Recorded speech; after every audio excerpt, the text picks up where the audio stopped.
On this vote, the yeas are 219, the nays are 213. The resolution is adopted.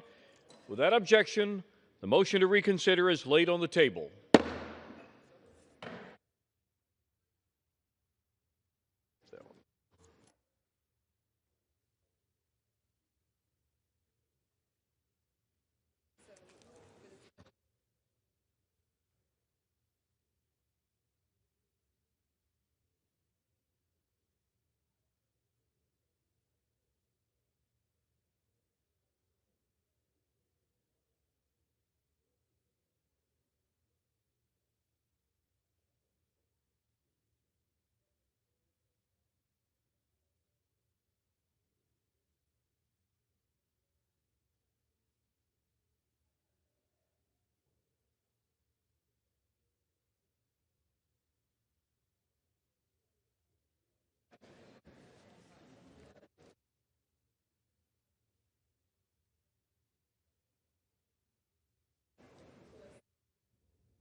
I'll be ready when they are.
House will be in order.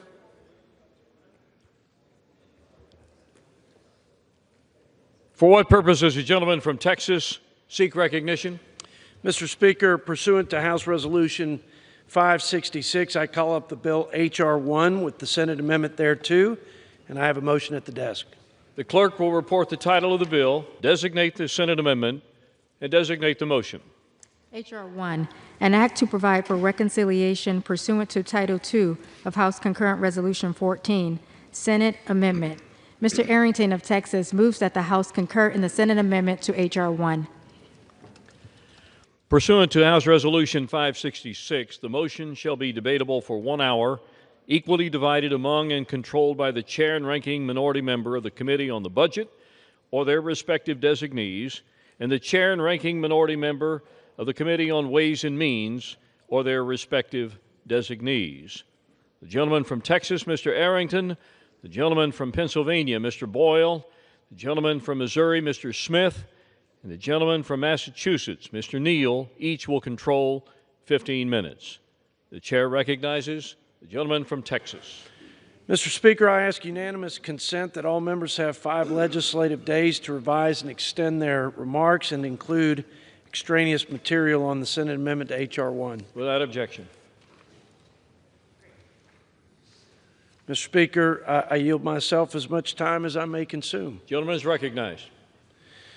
Mr. Speaker, today we're considering H.R. 1, the One Big Beautiful Bill Act, is passed by the Senate.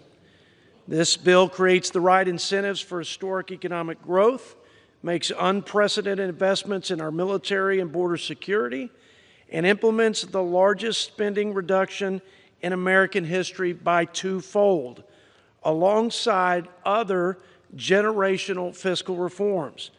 America's economic strength, Mr. Speaker, is the foundation of our global leadership and prosperity.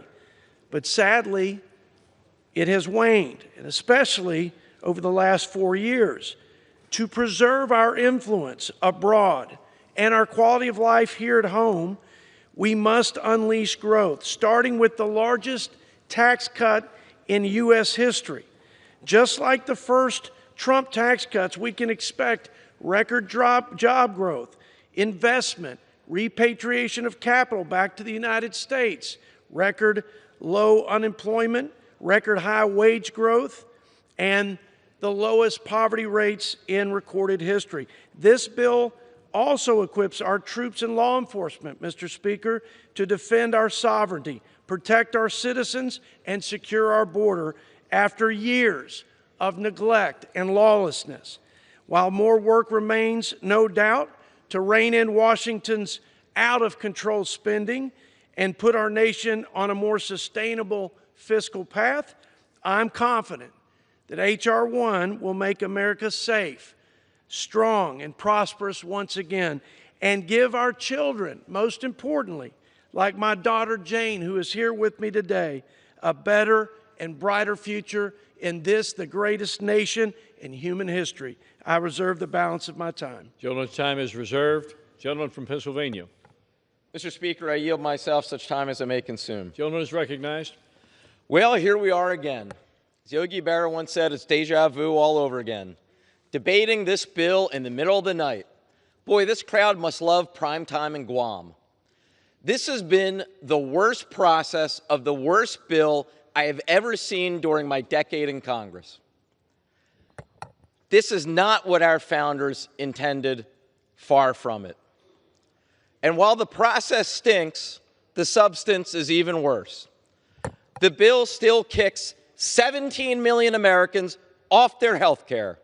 Record cuts to Medicaid, record cuts to the Affordable Care Act, record cuts to Medicare.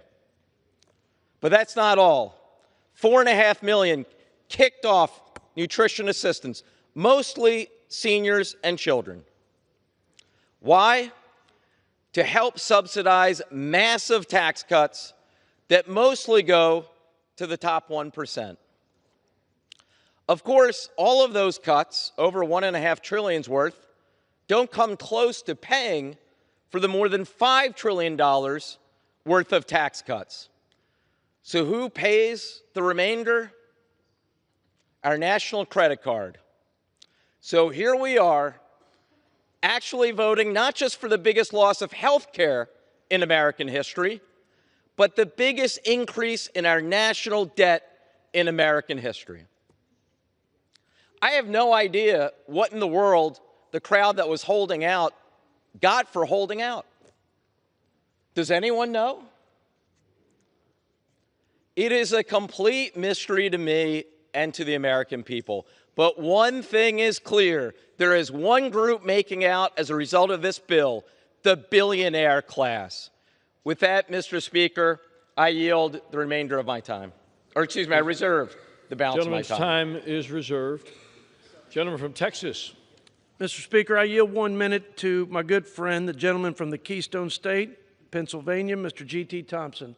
Gentleman from Pennsylvania is recognized for 1 minute. Thank you, Mr. Speaker.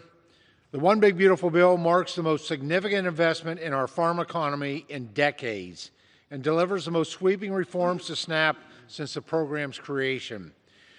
We're saving nearly $200 billion by restoring integrity to SNAP, closing loopholes, reinforcing work, and ending on-check state abuse, all while preserving the program for the truly vulnerable. At the same time, we're delivering $120 billion in deficit reduction and saving 2 million family farms from the death tax. We strengthen the farm safety net, invest in trade, research in rural communities, and help keep ag innovation here in the United States of America, not in China. This is a down payment on the Farm Bill, and the rest is coming soon. Make no mistake, this is a generational win for rural America. I'd like to thank Agriculture Committee members for their continued work in developing and advancing this policy. We're protecting taxpayers, helping low-income Americans return to work, and securing the future of American agriculture in our rural communities. The One Big Beautiful Bill delivers on President Trump's campaign promises, and it's a win for the American people. And I yield. Gentleman from Pennsylvania. I yield 1 minute to the gentleman from Texas, distinguished member of the Budget Committee and ranking member on the Ways and Means Health Subcommittee, Mr. Doggett. Gentleman from Texas is recognized for 1 minute.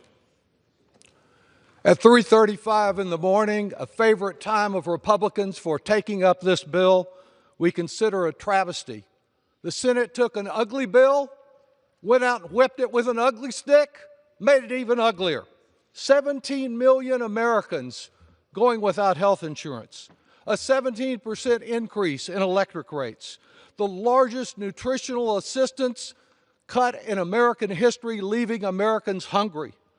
And yet the Independent Committee for a Responsible Federal Budget condemns this as exploding our debt, spiking it to new record highs, and accelerating the insolvency of Social Security and Medicare. One thing remains the same.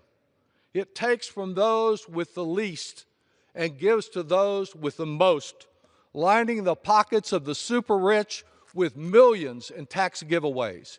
It is mean, it is cruel, it is wrong. That's why it's being taken up at this hour of the morning, as they have done throughout this process. Let's reject this ugly bill and stand up for Americans. I yield back.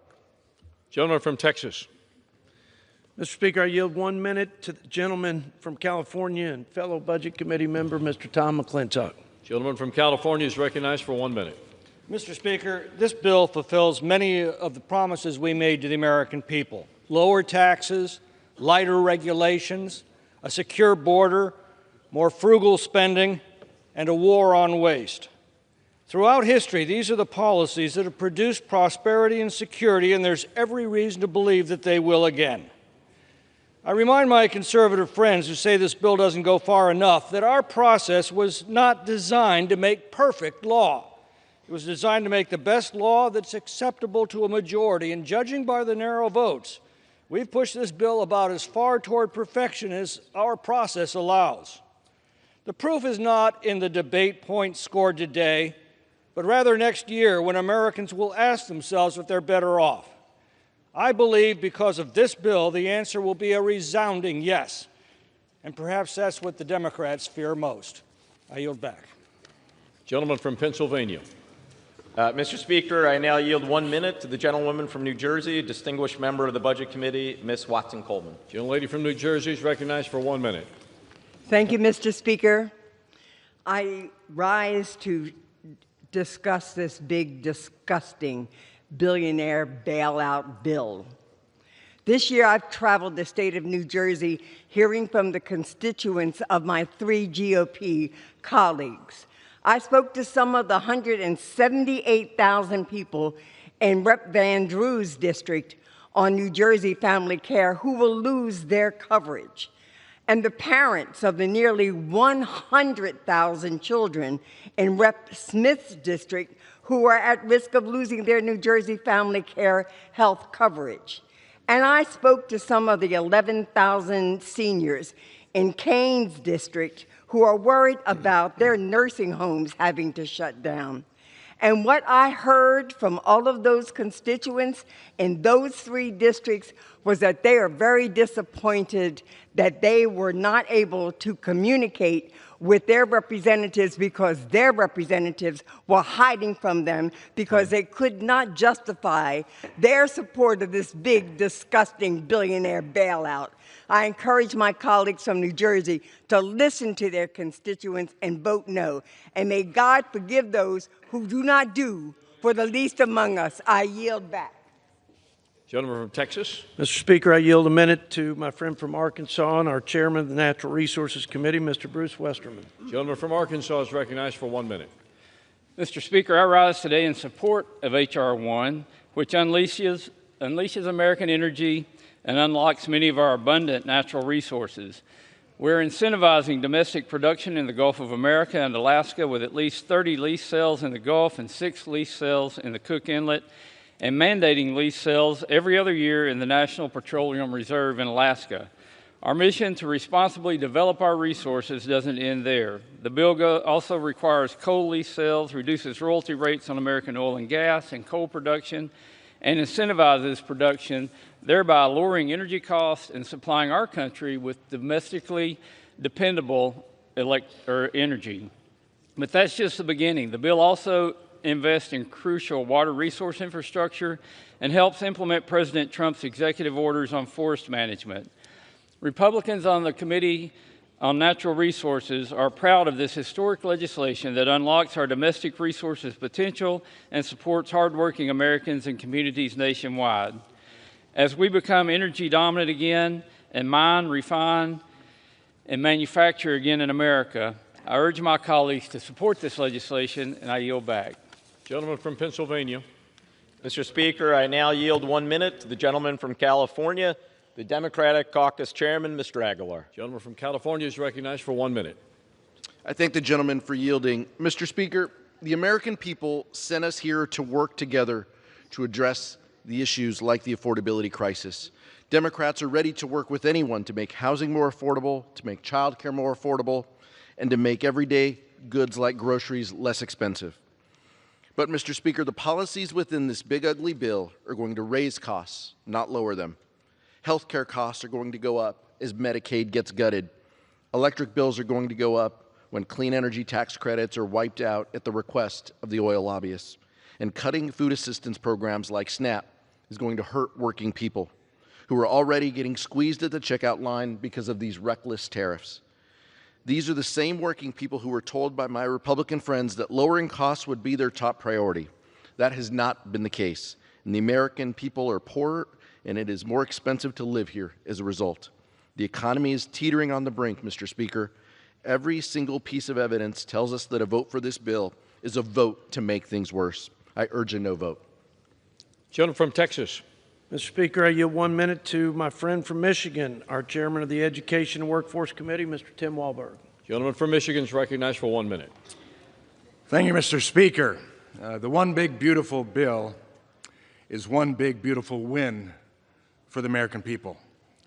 Americans struggled under crushing inflation driven by the Biden-Harris administration's outrageous spending.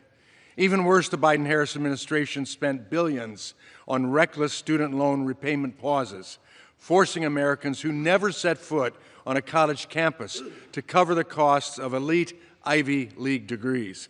House Republicans have the chance to right those wrongs and deliver real results for the American people by passing the One Big Beautiful Bill.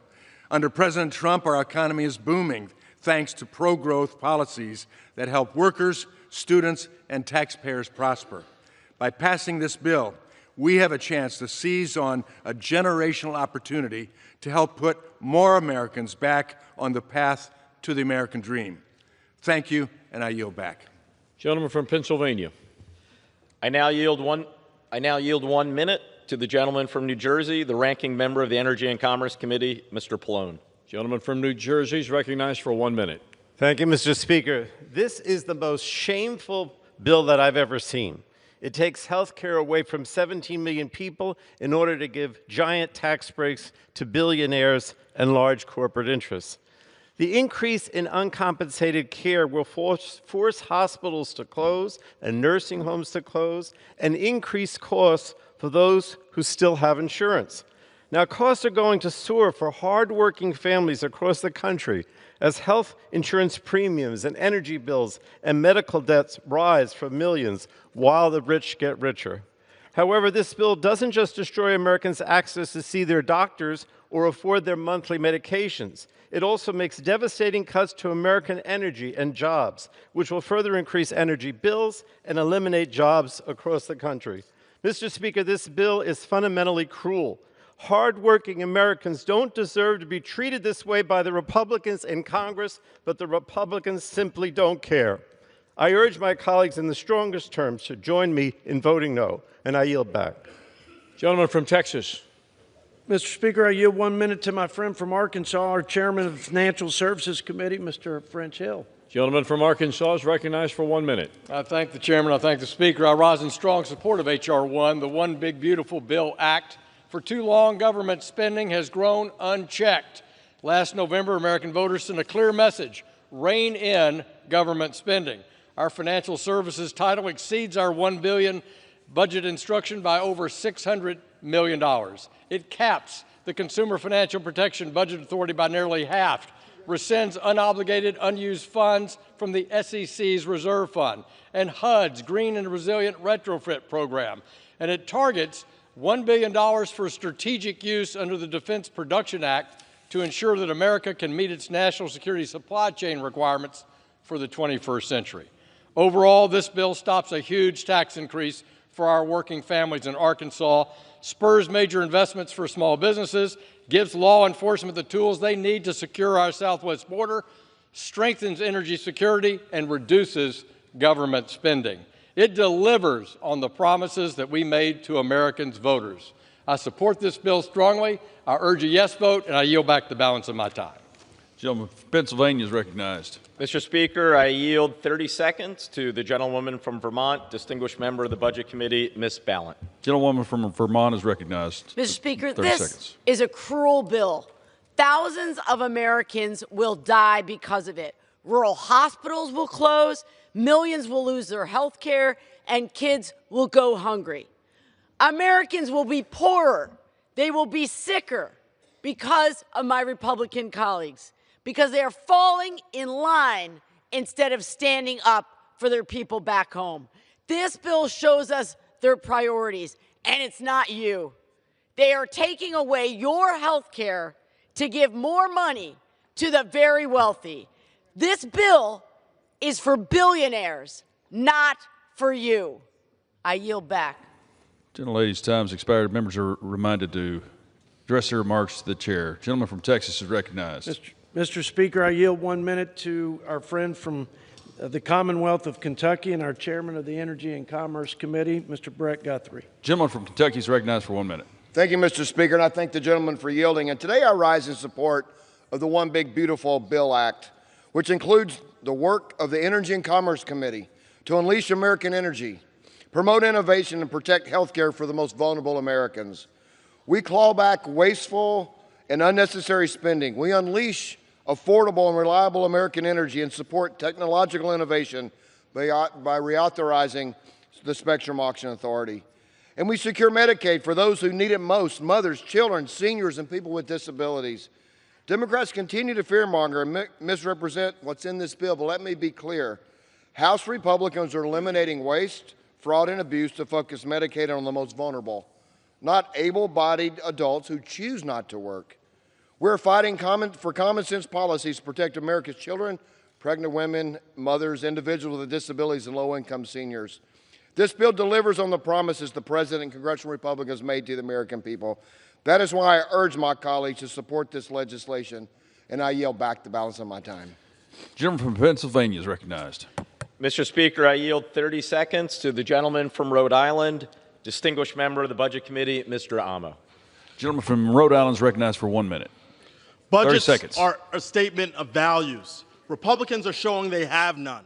People will suffer, people will die, and it will be at the hands of Republicans who vote yes. The top 1% are salivating over getting an extra $300,000 a year because of this dangerous bill. Billionaires win. 17 million Americans will lose their health insurance, largest health care cut ever. 42 million Americans are at risk of losing food assistance. Children will go hungry. Republicans claim to be the party of faith, patriotism, and families. A yes vote supports none of these virtues. This is shameful. I'm a hell no. I yield back. Gentleman from Texas recognized. Mr. Speaker, I yield 1 minute to my friend from Alabama, our chairman of the Armed Services Committee here in the House, Mr. Mike Rogers. Gentleman from Alabama is recognized for 1 minute. I thank the chairman for yielding for his leadership throughout this process. Mr. Speaker, years of chronic underinvestment in our national security has shattered American deterrence. It's allowed our adversaries to threaten and challenge us in new and unprecedented ways. But that ends today. Because today, with the passage of the One Big Beautiful Bill, we begin implementing President Trump's Peace Through Strength agenda. H.R. 1 includes a historic $150 billion investment in America's national defense that will help us begin building the Golden Dome missile defense shield to protect our homeland, begin to revitalize our defense industrial base, help us secure our border because border security is national security, begin to rebuild our munition stockpiles and critical minerals supply chains, and continue to improve the quality of life of our service members and their families. With these investments, we will work to restore American deterrence and build the ready, capable, and lethal fighting force President Trump promised. I want to commend the President, the Speaker, and Leader Thune for prioritizing national security in this bill, and I want to thank Chairman Wicker for his strong partnership throughout this process. I urge all members to support this bill, and I yield back. Gentleman from Pennsylvania. Speaker, may I inquire as to how much time remains on both sides? Gentleman has 8 minutes. Gentleman from Texas has 6. Thank you.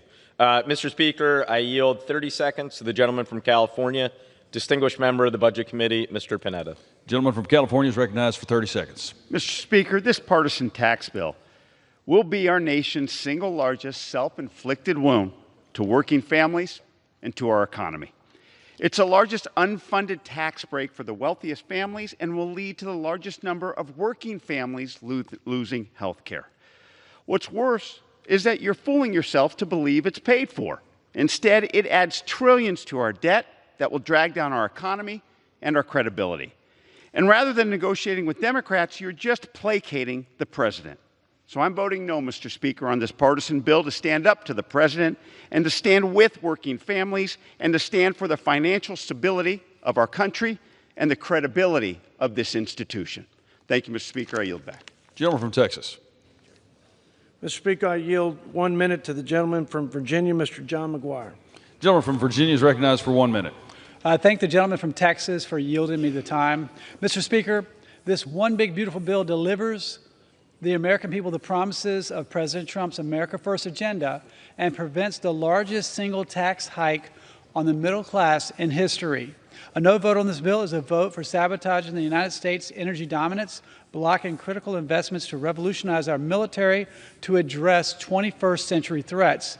It eliminates over $700 billion in wasteful Medicaid spending for illegal aliens and people who can work but refuse to work, instead of America's most vulnerable. I urge all my colleagues to vote yes on this historic piece of legislation. And, Mr. Speaker, I yield back the balance of my time. Gentleman yields. Gentleman from Pennsylvania is recognized. Mr. Speaker, I yield 30 seconds to the gentlewoman from Ohio, distinguished member of the Budget Committee, Ms. Capter. Gentlewoman from Ohio is recognized for 30 seconds. I thank the ranking member, Mr. Speaker. This big bonanza bill for billionaires will make life harder for the people of Northwest Ohio and America. Unemployment is already up in Toledo, hovering around 6%. 1,100 Jeep Gladiator workers in Toledo are idled, and 2,500 workers at Perrysburg's First Solar are on the chopping block as the Trump administration cedes in this bill our glass industry and America's lead in solar energy to China. Grocery prices are up 2%, yet the bill freezes SNAP, a cut for 45,000 families in my district, and $18 million monthly blow to local grocers. The bill assures billionaires get $300,000 in tax breaks every year, while seniors and working people lose Medicaid and SNAP, and the largest cut to health care in American history, cutting over $1 trillion. The bill recklessly adds $3.4 trillion to the U.S. debt, and interest rates will climb. Congress can create a much brighter future for America by defeating this big, bloated bonanza bill for billionaires. I yield back. Gentleman from Texas. I reserve, Mr. Speaker. Gentleman reserves. Gentleman from Pennsylvania.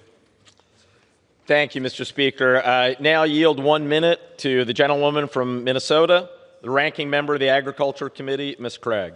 Gentlewoman from Minnesota is recognized for 1 minute. Thank you, Mr. Speaker. This Republican budget is a betrayal of the American people.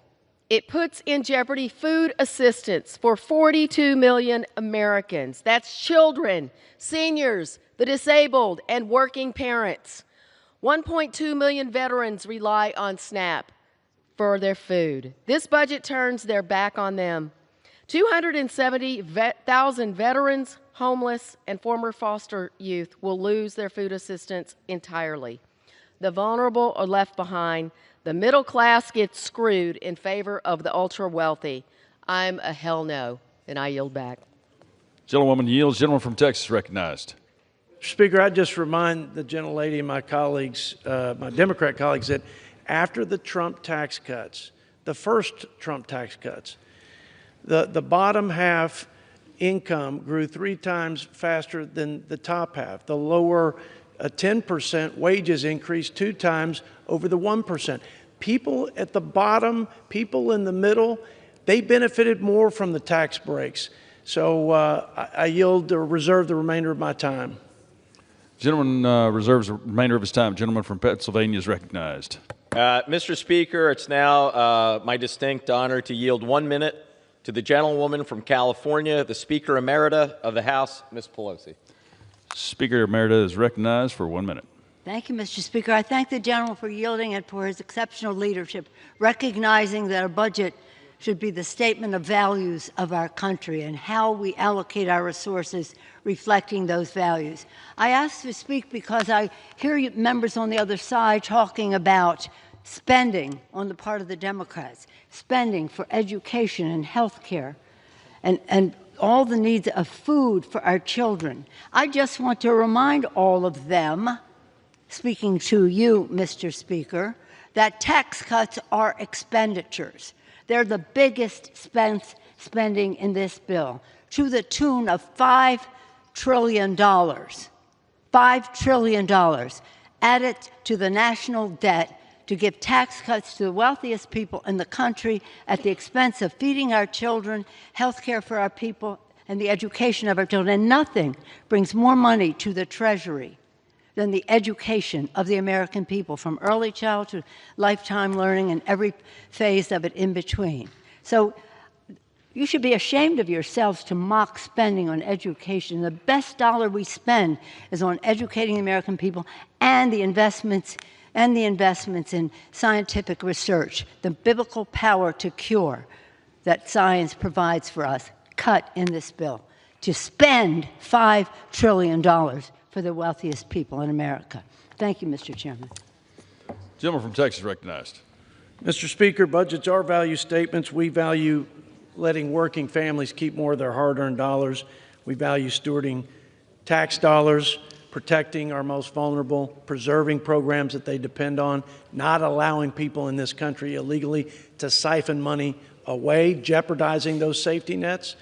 Mr. Speaker, with that, I yield a minute to my friend from Georgia, fellow Budget Committee member, Mr. Buddy Carter. Gentleman from Georgia recognized for 1 minute. I thank the gentleman for yielding. Mr. Speaker, I rise today in support of H.R. 1. We have a choice. Continue down our current fiscally unsustainable path where we have waiting lists for Medicaid, insufficient border security resources, and are facing the largest tax hike in American history, or change course.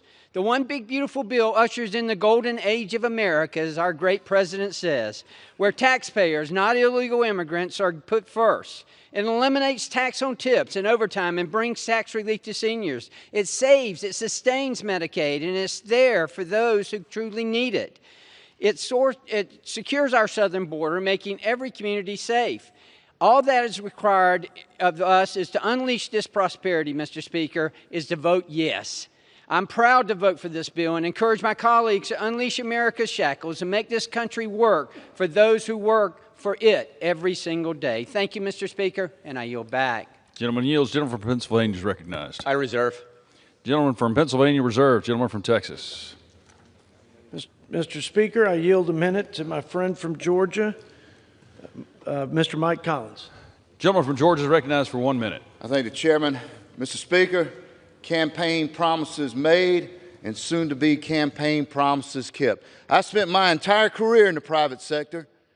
I know what those Trump tax policies did for me, for my business, my community, my state, and my country. And now with this bill, we're going to bring inflation under control with energy dominance. We're going to make sure that small businesses have certainty with our tax policies out there. And also, Mr. Speaker, we're going to bring these federal agencies under control by deregulation. You do that, and you will unleash the American entrepreneurial spirit out there. This is a big day for Main Street. Wall Street has had their time. I encourage my colleagues, vote for this bill. Let's get this thing to the president's desk, and I yield back. Gentleman yields. Gentleman from Pennsylvania. I reserve. Gentleman reserves. Gentleman from Texas. I reserve, Mr. Speaker. Gentleman from Texas reserves. How much time do I have, Mr. Speaker? Gentleman from Texas has 3 minutes. Gentleman from Pennsylvania has 5.5.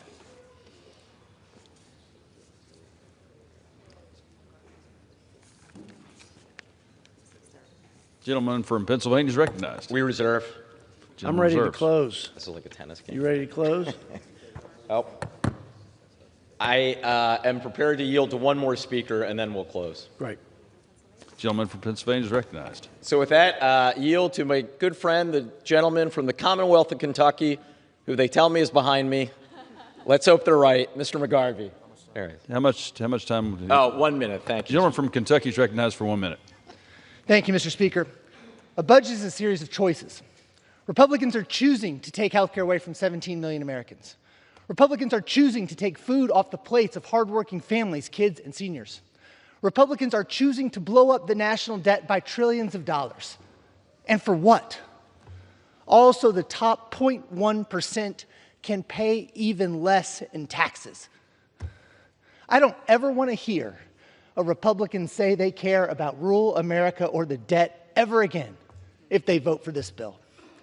A budget is a series of choices, and theirs are indefensible. I'll vote no. Thank you, Mr. Speaker. I yield back. Gentleman yields. Gentleman from Texas. I reserve, Mr. Speaker. Gentleman from Texas reserves. Gentleman from Pennsylvania. In that case, Mr. Speaker, I yield myself the balance of my time for the purposes of close. Gentleman's recognized. This has been a very long day after many, many days that have stretched into the night to the following morning, such as this one, after a very long 6 months on this bill.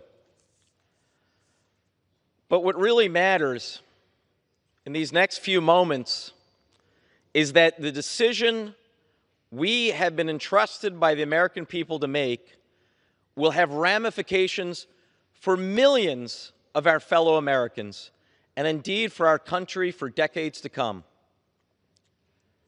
There may not be a lot of people able to watch at 4:05 in the morning, but in just a few short hours, some of them on Medicaid will be waking up and turning on the news to find out if what we did here tonight means they're about to lose it. Some of the people who get their health care from the ACA exchanges will be turning on their TV to find out what we've done in these next few minutes and if they will still be able to have health care. The folks like my dad who are on Medicare, who are writing in, emailing, calling us saying, don't cut Medicare, they will find out in a few moments whether or not we've pushed through the biggest cut to Medicare in American history. The kids who rely on SNAP, the Nutrition Assistance Program, they may not quite understand it, but make no mistake about it, what we are about to do in the next few minutes here will have a profound effect on their lives. Not to mention the millions of Americans who may not be on Medicaid, Medicare, SNAP, or the ACA, but who rely on a hospital in a rural area, who now may see that hospital close because of the cuts that are in this piece of legislation. And of course, for many years to come, we and our kids and our grandkids are going to be saddled with even more debt to afford tax cuts for those who need them the least. This is not just bad economics. I believe it is immoral. I would remind us the Congressional Budget Office just last week found the final analysis of this bill, when all of its component parts are summed together. It found this: the bottom third of households would be poor, the middle of the country would be no better off, and the biggest benefit would go to the top 1% of Americans. This legislation makes the poor poorer, the rich richer, and the middle class left behind. On behalf of the millions of Americans who are relying on us to hold firm, on behalf of this side of the aisle, we say hell no. Vote no on this bill. With that, I yield back. Gentleman yields. Gentleman from Texas is recognized. Mr. Speaker, I yield myself the balance of my time. I want to start by thanking my good friend and ranking member, Mr. Brendan Boyle. He's a good American, and he's been a great partner and colleague, and I mostly appreciate his friendship. We convene here before the 4th of July. I think it's worth recalling those unalienable rights that sparked this American experiment, life, liberty, and the pursuit of happiness. Our founders built this republic on the promise of freedom, the freedom to build, to strive, to pursue our own dreams. But that promise only thrives when government stays in its place, preserving liberty, not suffocating it with unchecked regulation and unbridled spending. This legislation reclaims that founding promise. It is the principal vehicle for advancing President Trump's America First agenda, unleashing a rising tide of prosperity, securing our border, modernizing our national defense, and supercharging energy, agriculture, all the sectors of our economy that Washington has kept in a chokehold for too long. Throughout this debate, Mr. Speaker, we heard one hollow Hail Mary attack after another designed to scare the American people and prey on their fears, the last gasp of a broken status quo. For our part, we put our trust in the American people. We appeal to their aspirations, and we deal in facts, not in fear. They're the false claims that they make that this only helps the so-called 1%, the top 1%, the super rich, when actually it locks in the largest middle-class tax cuts in history, putting thousands of dollars back in the pockets of families still recovering from the crushing inflation and cost of living crisis caused by the Democrats' failed economic policies and unbridled spending. The complete distortion that Medicaid's being cut, when in fact it's being strengthened for our most vulnerable citizens by eliminating hundreds of billions of dollars in waste, fraud, and abuse. The fallacy that work requirements are somehow punitive, when we know that they restore the dignity of work and lead to better opportunities and bigger paychecks. All their myths are headed for the ash heap of history. From day one, we said this was a generational opportunity to deliver the most comprehensive and consequential set of conservative reforms in modern history. And that's exactly what we're doing. This isn't our moment, Mr. Speaker. This is the American people's moment. And I urge my colleagues to pass this bill and open up that gateway to a new golden age of America. God bless America. Go West Texas, and I yield back. Gentleman from Texas yields back.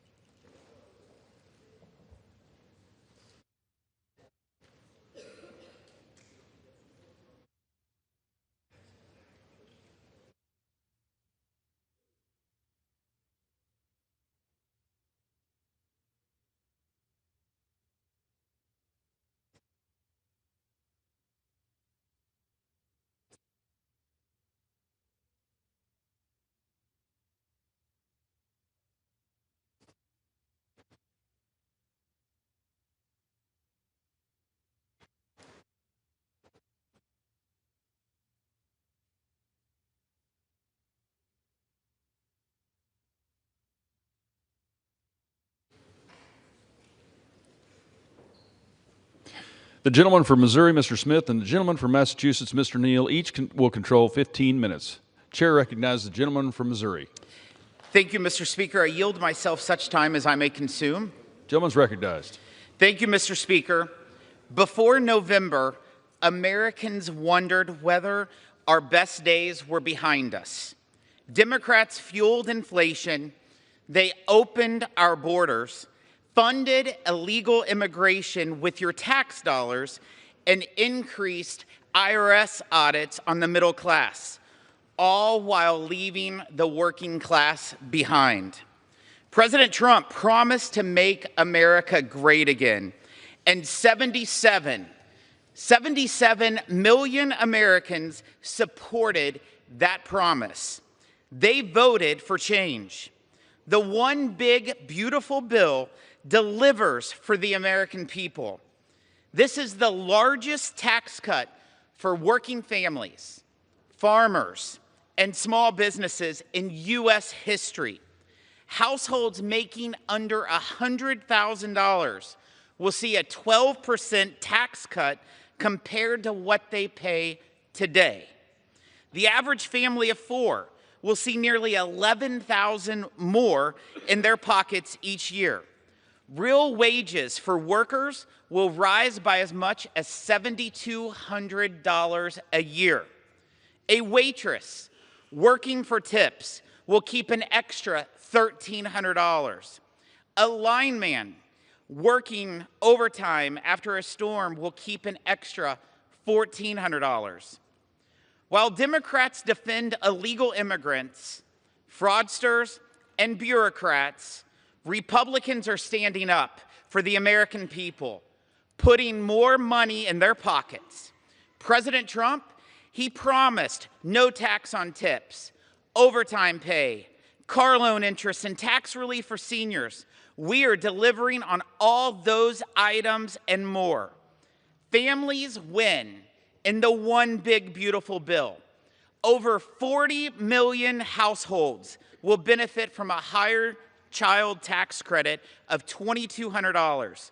We boost the standard deduction to give a tax cut to the 91% of middle-income families who use it, up to $31,500. Young Americans win.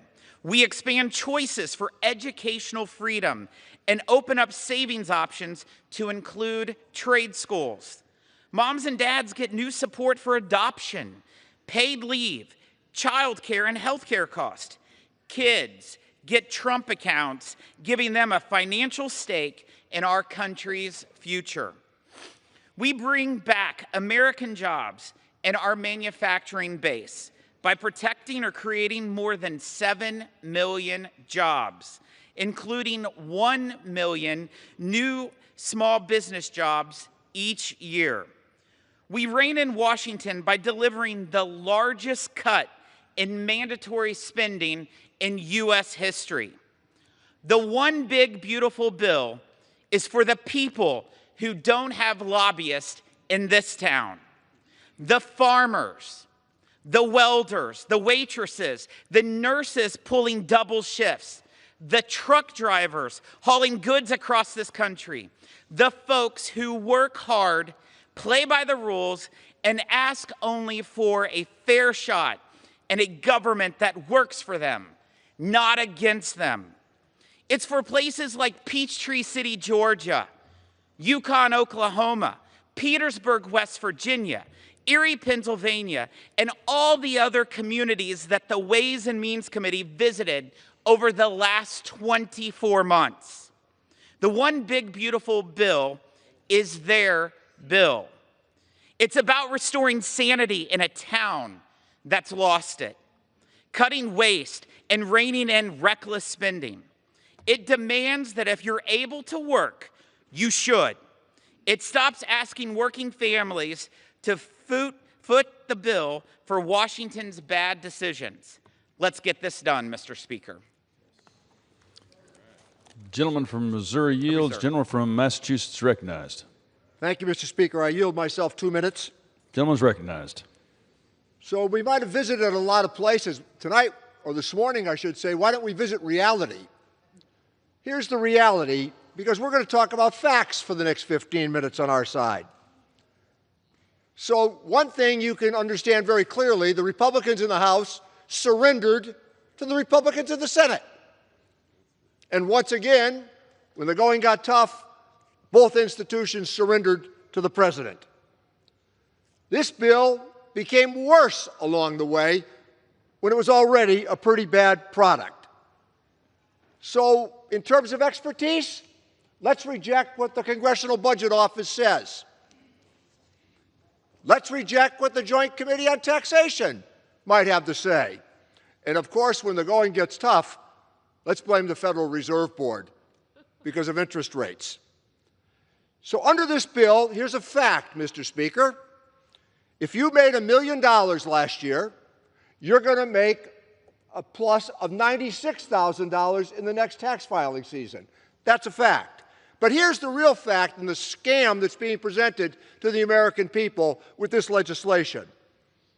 So if you made under $50,000 last year, you're going to get 68 cents a day in terms of your tax relief.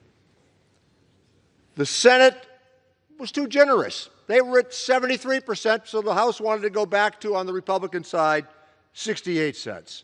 Here's the real kicker. For a party that has preached fiscal rectitude that I've listened to in all my years here, voting for the balanced budget amendment, taking up all of these pursuits in terms of fiscal rectitude, they're borrowing $5 trillion additional dollars to pay for a tax cut for the wealthiest amongst us. $5 trillion is being added to the debt. I call attention to that because they're taking away health insurance from poor people. Hospitals are going to suffer. Medicare is going to be cut. The child credit will leave out the poorest. And seniors are threatened with much of the necessities of everyday life. SNAP, Medicaid, Medicare, and the ACA are all about to be gutted in the name of a tax cut for the wealthiest amongst us. I preserve the balance of my time, Mr. Speaker. Reserves. Gentleman from Missouri is recognized. I yield 1 minute to the gentleman from Tennessee, Mr. Kustoff. Gentleman from Tennessee is recognized for 1 minute. Thank you, Mr. Speaker. And I want to congratulate the leadership of Chairman Jason Smith getting this bill to the floor. I rise today, Mr. Speaker, to speak in favor of President Trump's One Big Beautiful Bill. Here are the facts, Mr. Speaker. If Congress fails to pass this bill, taxpayers across the nation will get a big tax increase. In Tennessee's 8th congressional district, the average household would face a 26% tax hike. This would be catastrophic for families, for farms, and for small businesses across the nation. This bill not only stops this massive tax hike, but it will reduce taxes for Americans nationwide and turbocharge our economy. When Americans voted last November, they voted for these policies put forth by President Trump and House Republicans. Now is the time for us to do this job and pass the One Big Beautiful Bill. Too much is at stake.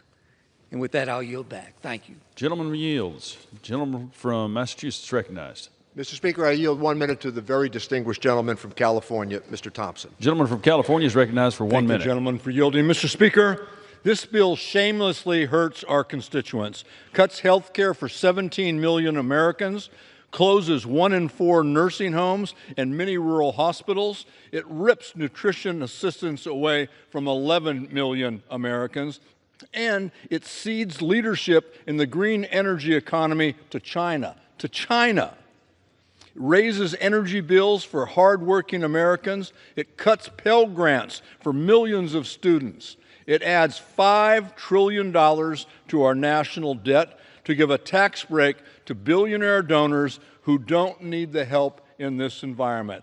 $5 trillion added to our national debt. It pushes the American dream out of reach for millions of working-class Americans.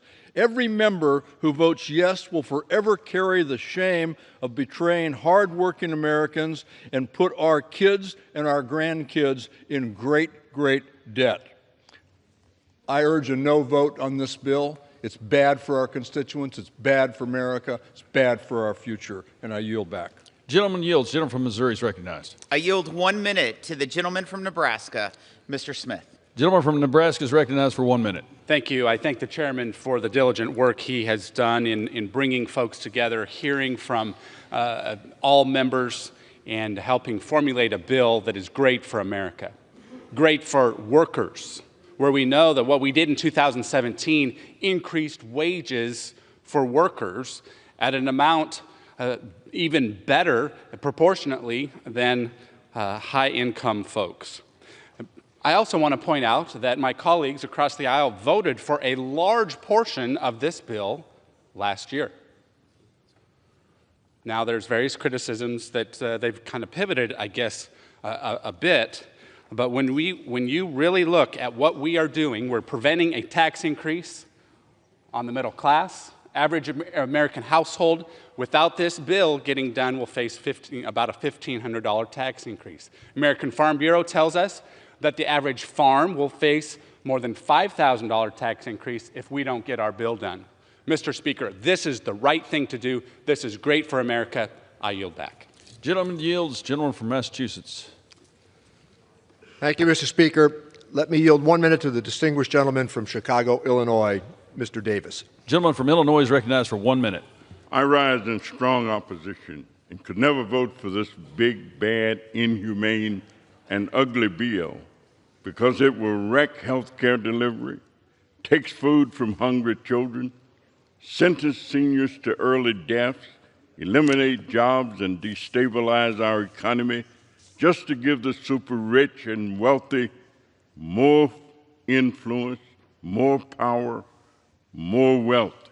It takes from the poor, from the disabled, from the sick, from the hungry, and gives to the wealthy. This bill is cruel, it is immoral, it is a crime about to happen, it is draconian, it is dangerous, it is criminal. So if you want to stop crime, vote no, as I will, and I yield back. Gentleman yields. Gentleman from Missouri is recognized. Mr. Speaker, at this time, I yield 1 minute to the gentleman from Illinois, Mr. LaHood, for the purposes of a colloquy.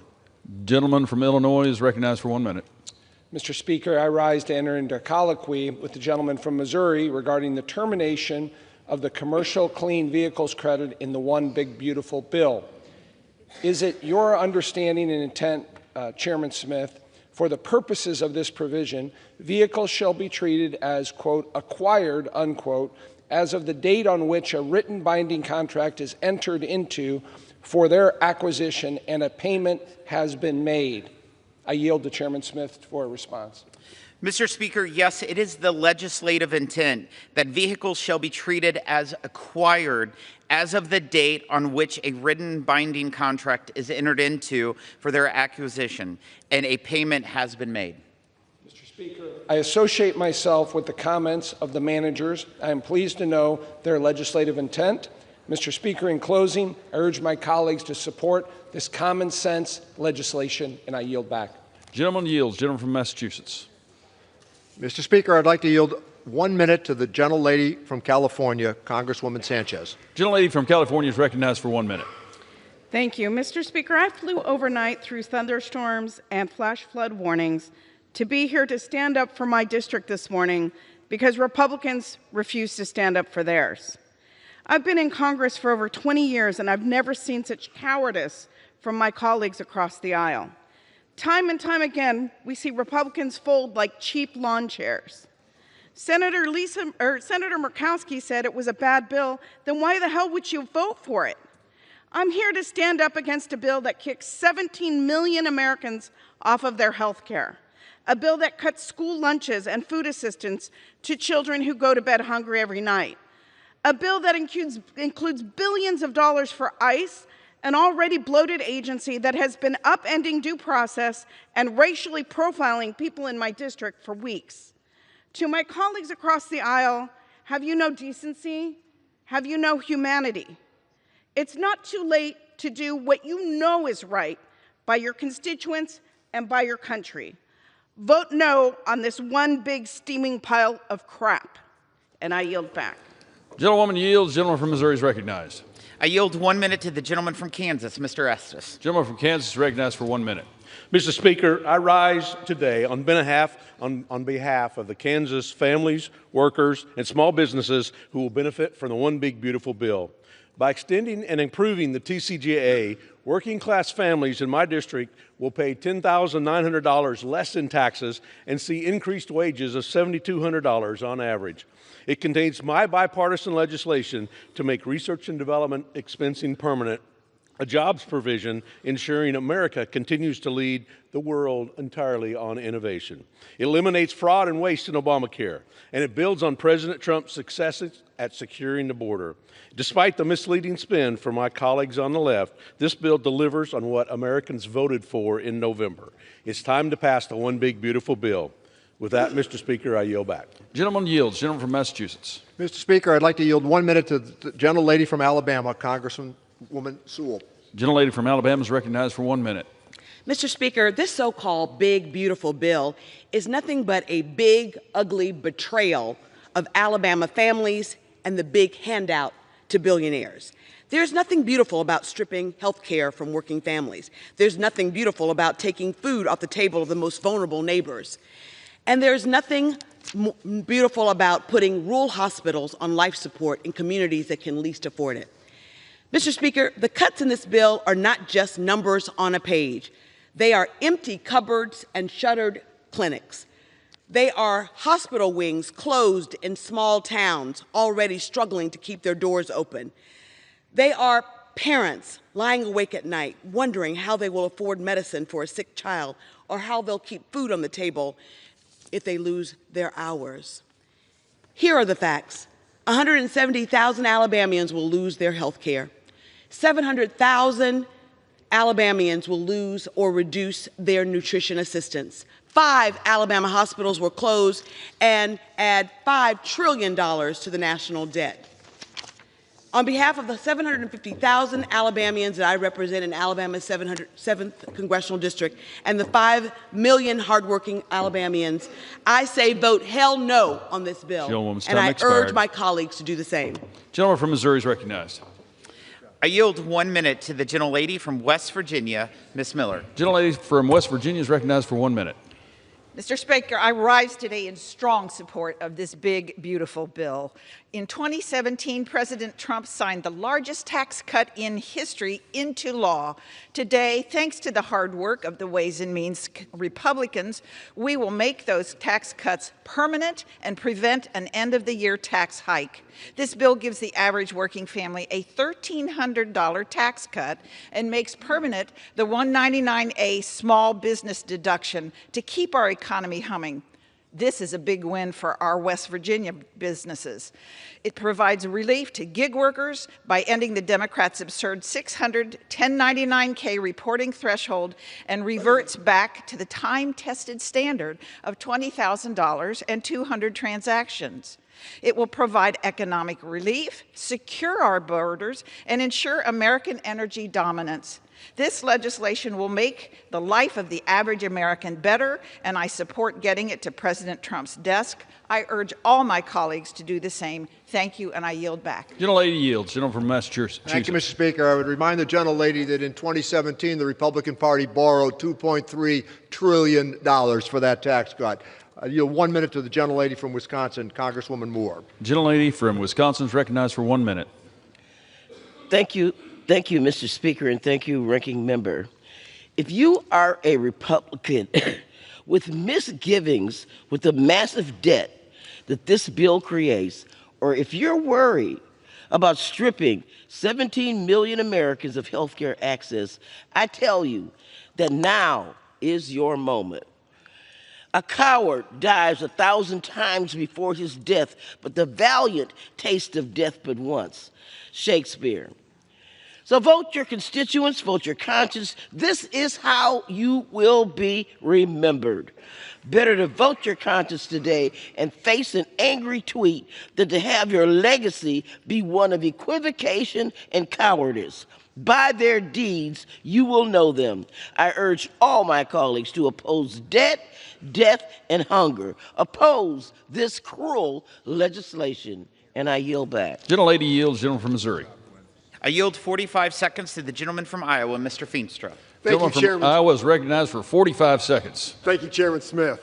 President Trump's one big, beautiful bill will dramatically grow our economy and reduce our deficit. It's the largest tax cut in American history for families, farmers, workers, and small businesses. This bill will help our Main Street businesses grow, invest, hire, and increases the exemption for the death tax, which will help save 2 million family farms. Additionally, this legislation fully funds the border wall, hires more ICE and Border Patrol agents, and creates American energy independence. We must pass this bill to unleash economic growth and rural prosperity. Let's make President Trump's one big, beautiful bill the law of the land. Thank you, and I yield back. Gentleman yields. Gentleman from Massachusetts. Mr. Speaker, I yield 1 minute to the gentlelady from Connecticut, Congresswoman DeLauro. Gentlelady from Connecticut is recognized for 1 minute.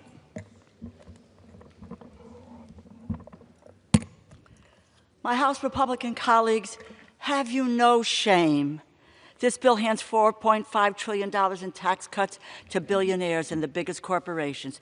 It takes health care away from 17 million Americans. People will die.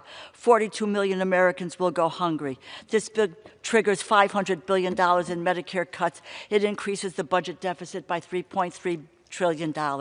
President Trump and House Republicans have abandoned their promise to lower the cost of living. They are making it worse. To my Republican colleagues, have the moral courage to oppose this bill. The consequences of this vote will come due. They will not wait until next November. It will come tomorrow and every day after, and every phone call and letter that your office answers when your constituents tell you they cannot find health coverage or afford groceries, and they ask what you have done to help. And I hope you have the moral courage to tell them the truth, that you did nothing. Vote no, and I yield back. Gentlelady yields. Gentleman from Missouri. I yield 47 seconds to the gentleman from Indiana, Mr. Yocum. Gentleman from Indiana is recognized for 47 seconds. Thank you, Mr. Chairman. Mr. Speaker, I rise in strong support of the One Big Beautiful Bill. President Trump inherited a disastrous open border policy from the Biden-Harris administration.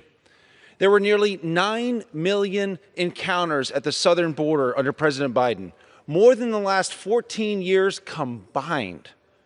You can plainly see the difference between the first 5 months of President Biden and the first 5 months of President Trump on this chart. As it turns out, all we really needed was a new president. And now the One Big Beautiful Bill will permanently secure the southern border.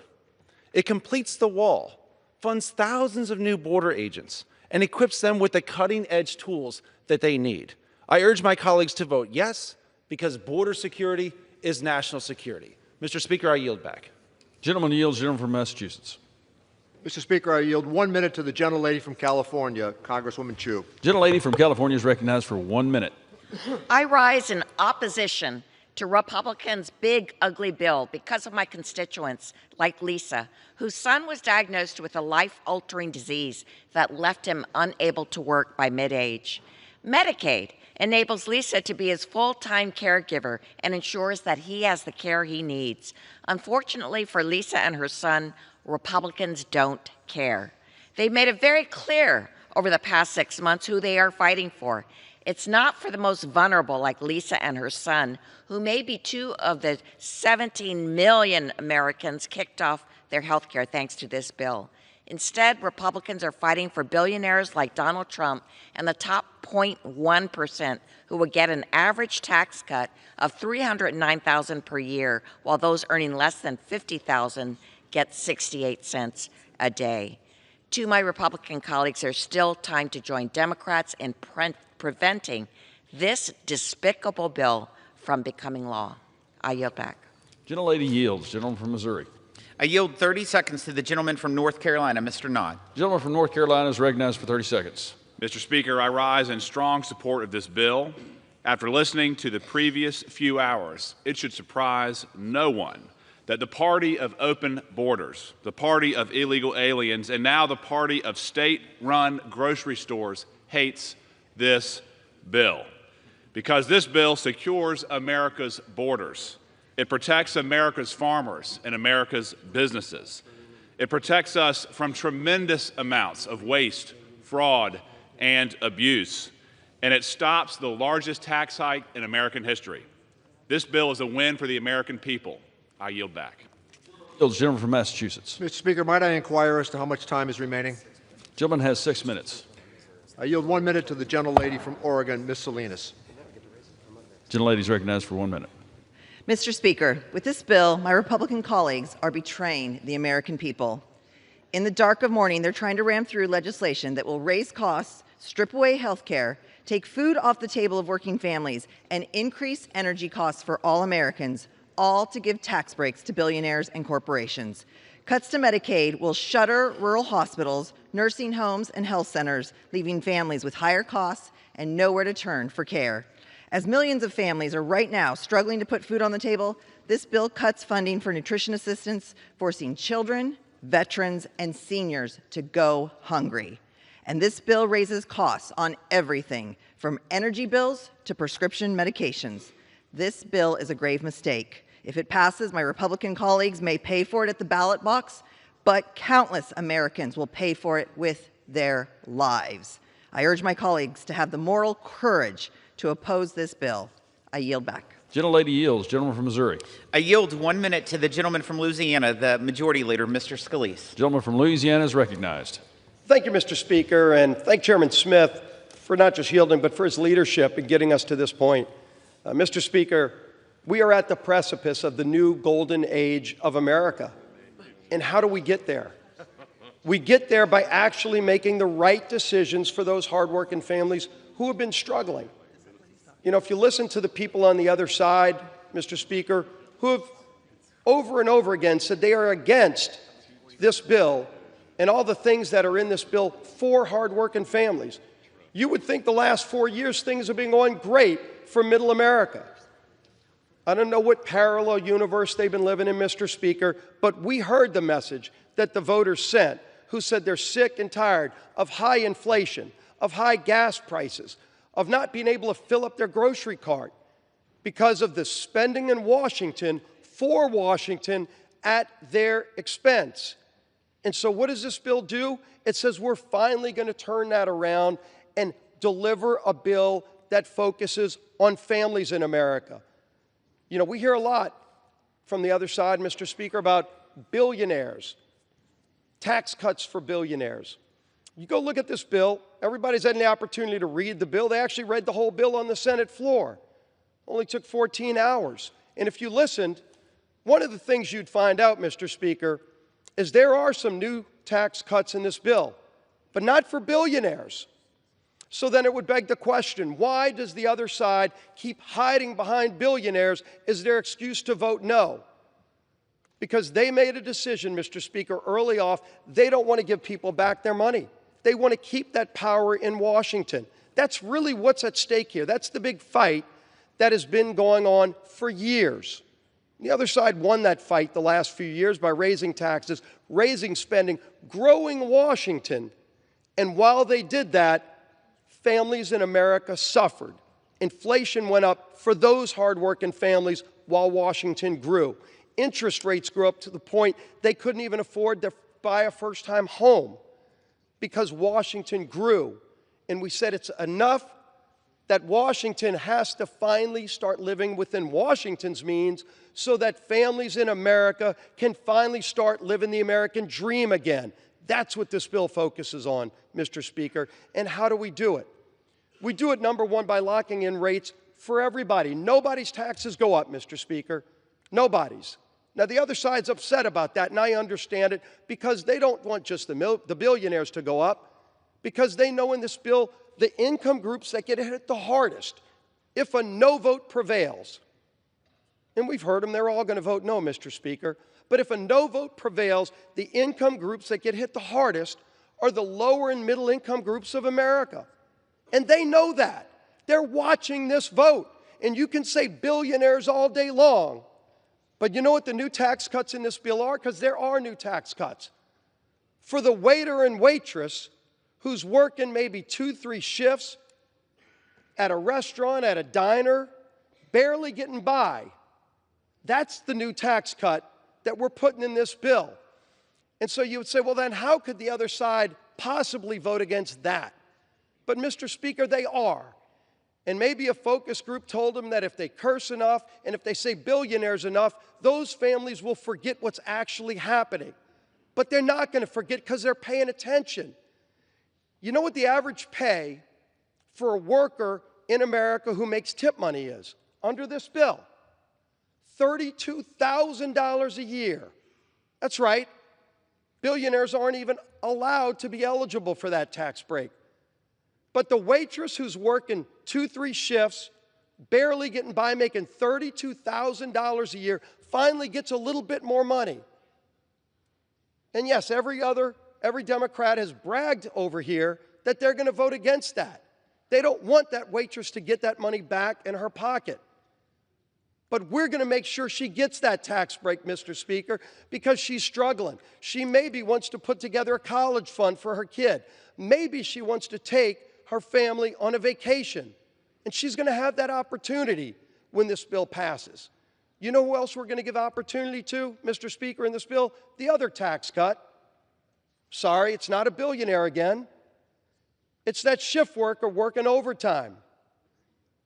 Not the billionaires, person that's showing up at the factory, making stuff in America, who's paying taxes on the overtime, but they're away from their family, and they're looking at that check at the end of being away from their family for a few extra hours, and they're trying to make ends meet for their family, and they go, geez, I've got to get all that extra money back to the government. Is it worth being away from my family? And we say, you know what? Yeah, normal tax rates apply on everything else, but if you work overtime, you're not going to pay taxes on that overtime. Somebody making $60,000 a year, not the billionaire. Say billionaire enough, and maybe that shift worker won't know what you're doing, but Mr. Speaker, they do know. They do know what's about to happen because everybody's watching this vote, and that's a good thing because that shift worker deserves that extra money back. Might not seem a lot to somebody who deals with billions and trillions of dollars up here in Washington and grows agencies by 20-30% every couple of years, and just thinks if you double the size of an agency over 5 years, somebody's going to pay for that. Well, you know who's paying for it? That hardworking family. You know, we clean up waste, fraud, and abuse, and it's been mocked by the other side. They think it's cool to mock what we're doing to finally root out waste, fraud, and abuse. Let the other party, Mr. Speaker, be the defender of waste, fraud, and abuse in Washington, but we're cleaning it up in this bill. USDA has pointed out that there's about $10 billion a year in waste just in the SNAP program. Fraud, improper payments. Not going to children that you hear about on the floor and not all these other. It's going to improper payments, to fraud. $10 billion a year. But, Mr. Speaker, when you hear about the billionaires and you say, well, how could anybody vote against this bill? Think about what a no vote means. Because I'm proud of the yes vote that we're about to cast to help those families. But everybody who votes no, Mr. Speaker, make no mistake about it, everybody who votes no is going to be asked a question by that waitress making $32,000 a year saying, why do you want me to pay more money in my tips so that $10 billion of fraud goes out in the SNAP program? because you voted against cleaning it up and you voted against no tax on tips. That's the no vote. You can't hide behind the billionaire anymore.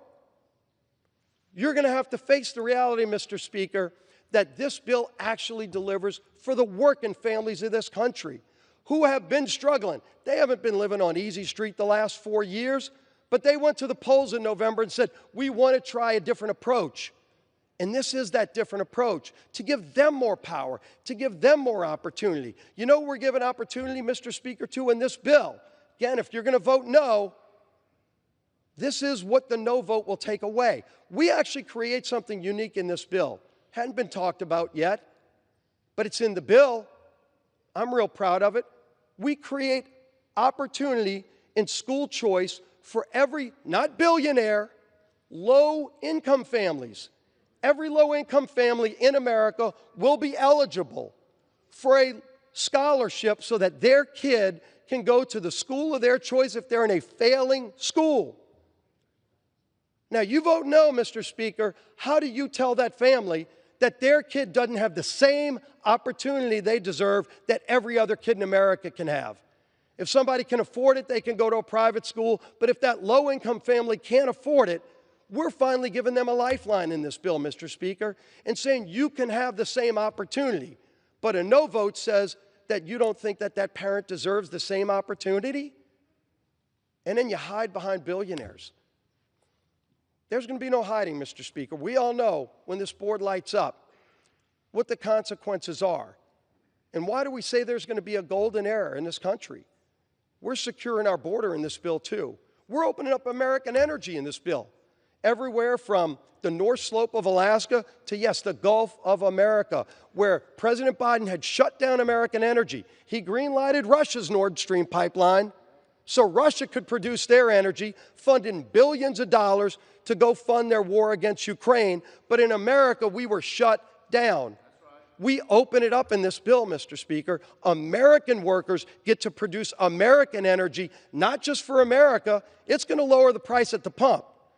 Again, you're a middle-income family. The billionaire doesn't care what the cost of gasoline is. You know who does? That waitress making $32,000 a year saves that tip money. Maybe she can go on a trip and get in her car and drive and afford the gasoline now because we'll be producing more. We actually have lease sales in this bill for once, so we can produce energy in America. We have great natural resources. We just had them shut down for 4 years by an administration that said no to American energy, said yes to other countries' energy. Iran was able to sell their oil on world markets thanks to the previous administration. That party's over. And when America starts producing more energy, not only does it help lower the price for families here in America, not only does it create great jobs here in America, but all the bad guys around the world, Russia, Iran, Venezuela, you name your country, they're not going to have a cartel-like exclusive license on global energy anymore because America's going to be back in the game. Let's get this country back in the game. Let's get this country back on track. Let's actually promote opportunity in the American dream again for anybody who wants it. You want to work? There's going to be more opportunity than you've ever had before. If you're disabled on Medicaid right now, you've been crowded out of those programs by people turning down work. Able-bodied people, 35-year-olds sitting at home playing video games. They're going to now have to go get a job. That's right. And by the way, that's a good thing for them. Their mom doesn't want them sitting in the basement playing video games anyway. But now it no longer will be crowding out Medicaid for the truly needy people who deserve it. The disabled people will not be getting crowded out of those programs by people who can actually go get a job, and there are going to be a lot of great jobs, Mr. Speaker, a lot of great jobs in this country. America's coming back. You can vote no all day long, and you can hide behind billionaires all day long, but we're going to keep moving forward because this country doesn't sit down in the fetal position. America's ready for a rebirth, and we're going to deliver it. President Trump is at the helm now. It's a new day. World leaders know it. The bad guys know it around the world. But you know what? Those hardworking families who have been waiting for this relief for a long, long time are finally going to realize help is on the way because Republicans in Congress Any Democrats that want to join, Mr. Speaker, are free to, but they're bragging that they don't want to be a part of this. But you know what? The hardworking families of America are hungry for this kind of change. Take power away from Washington, give it back to the people, and watch what happens. Great things are ahead for this country. Greatest country in the history of the world. We are finally going to give and restore that great American dream and that hope for those families who have been waiting way too long. That help is coming. We're going to pass this bill. President Trump's going to sign it. It's going to be a great 4th of July. Let's pass the bill, Mr. Speaker. I yield back to balance my time. Gentleman yields. Gentleman from Massachusetts.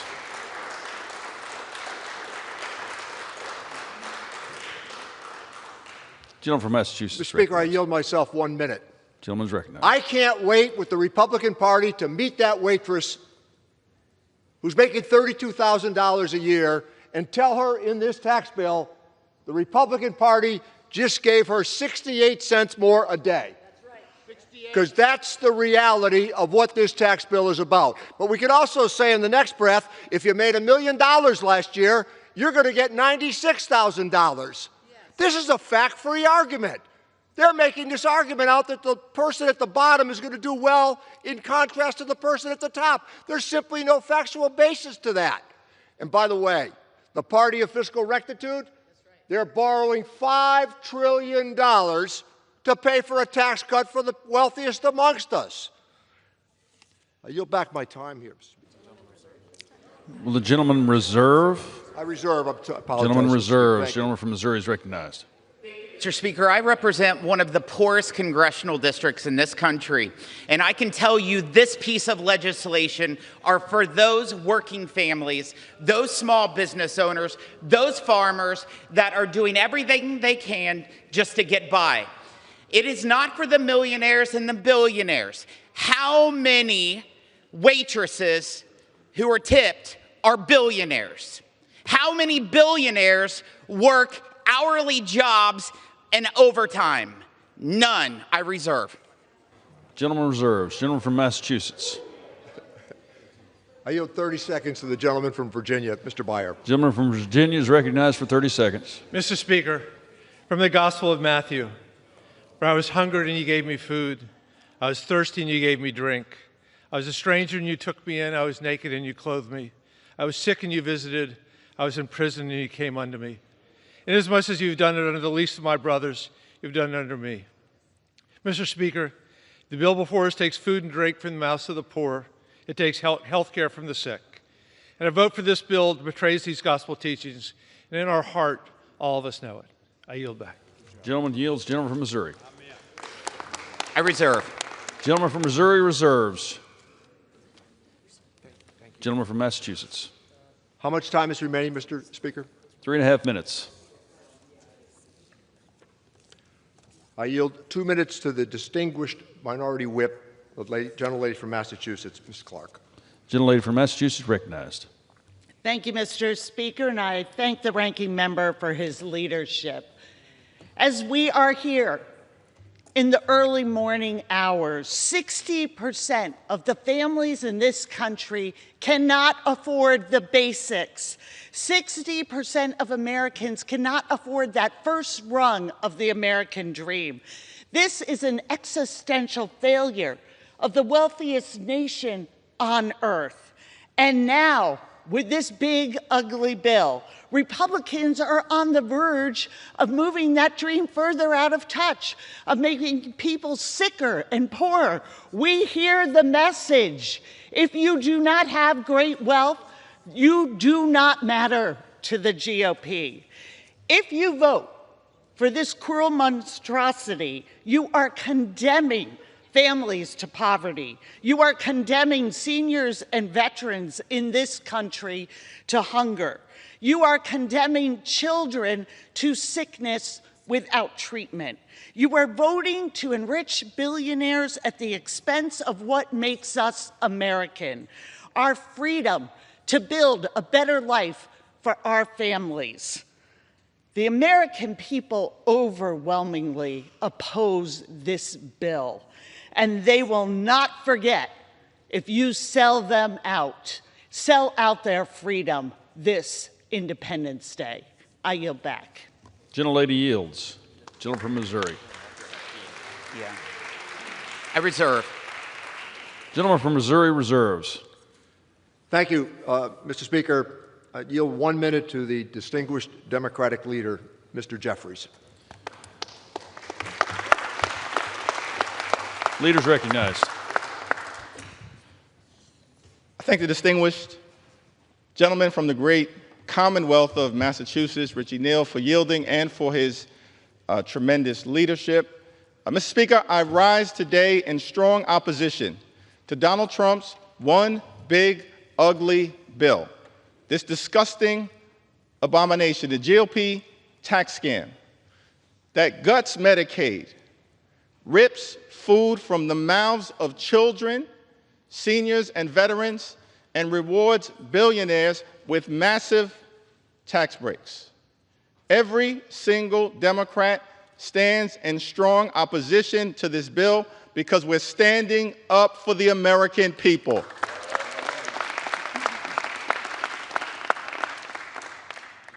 Mr. Speaker, I've heard a lot from my Republican colleagues who've expressed pride in this accomplishment. I asked the question, if Republicans were so proud of this one big ugly bill, why did debate begin at 3:28 a.m. in the morning? Republicans are once again, which has been the case, Mr. Speaker, through every step of this journey, tried to jam this bill through the House of Representatives under cover of darkness. But I'm here today to make it clear that I'm going to take my time and ensure that the American people fully understand how damaging this bill will be to their quality of life. Now, Republicans and Donald Trump promised that costs would go down on day one. Costs haven't gone down under Donald Trump and House Republicans here in the United States of America. In fact, costs have gone up. We believe that America is too expensive, that the cost of living is too high, that's a priority that should be worked on in a bipartisan way. But from the very beginning of this Congress, our Republican colleagues have shown no interest in addressing the high cost of living in the United States of America. Not a single executive order has been issued by this administration, Mr. Speaker, to address the high cost of living. Not a single bill has been passed, Mr. Speaker, to address the high cost of living in the United States of America.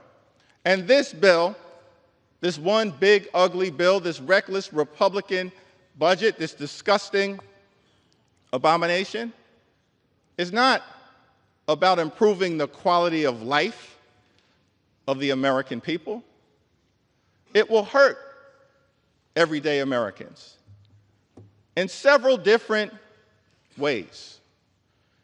This bill represents the largest cut to health care in American history. It's an all-out assault on the health care of the American people, an assault on Medicaid, an assault on Medicare, an assault on the Children's Health Insurance Program, an assault on the Affordable Care Act, an assault on Planned Parenthood and the health care of women all across the United States of America, an unprecedented assault on the American people and their health care. Almost $1 trillion in cuts to Medicaid. This runs directly contrary to what President Trump indicated in January, which was that he was going to love and cherish Medicaid. Nothing about this bill loves and cherishes Medicaid. It guts Medicaid. It guts Medicaid in a way that's going to hurt children, hurt families, hurt seniors, hurt people with disabilities, hurt women, hurt everyday Americans. Hospitals will close, including all throughout rural America, Mr. Speaker. Nursing homes will shut down. By some estimates, 1 in 4 nursing homes will close as a result of this one big, ugly bill. And community-based health clinics, which are the lifelines in neighborhood after neighborhood all across this country, in urban America, in rural America, in suburban America, in small-town America, in the heartland of America, will not be able to operate. And as a result of the lack of health care that will result directly from this one big ugly bill, people in America will die. Unnecessary deaths. That is outrageous. It's disgusting. That is not what we should be doing here in the United States House of Representatives. Not what we should be doing. In addition to the cuts to Medicaid, this bill will result in the largest cut to Medicare in American history. By some estimates, more than $500 billion in cuts to Medicare as a result of the Republicans' one big, ugly bill. This bill will also result in a devastating blow to the Affordable Care Act. That's no surprise because since 2010, Republicans, Mr. Speaker, have been trying to gut and destroy the Affordable Care Act. And as a result of the damage that is done to the Affordable Care Act in this legislation, millions of Americans will lose their health care. The assault on health care in this one big ugly bill will result in more than 17 million Americans losing health care in the United States of America. Shame on the people who've decided to launch that kind of all-out assault on the health and the well-being of everyday Americans. That's not what we should be doing here in the United States House of Representatives. And because of the drastic cuts that are made to health care in this one big ugly bill, people with private insurance all across America are going to experience increases in their premiums, their copays, and their deductibles. Millions of Americans in every corner of this country, an all-out assault on health care. That's a very different vision, Mr. Speaker, that Republicans have, working hard to take health care away from the American people than our vision, because we believe, as Democrats, that in the United States of America, health care should not simply be a privilege. Health care is a right that should be available to every single person in the United States of America.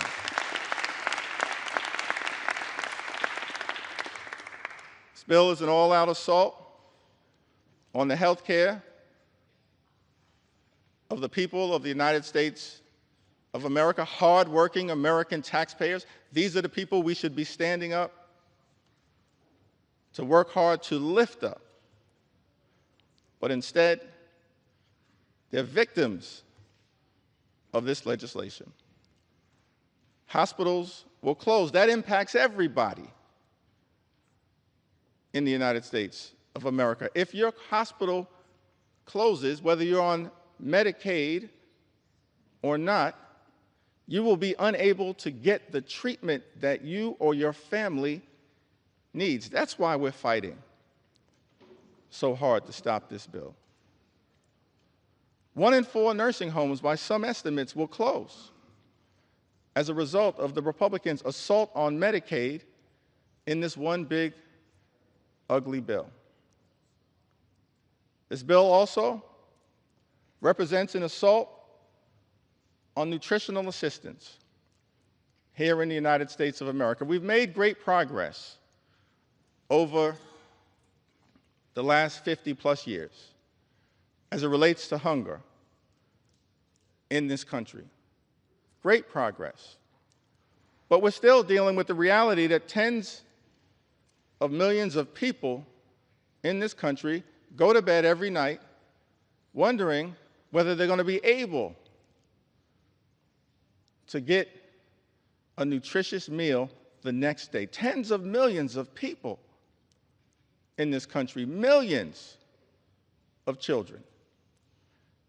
And instead of trying to address that issue, Mr. Speaker, the one big ugly bill will rip nutritional benefits away from millions of Americans, including children, rip food from the mouths of hungry children and hungry veterans and hungry seniors. That is unacceptable. That's one of the reasons why we stand in strong opposition, Mr. Speaker, to this one big, ugly bill.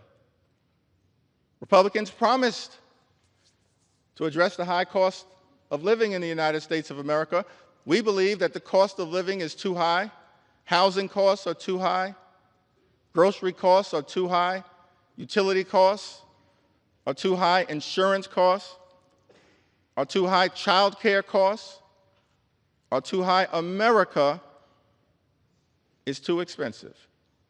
There are far too many people in this country struggling to live paycheck to paycheck. That should not be the case in the United States of America. But instead of addressing the high cost of living in this one big ugly bill, Mr. Speaker, Republicans are actually going to increase costs, particularly as it relates to the energy bills that everyday Americans pay. Estimated that energy bills will increase by hundreds of dollars a year. That has nothing to do with lowering the high cost of living, making this country a more affordable place. It does the exact opposite.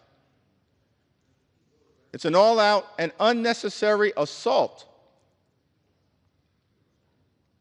on the clean energy tax credits. The clean energy tax credits that many of my Republican colleagues promised in letter after letter after letter that you would stand behind, but all chose to fold and abandon, fighting instead for special interests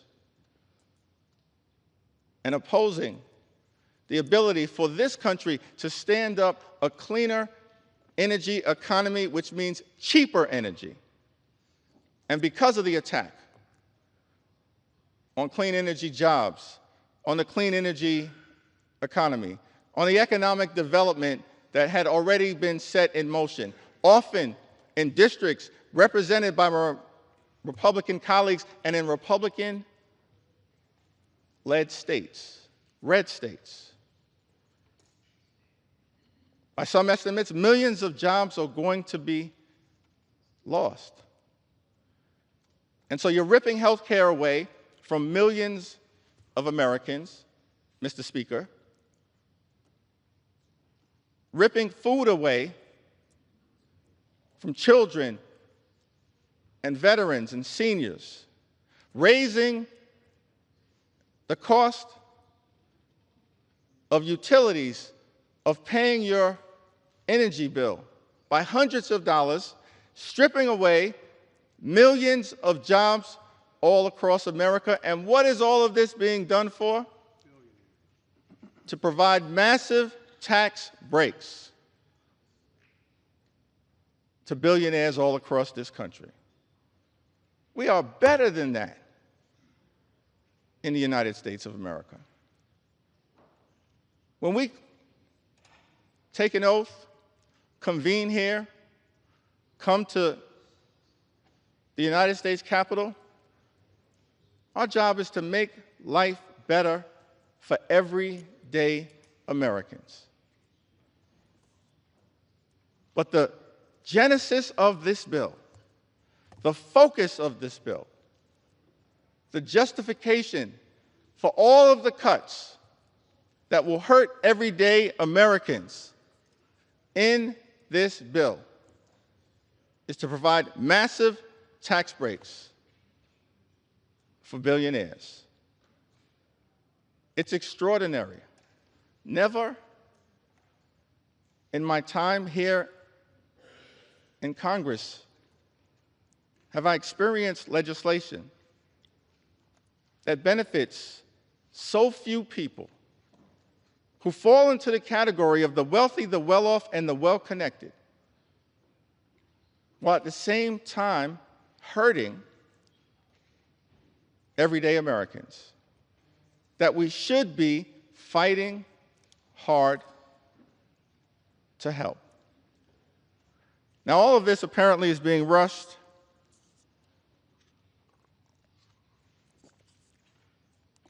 because the decision was made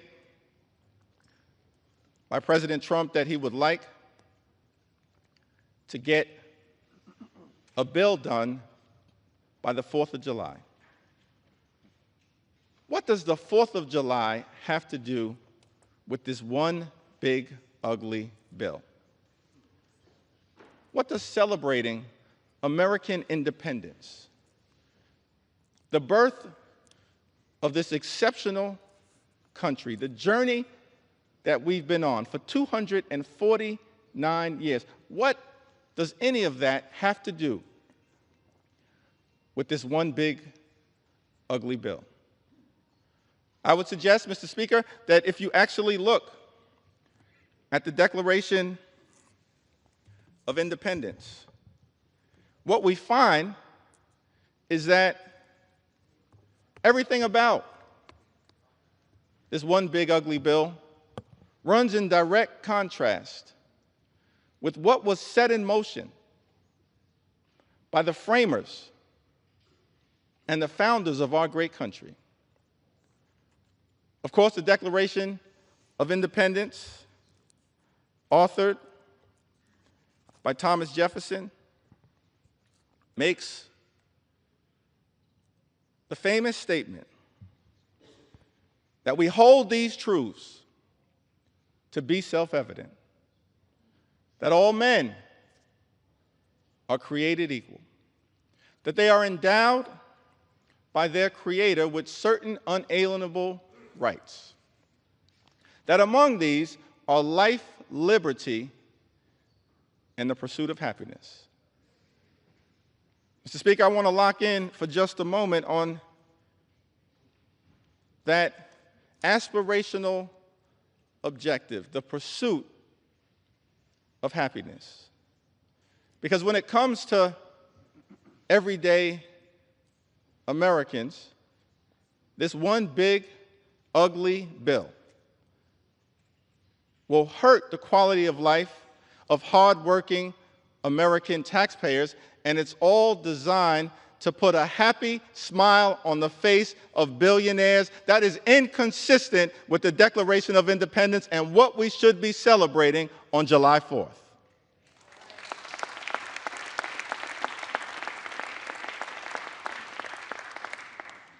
I think what Thomas Jefferson and the framers of this country, they set us out on a course of action, a journey, a march toward a more perfect union, in part anchored in the pursuit of happiness, which decade after decade, century after century, leaders who sat at 1600 Pennsylvania Avenue, leaders in this Congress on both sides of the aisle tried to bring about for the greatest number of Americans.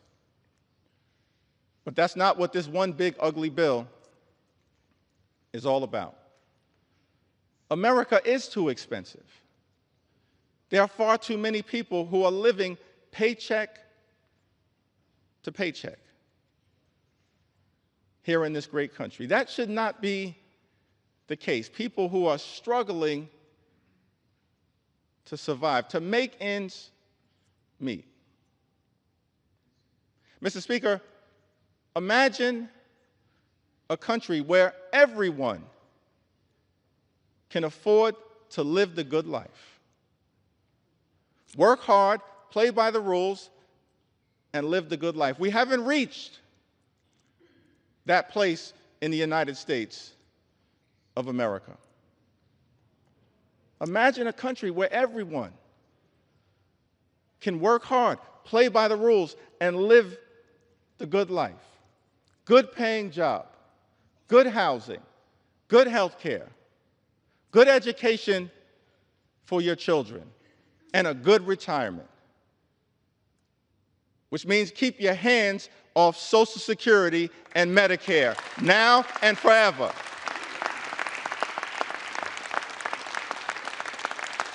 Now and forever. We want a country where every single American can afford to live the good life. Good paying job, good housing, good health care, good education for your children, and then a good retirement. And we know that in the United States of America, to unlock that quintessential American dream, living the good life, you have to work hard and play by the rules. But the challenge that so many Americans have right now in this country is that they're doing those two things. They're working hard and they're playing by the rules, but they're unable to experience the great American dream. They're unable to get to that third leg. They're unable to live the good life. And that's what we should be focusing on here in the United States Congress. Not gutting Medicaid, not ripping food out of the mouths of hungry children, not rewarding billionaires with massive tax breaks. How can you prepare to celebrate legislation that will undermine the quality of life of everyday Americans? It's not just a hypothetical, it's not just hyperbole, it's not just hype. It will happen. Everyday Americans will be hurt by the one big ugly bill. We're here on the floor of the House of Representatives, debating legislation in the middle of the night, with millions of Americans having gone to sleep, anxious about what would happen. Here on the floor of the House of Representatives, understandably concerned that their voices have not been heard in this debate, that their pleas for compassion have been overlooked. Many of my colleagues, Mr. Speaker, on the other side of the aisle have chosen not to hold town hall meetings, not to hear from the voices of the people that you're privileged to represent. But we've embraced the American people. We haven't run from the American people. House Democrats will continue to run toward the American people and lift their voices up. Lift their voices up. So, Mr. Speaker, I'm going to take a little time to share some of the stories of the American people. Voices that might otherwise be excluded from this debate. But we're not going to let those voices be excluded. We will ensure that these voices are heard. We will continue to do everything we can to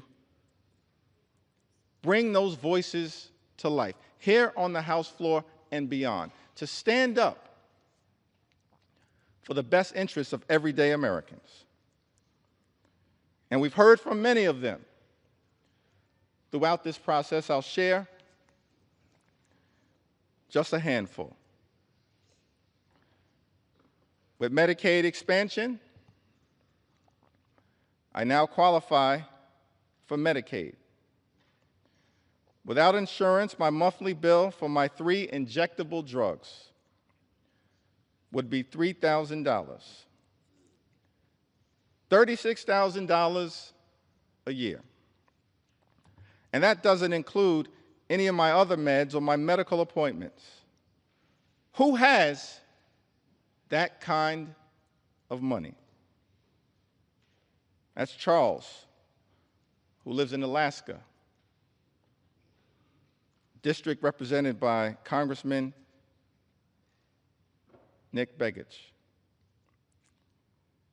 Medicare and Social Security keep me alive. I'm surviving on about $13,000 a year, most of it from my Social Security checks. That's just enough to afford my rent, utilities, and food. Without Social Security, I would be homeless. And if Medicare did not pay for my medications, if I had to pay full price, I wouldn't be able to survive. There are so many other seniors who are in the same boat. Without these programs, seniors like me would die on the street. That's Paula, who lives in Arkansas's 2nd Congressional District, represented by my colleague, Congressman French Hill. My son is a 25-year-old young adult with profound nonverbal autism who needs 24/7 support. Our family has relied on Medicaid from the time he was 2 years old, when he began early intervention services. At 3, when he was diagnosed with autism, a private health insurance denied him coverage for his pre-existing condition. Medicaid stepped in to provide health care. From that point until today, home and community-based services through Medicaid have been vital to our son's health and well-being. Medicaid also helped his school district pay for medically necessary therapies at school. Our son is thriving and healthy, and our family can support him at home because of Medicaid. That's Robin. She lives in Arizona's 1st Congressional District, represented by David Swiker. These are stories from everyday Americans who've written to us to say to this Congress, stand up for our health care, Mr. Speaker. Don't stand up for billionaires. Stand up for everyday Americans, for our health, for our safety, and for our well-being. Gwendolyn from Arizona, she also writes, she says Medicaid is the difference between my son being healthy, happy, cared for, and social, versus being at home with aging parents who struggle to physically provide the care that is required daily. Medicaid funding means my son receives the incontinent supplies he needs, the internal feeding supplies he needs to live, and medications that his primary insurance won't cover. Medicaid matters because without it, my son and millions of others like him may not survive. Let me speak directly to Gwendolyn from Arizona. Her representative may not be fighting on your behalf. As House Democrats, we're here to say to you, we agree. Medicaid matters and it must be preserved. It must be preserved. Because Medicaid matters to millions of people all across this great country, to children, to seniors, to people with disabilities, to women, to families, to people in every corner of the United States of America. Yes, Gwendolyn, Medicaid matters. And if your representative won't fight for it, we will.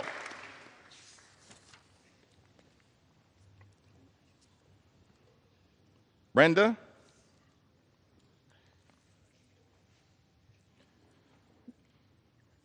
Says to us, my youngest child is a nonverbal 43-year-old female with autism who has been on Medicaid since she was 12. She's had 3 major surgeries and 6 or more outpatient surgeries, all made possible because of Medicaid. We would not have been able to get our daughter what she needed if it wasn't for Medicaid. She also has a seizure disorder and is on several medications. Some of them are way too expensive for us to afford on a blue-collar income. Finding doctors that are good and accept Medicaid are few and far between. But some doctors are better than none.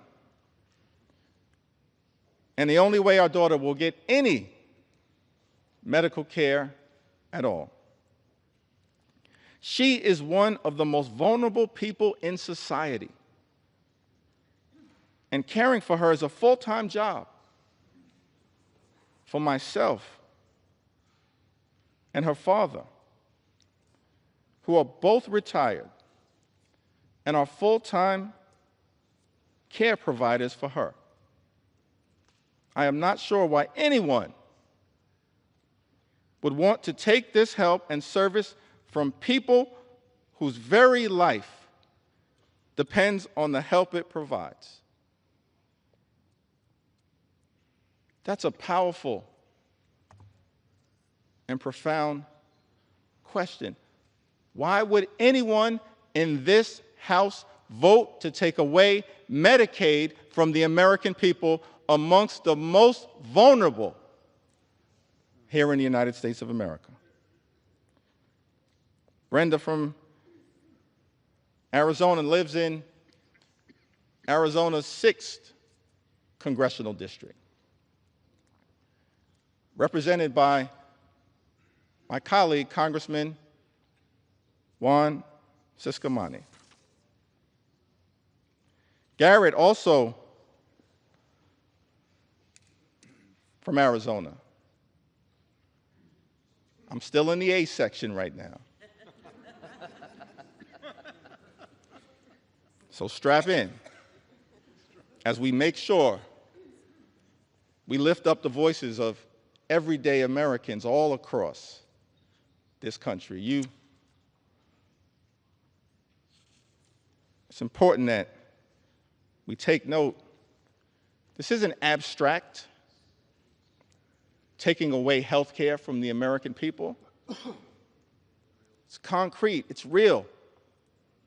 has devastating implications. Garrett says, I was diagnosed with cerebral palsy at birth.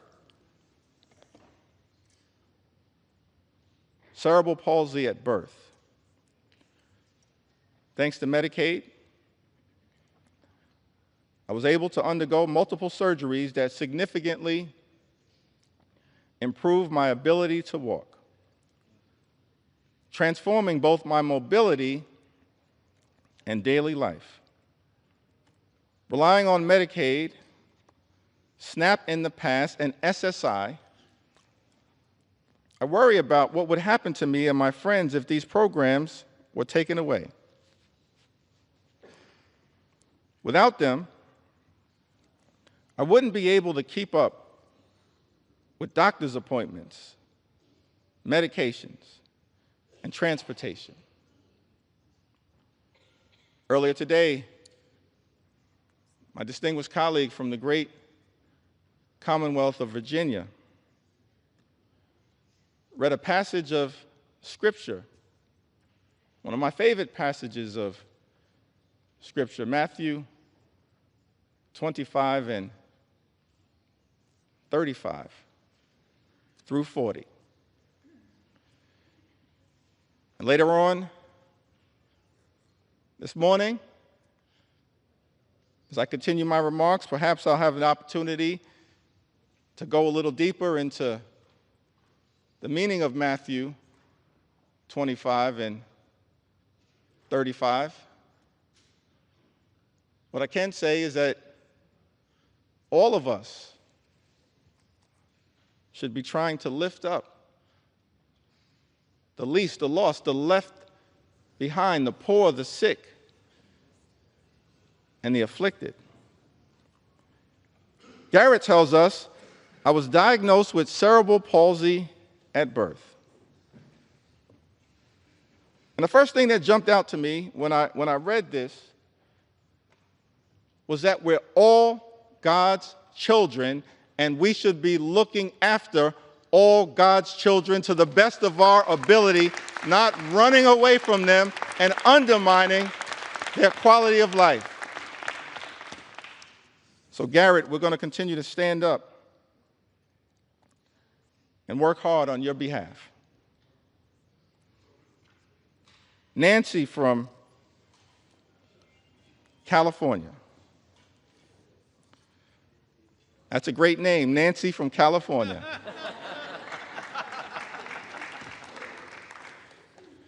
Nancy from California writes, my two special health needs,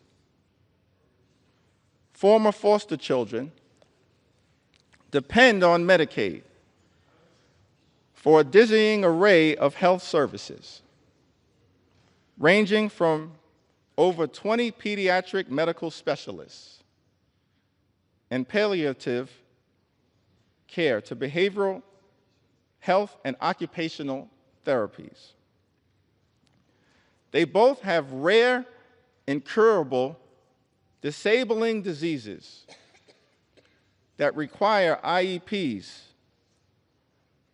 to navigate school.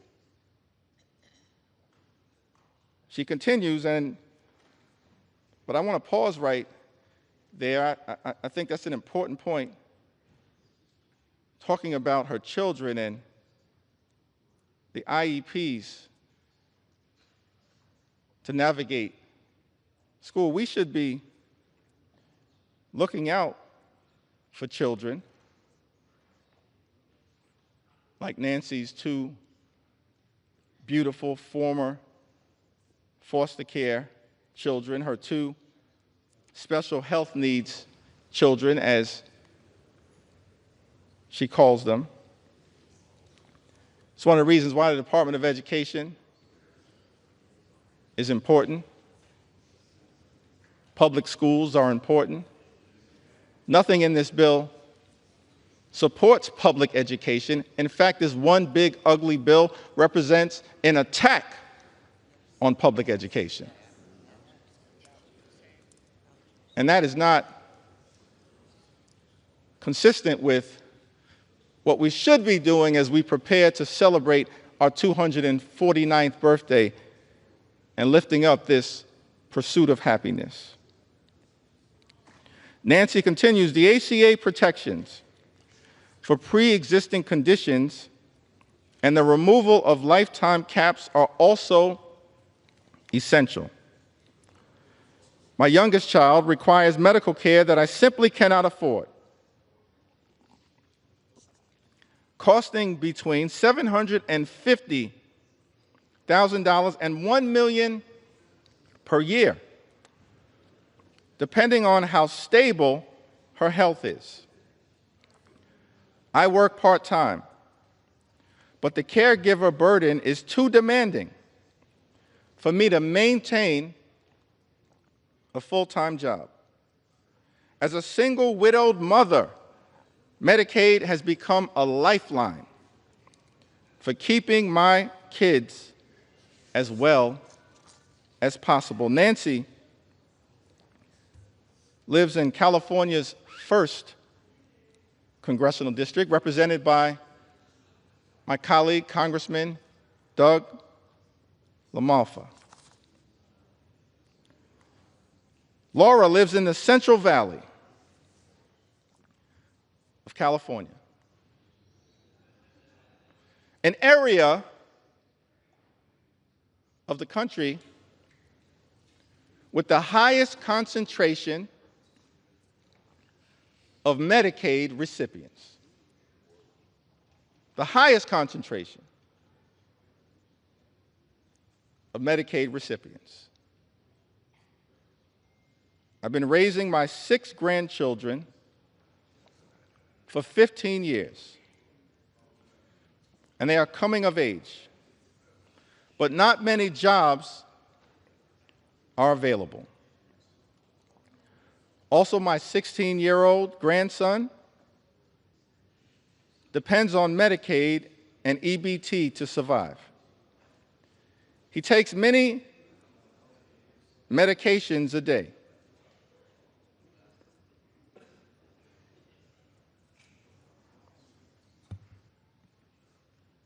If you're not going to respect my ability to speak, respect the story that I'm telling on behalf of Laura.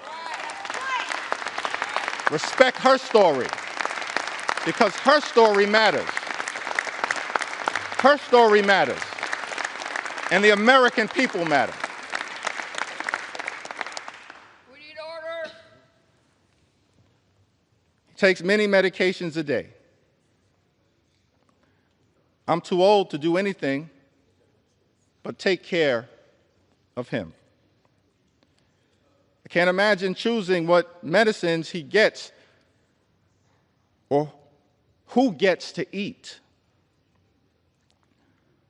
Please reconsider for the people who need medication that is necessary for survival. Universal access to food and meds would lighten the worry that we carry. Not having to worry about food and medicines gives me more time to care for my 26-year-old grandson, who is quadriplegic due to a head-on collision last year. Please don't make him suffer anymore. He needs food supplements and many medications every day to survive. Laura lives in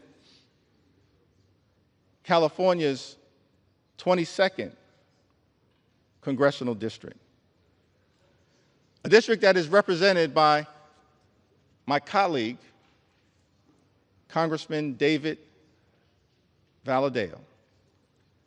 Just happens to be the district that has the highest concentration of Medicaid recipients in this country. Laura, I don't know what your Congress member is going to do.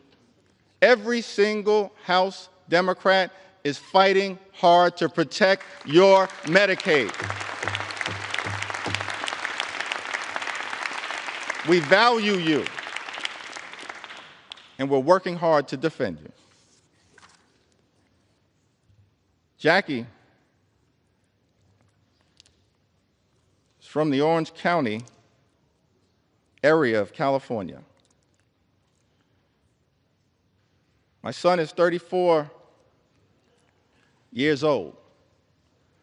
He has Down syndrome and autism and lives at home with his aging parents, Dad, 82, and Mom, 71.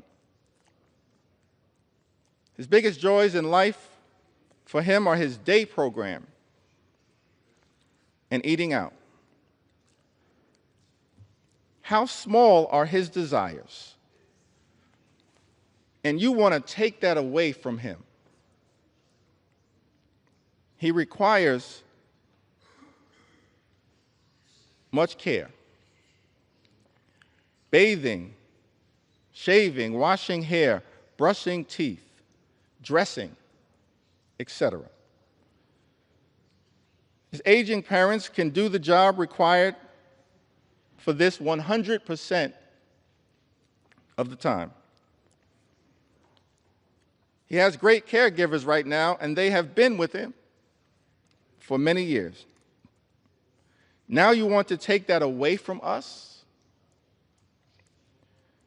Please know that Medicaid, Medi-Cal, is what allows us to keep him in a safe and happy environment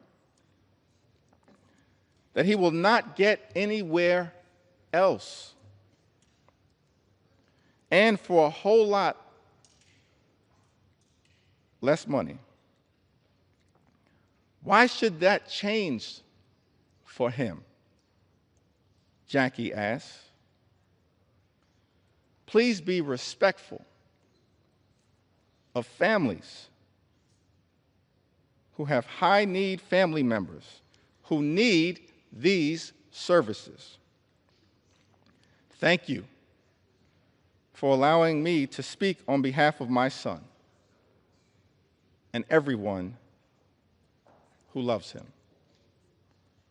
Jackie lives in California's 40th congressional district, a district represented by my colleague, Congresswoman Young Kim. Kayla writes to us from Colorado. At 26, I was diagnosed with brain cancer, a discovery I was only able to make because of Medicaid. Without it, I wouldn't have been able to get the treatment I need to survive. That diagnosis changed my life. And while I am grateful to be here, I can no longer work. Now I rely on disability benefits, food stamps, just to get by. These programs are the only reason I'm able to live. Without this support, I don't know how I would manage. Kayla lives in Colorado's 2nd congressional district, a district represented by the Assistant Democratic leader, Joe Neguse. Kayla, I can say to you that your Congress member is fighting hard to protect you, just like every single member of the House Democratic Caucus.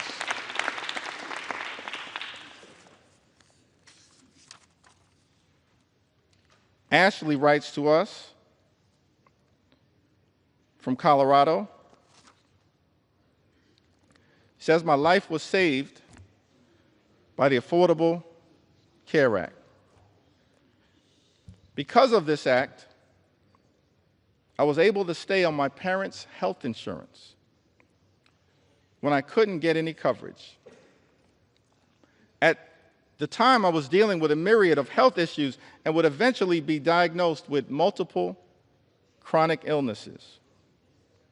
Because of the ACA, when my husband and I were married, I was able to be added to his insurance without being denied due to pre-existing conditions. Prior to the act being passed, I was denied coverage and care many times. If I was even approved for coverage, it cost me thousands per month in premiums. I was being penalized, Mr. Speaker,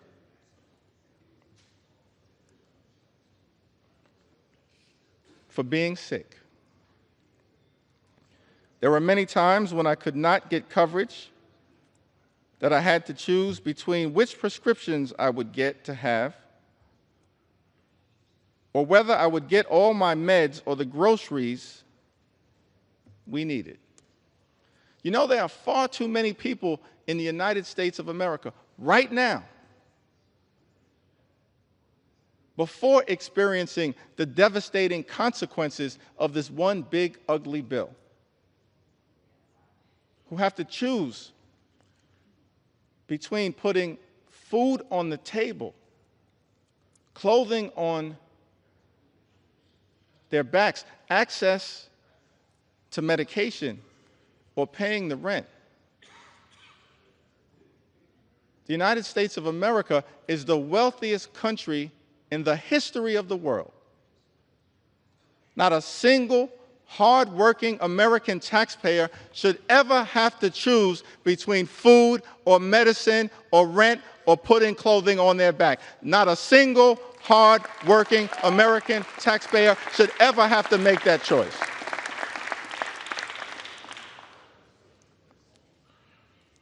If people did not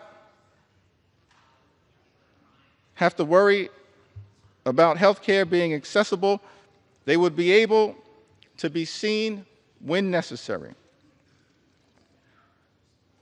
And when people are able to see doctors when they are unwell, they can stay healthy for longer periods of time.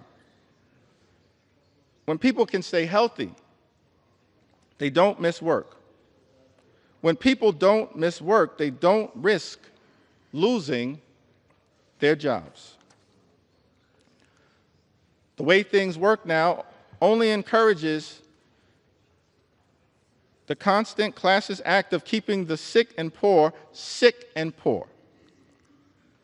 This should never, ever be a situation in a country that claims to have the best functioning economy in the world, the best doctors, the best universities. Ashley lives in Colorado's 3rd congressional district.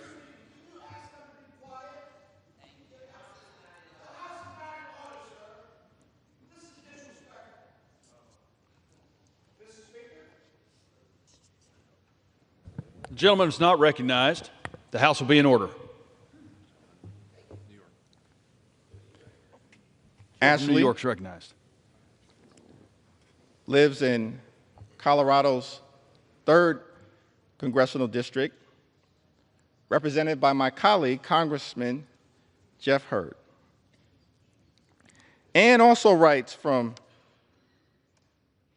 Colorado. Through the Medicaid waiver,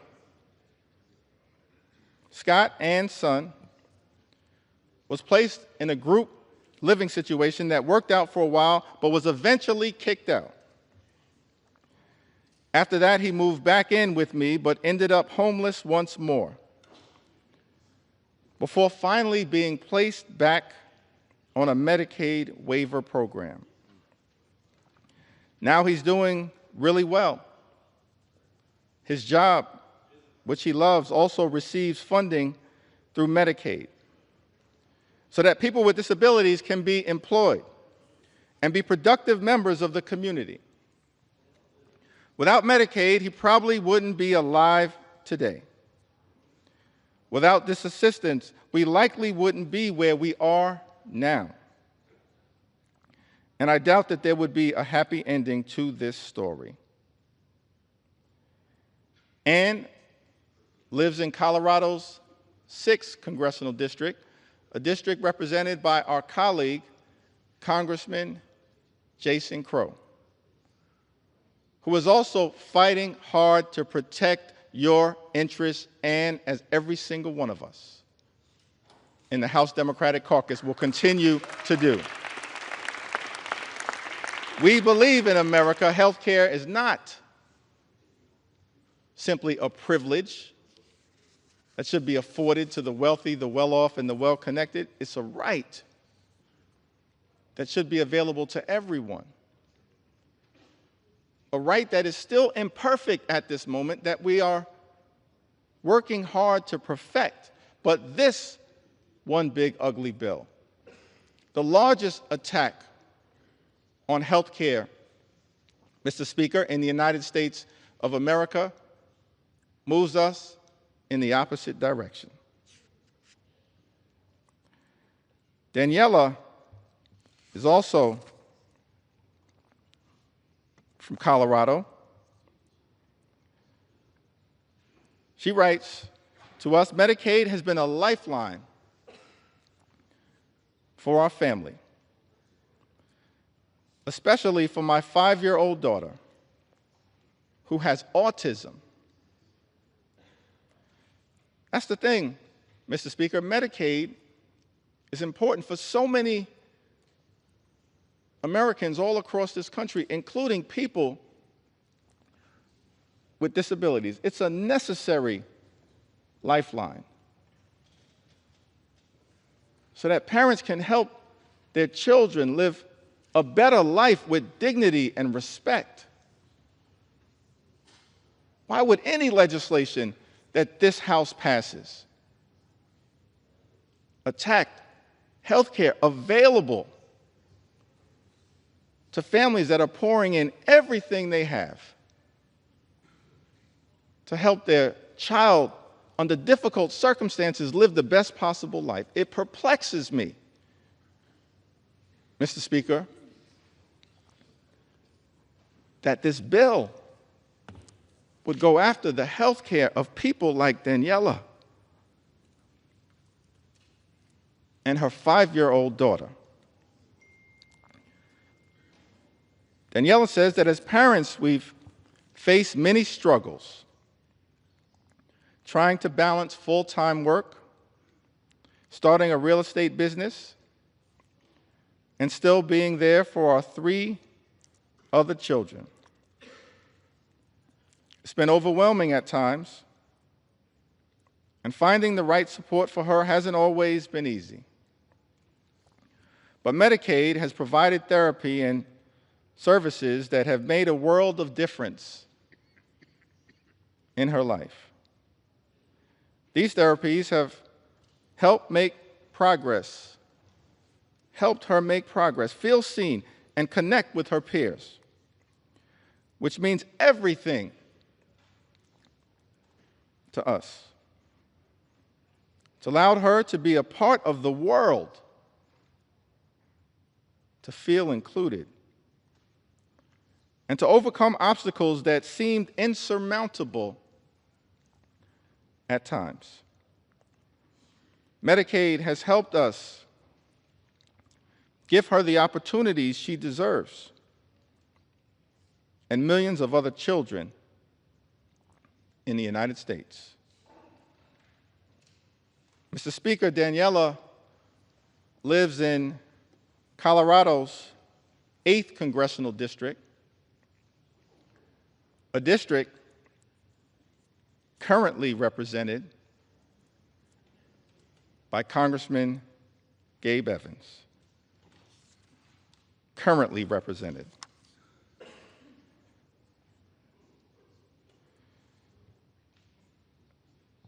Mr. Speaker, we heard from Martha, who writes from Florida. I have an adult daughter with developmental and intellectual disabilities who needs Medicaid for her medical care. As a mom, I worry a lot about what the future will hold for her. Will she have access to quality medical care when my husband is no longer able to provide for her? Please support individuals like my daughter who are vulnerable and need our help. Thank you from my heart. Martha lives in Florida's 7th congressional district, a district represented by our colleague, Mr. Speaker, Congressman Corey Mills. We've heard from people from the heartland of this country. In Indiana, Kim writes to us, SNAP and Medicaid were lifelines when my children were younger. At least when I was able to get them. As a single mom, working my way up from low-paying jobs, we often had too little food. My dinner was the combined uneaten food from my 4 kids' plates. Even then, keeping benefits was difficult due to missing or late paperwork, faxes lost to the ether. I sometimes worked 3 jobs and cried too often when the letter came saying benefits were suspended. When that happens, you end up hungry for weeks until it's straightened out. Kim lives in the 9th Congressional District of Indiana, Mr. Speaker. She says, SNAP and Medicaid were lifelines when my children were younger, at least when I was able to get them. Let me park right there for a moment, because one of the arguments that I've consistently heard made, Mr. Speaker, by our Republican colleagues on the other side of the aisle is that they weren't going after Medicaid recipients, that no benefits would be taken away as a result of these so-called work requirements.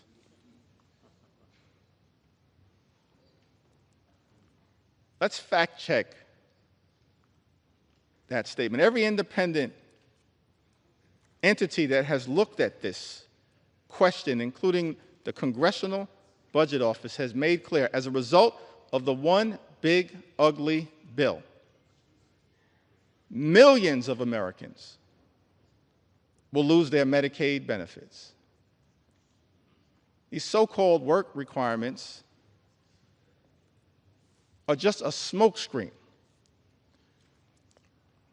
because more than 90% of the people who receive Medicaid benefits who can work, do work right now in the United States of America.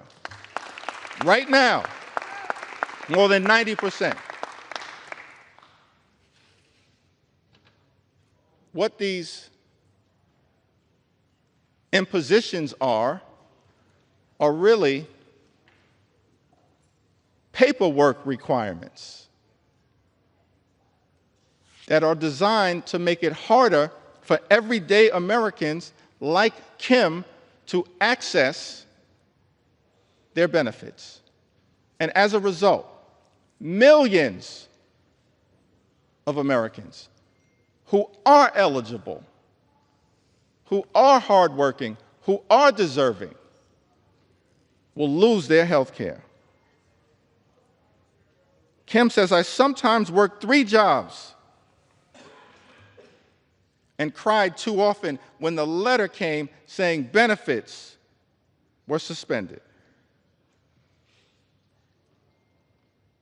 As House Democrats, Mr. Speaker, we are here fighting for people like Kim and millions of others like her all across the United States of America who will lose urgently necessary, life-changing, and life-sustaining Medicaid benefits as a result of Donald Trump's one big, ugly bill.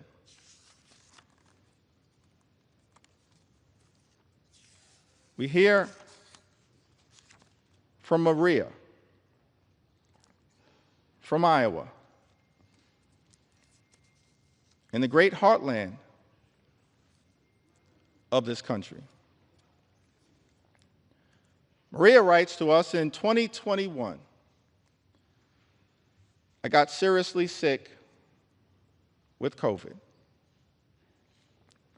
I ended up in a coma for 12 days, spent 3.5 weeks in the ICU, and then another 3 weeks on the recovery floor.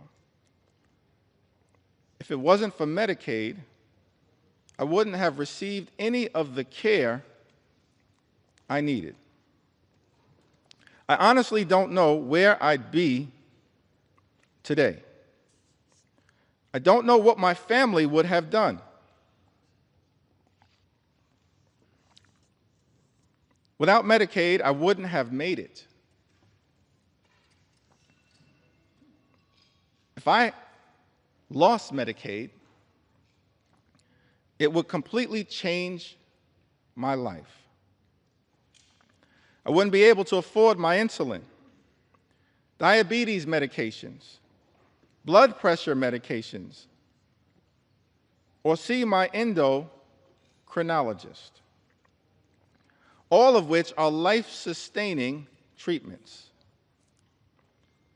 I also need to see my pulmonary specialist regularly.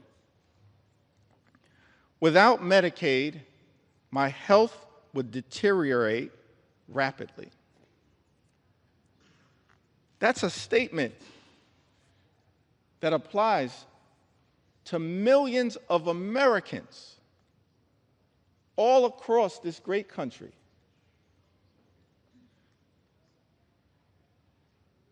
who are at risk of losing their health care because this one big, ugly Republican bill has put a target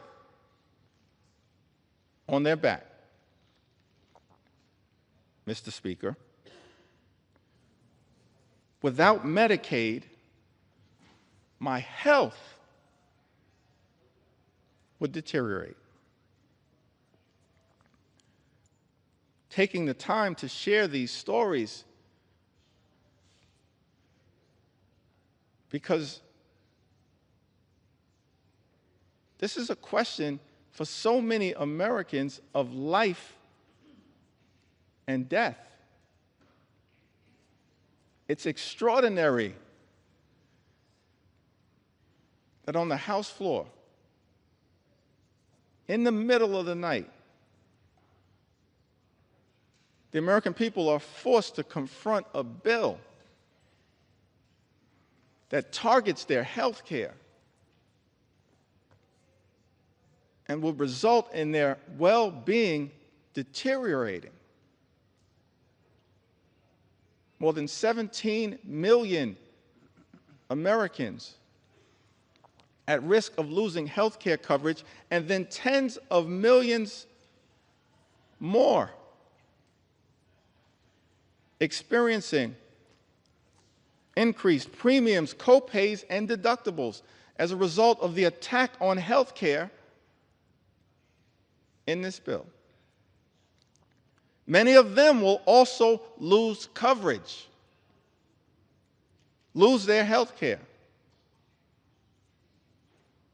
These are Americans on private insurance, employer-provided insurance. But because of the health care attacks in this bill, their premiums, their copays, their deductibles will go up. Some will not be able to afford it, and they will lose their health care. That's what this bill represents. That's why I'm taking the time to share these stories and experiences and concerns and fears and anxieties of the American people. I wish, Mr. Speaker, that we had a lot more time to debate this bill. This is the type of bill that under normal circumstances, we'd have hours and hours of debate, where hundreds of members could participate on both sides of the aisle and share their thoughts, their perspectives, their ideas, their passionate support or passionate opposition. But this bill, which by some estimates is larger than the CARES Act and the American Rescue Plan and the Infrastructure Investment and Jobs Act and the CHIPS and Science Act combined in terms of its possible impact on the debt in this country, increasing the debt by more than $3 trillion, saddling our children and grandchildren with that level of extraordinary debt by people who claim to be fiscally responsible. The implications of this bill are enormous. And yet, each side of the Ways and Means Committee was given 15 minutes to discuss the implications of this bill. Each side of the Budget Committee was given 15 minutes to discuss the implications of this bill that will have devastating consequences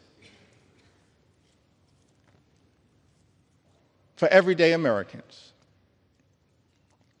while rewarding billionaires with massive tax breaks.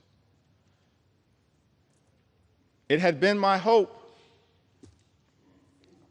Mr. Speaker, that we'd be able to have a robust debate,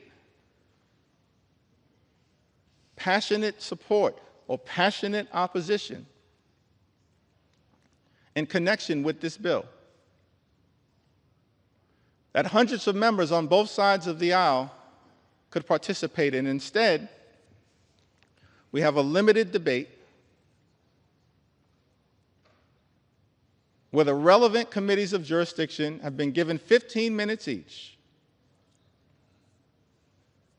on a bill of such significant magnitude as it relates to the health, the safety, and the well-being of the American people.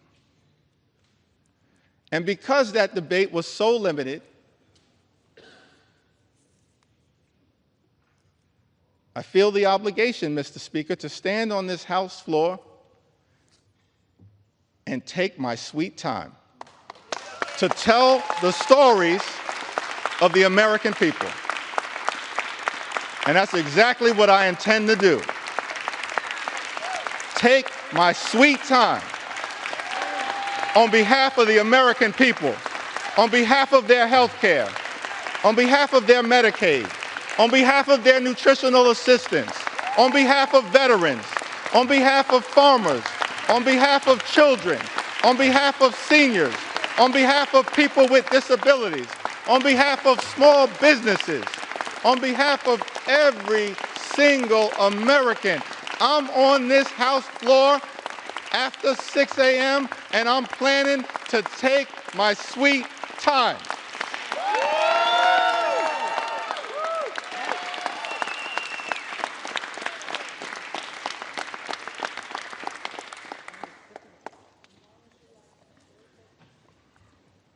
Without Medicaid, I wouldn't have made it. If I lost Medicaid, it would completely change my life. It would also severely affect my husband with epilepsy.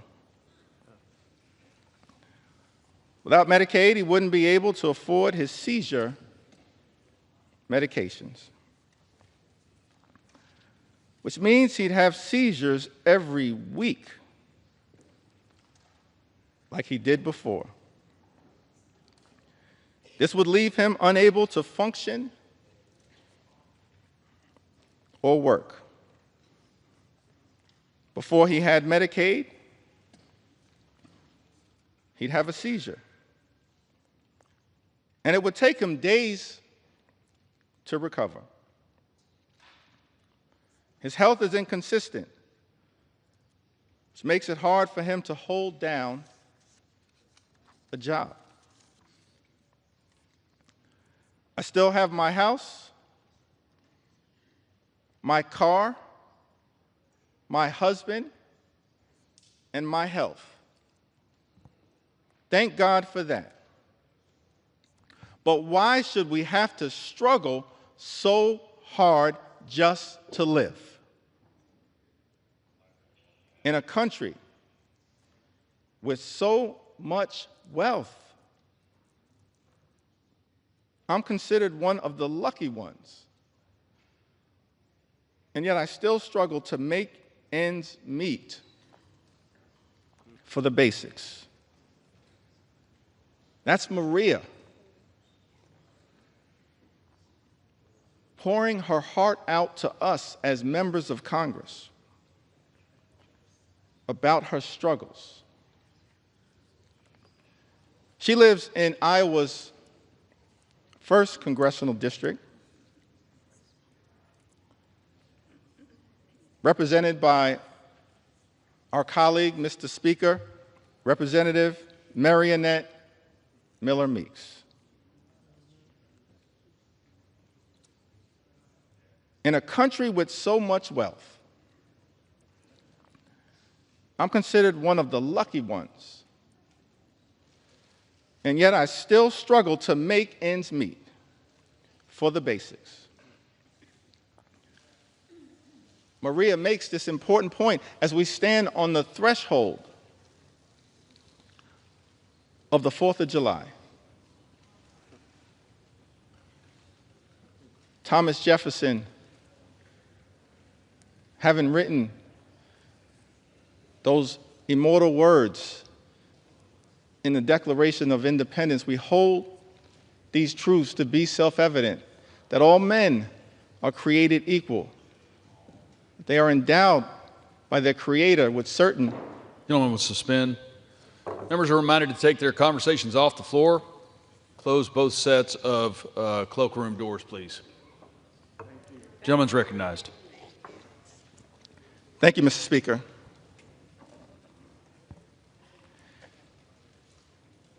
If I'm not going to get any love for the other side of the aisle, I would expect that at least Thomas Jefferson would.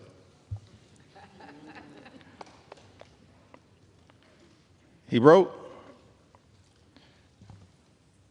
in the Declaration of Independence that among these are life, liberty, and the pursuit of happiness. What is the pursuit of happiness in the United States of America here in the year of our Lord, 2025? Imagine a country where every single American can afford to live the good life. work hard, play by the rules, live the good life. That's the American dream. But our concern as Democrats is that in the wealthiest country in the history of the world, there are far too many people, like Maria from Iowa, who are unable to achieve that American dream, unable, despite working hard and playing by the rules, to live the good life, good paying job, good housing, good health care, good education for your children, and a good retirement. That should not be too much to ask for here in the United States of America. But instead of working to bring that American dream to life for the greatest number of people all across the country, this one big ugly bill, Mr. Speaker, that our Republican colleagues are trying to jam down the throats of the American people, will undermine their quality of life.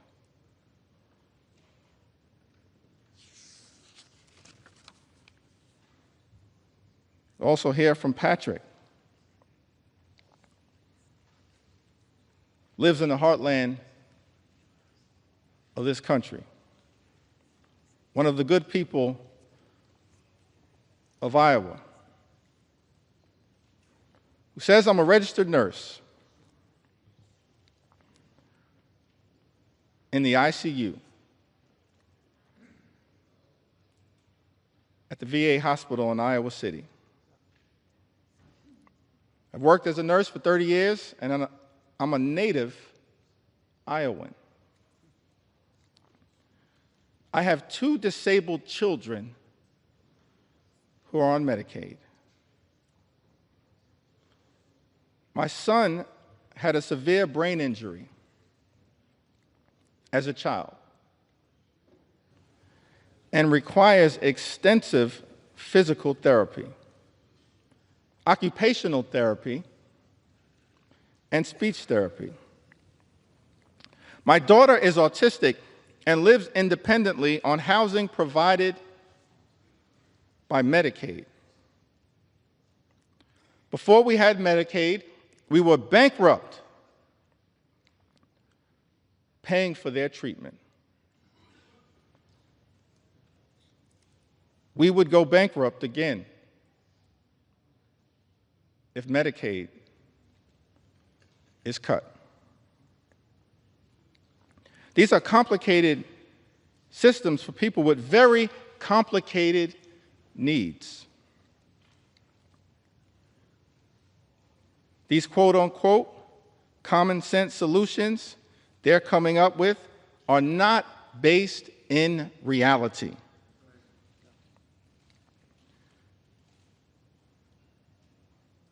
People have tried these work requirements in the past, but even disabled or able-bodied people, we all have barriers. From childcare, transportation, monetary limitations. It's a foolish idea to think that this won't have a negative impact. They're just trying to remove people from the program, and it's cruel. Patrick, you are correct. Thank you for your service as a registered nurse at the VA hospital. And thank you for all that you are doing to love and cherish your 2 disabled children who are on Medicaid. And you're exactly right. What is contemplated in this one big, ugly bill is wrong, It's dangerous and it's cruel. And cruelty should not be either the objective or the outcome of legislation that we consider here in the United States House of Representatives. Mr. Speaker, cruelty should never be the objective or the outcome of legislation that we consider here in the House of Representatives. But it is cruel to take away Medicaid from the American people. And that is why, as House Democrats, we will continue to show up and speak up and stand up in defense of the health care of the American people. I'm thankful for all of my colleagues who are here, who throughout this process, a difficult process, have stood up over and over and over again on behalf of the health care of the American people. Thankful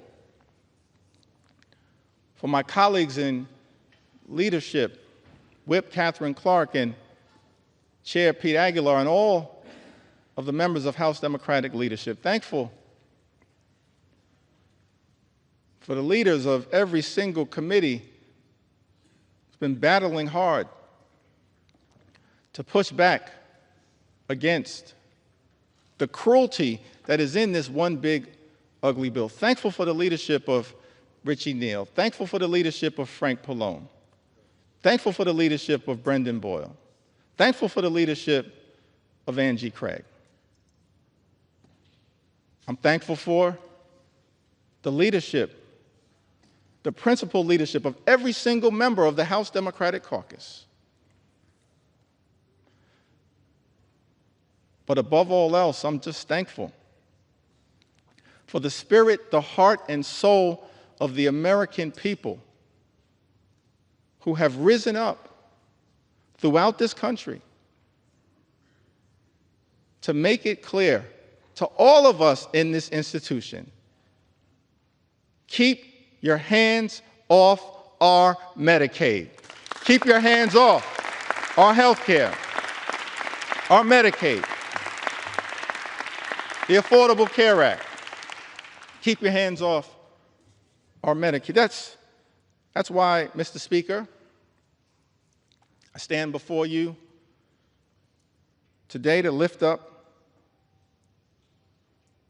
stories on behalf of the American people. Don't have the great privilege and honor to stand on this House floor, as all of us, Democrats and Republicans alike, do,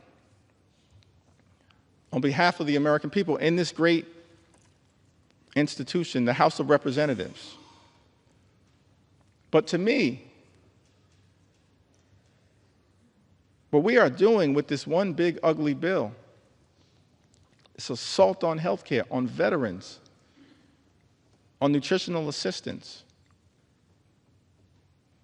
This assault on good paying, clean energy jobs. This assault on the high cost of living in the United States of America. All of it is inconsistent with the best of what this House of Representatives should be doing for such a time as this. And so I stand here on behalf of everyday Americans like Elizabeth, who's also from Iowa. Elizabeth suffered from sepsis caused by untreated strep throat. After waiting to receive care while uninsured and without paid sick leave, After receiving care she needed, she was able to apply for Medicaid and have her medical bills retroactively covered. Now, Medicaid has allowed her to get access to essential and preventative health care. Mr. Speaker, Elizabeth lives in the congressional district represented by our colleague, Zach Nunn, Iowa's 3rd congressional district. Thank you, Elizabeth, for highlighting one of the concerns that all of us should have with this bill. When you launch an all-out assault on the health care of the American people, when you effectively end Medicaid as we know it, gut parts of the Affordable Care Act, what you essentially are doing by stripping health care away from the American people, putting people like Elizabeth back in the position that she had previously been in, where she has untreated medical conditions that won't get better on its own, it will likely get worse and lead to further medical complications. Why would we do that to the American people? That is wrong. We should be lifting people up in this country, not tearing them down. We should be lifting up everyday Americans, not tearing them down, and putting them at risk of their life, their quality of life, their health, their well-being, getting worse. We hear from Becky.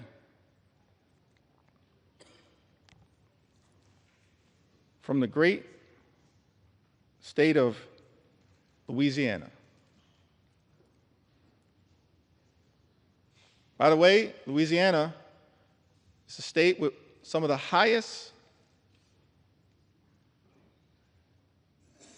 percentages of Medicaid recipients of any state in the Union. Any state in the Union. And Louisiana is a state at risk of suffering greatly as a result of the all-out assault on Medicaid that is part of Donald Trump's one big, ugly bill. Becky tells us, I have had Medicaid for years. And without it, I wouldn't be able to afford to see my doctors or cover what Medicaid doesn't pay. As a senior citizen, I now have to go back to work just to keep a roof over my head, afford rising food and utility costs, and maintain my car. Meanwhile, the government keeps taking more and more out of my Social Security benefits. Money I already paid taxes on while working. Feels like the middle class no longer exists. You're either rich or poor. Politicians today have no real understanding of what it's like to struggle every single day. if they had to live like regular people, maybe things would improve for seniors like me. Becky lives in Louisiana's 3rd Congressional District, a district represented by our colleague, Mr. Speaker, Representative Clay Higgins. Louisiana, state, of course, also represented by my good friend and colleague,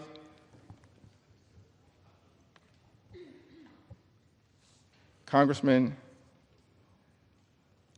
Troy Carter, who I see is here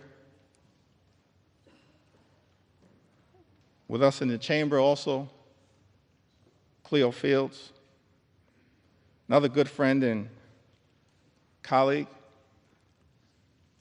Louisiana, a state that stands to suffer mightily as a result of this all-out assault on Medicaid. Now, I heard my distinguished colleague, Mr. Speaker, the House Majority Leader, someone who personally respect his resilience, his perseverance, his journey. I think he comes by his views in good faith. It's his perspective, it's the speaker's perspective.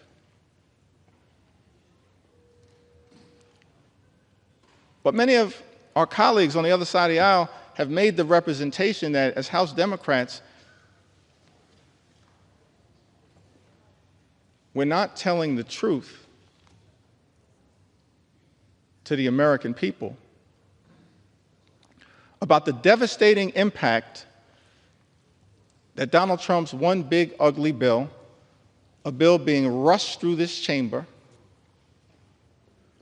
will have on the health and the well-being of people in Louisiana and all across the country. They've accused us of fear-mongering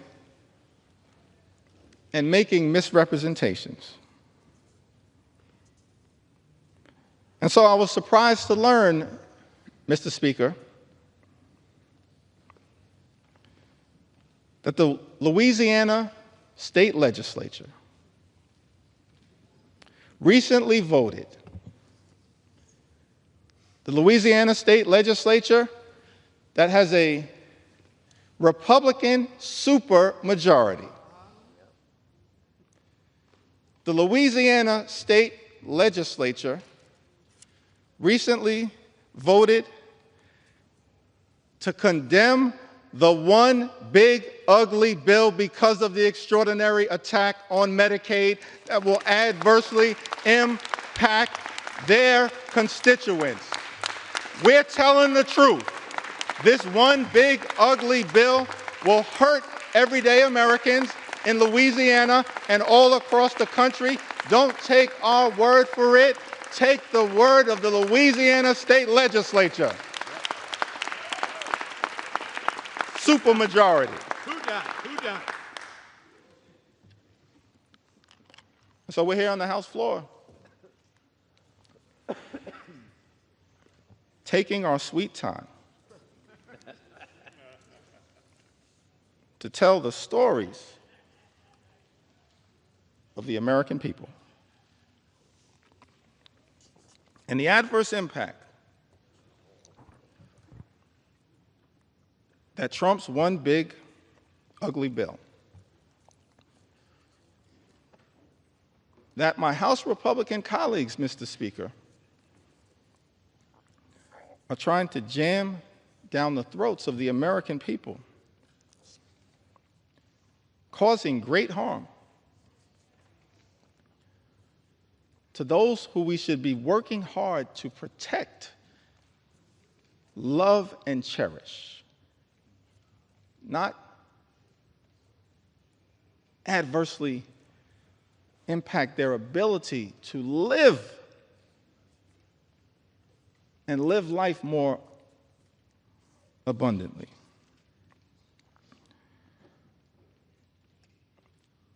Tamara, who lives in Louisiana's 4th Congressional District, represented by the Speaker of this great House. I have depression and PTSD. I'm unable to work and rely on Medicaid to get my monthly medications to keep me essentially alive. Tamara, we're going to continue to fight hard on your behalf. We heard from Emily, who lives in the Commonwealth of Massachusetts. Emily tells us that I'd moved to Massachusetts in 2020 and was working a retail job for minimum wage. I was unable to afford much, but the state thankfully approved me for SNAP assistance and Medicaid. Without that jump start, I'm not sure where I would be today. There shouldn't be shame or stigma surrounding these programs. You never know when life will get pulled out from underneath you. The relief when these programs can come to your aid is indescribable. Emily lives in the 5th Congressional District of Massachusetts, a district that is represented by the House Democratic Whip, Catherine Clark, who's a strong champion on your behalf, Emily, powerfully, ethically, principally, fighting hard on your behalf. Casey lives in the 2nd Congressional District of Maine, a district represented by Congressman Jared Golden. Thankful for Congressman Golden's service. He served this nation with distinction overseas and has come back home to serve this nation in the United States Congress. Casey writes, as a single mom of 2 young children and non-profit professional in rural Maine, Casey and her children rely on Medicaid and SNAP to live their lives. The resources and stability provided by Medicaid and SNAP allowed Casey to leave her emotionally abusive husband and support her children. Casey's 7-year-old son has ADHD and is on the autism spectrum. Relies heavily on individualized support through Medicaid. If Medicaid goes away, Casey doesn't know how their family will stay afloat.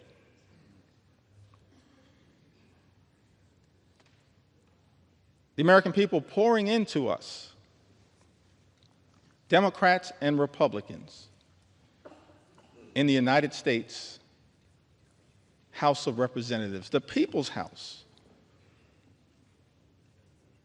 pouring into us with all of their heart, all of their soul, all of their authenticity, pleading that this Congress would find it in our hearts to stand up for them and not stand up for billionaires, which is what this one big ugly bill is designed to accomplish. Sarah writes to us from Michigan's 4th Congressional District. My daughter has a heart condition, and the fact that she's on Medicaid is the only way that we can pay for her doctor visits and medications. I'm a widow, and money is very tight. So the fact that I'm on Medicaid, too, is the only way that I can pay for my own visits and meds. The loss of Medicaid for us would be absolutely devastating. Mr. Speaker, Sarah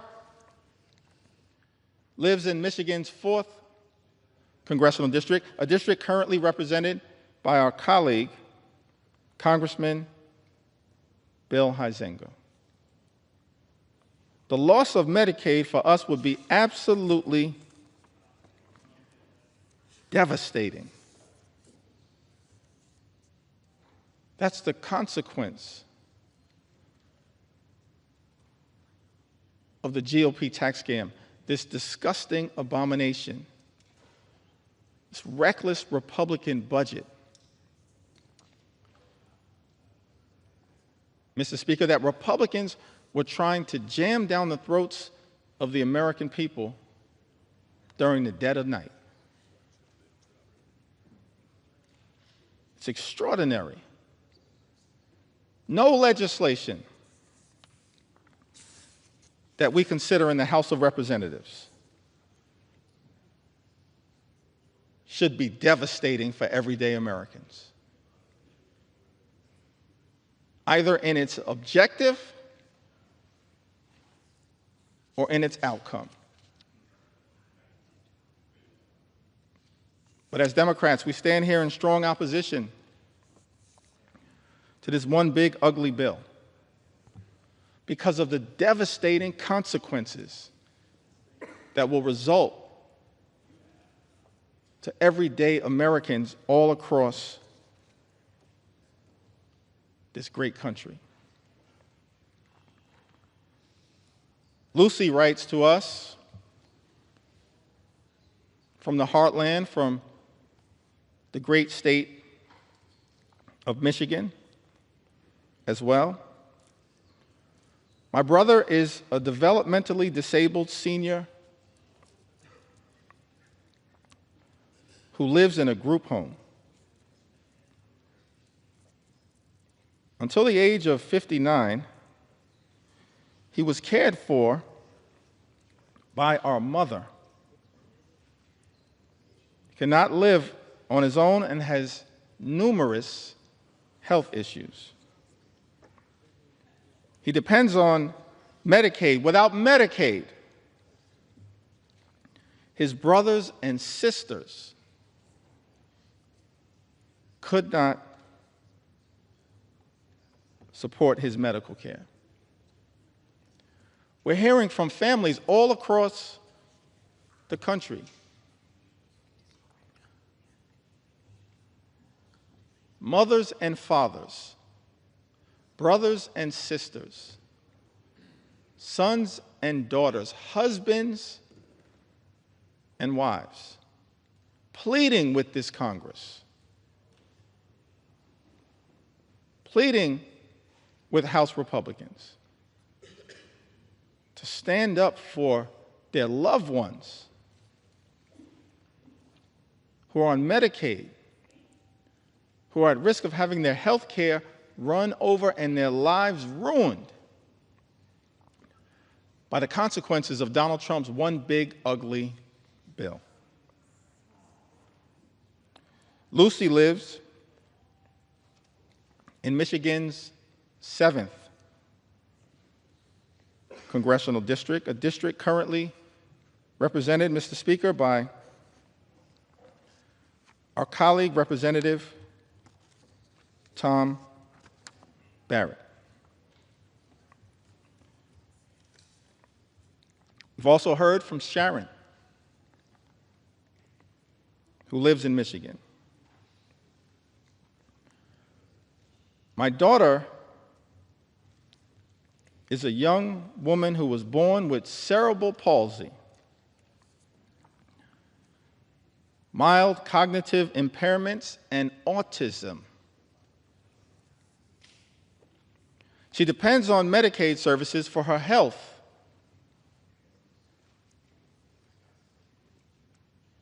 Safety and well-being. She's unable to work or take care of herself. She's unable to work or care for herself without help. Without Medicaid, she is totally at risk. Cutting Medicaid to give tax cuts to wealthy billionaires is not only cruel and unethical, Sharon writes, but it puts vulnerable people, including children, at risk of severe mental and physical health problems. Do the right thing and rescind the drastic cuts to Medicaid for vulnerable people with serious physical disabilities and people with serious and persistent mental health problems. Mr. Speaker, Sharon lives in the 10th Congressional District, represented by our colleague, Congressman John James. I don't know how the congressman from the great state of Michigan will vote at the end of the day as it relates to defending people like Sharon. But as Sharon writes, I know what I can say.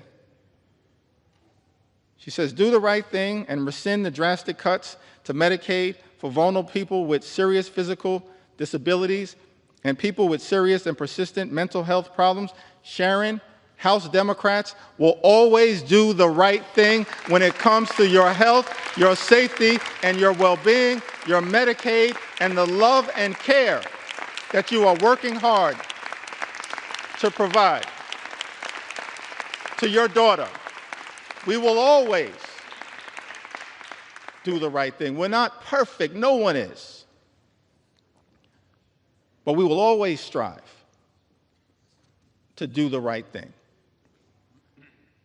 on your behalf.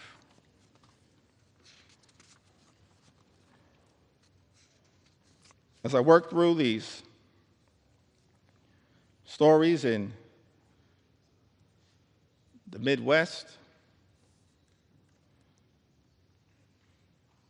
and it appears, Mr. Speaker, that I'm about halfway through the stories as it relates to Medicaid. Medicaid. Medicaid. It appears that I'm halfway through the stories as it relates to Medicaid, but the extraordinary thing about this bill is that it represents such an unprecedented assault on the American people that there are stories that need to be told as it relates to the attack on nutritional assistance for the American people.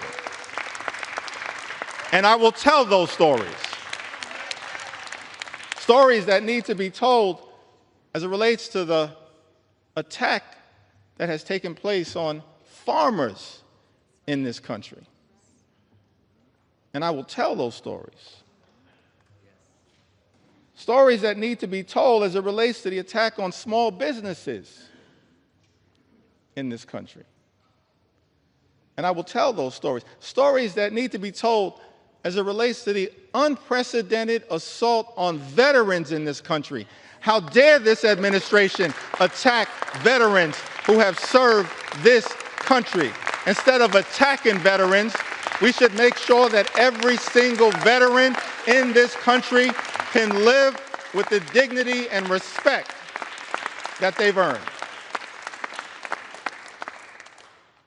So there are stories that need to be told as it relates to the veterans in this country. And there are stories that need to be told as it relates to law-abiding immigrant families. We have to secure our border. We believe that we have a broken immigration system that should be fixed in a comprehensive and bipartisan way. But we must also stand up for dreamers and farm workers and law-abiding immigrant families in this country. We will not abandon our nation's heritage as a country of immigrants. Not today, not tomorrow, not ever. It's part of what American exceptionalism has been all about.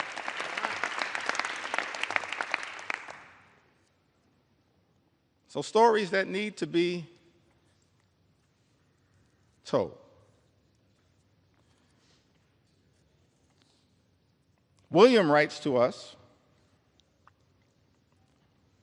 from the great state of Minnesota.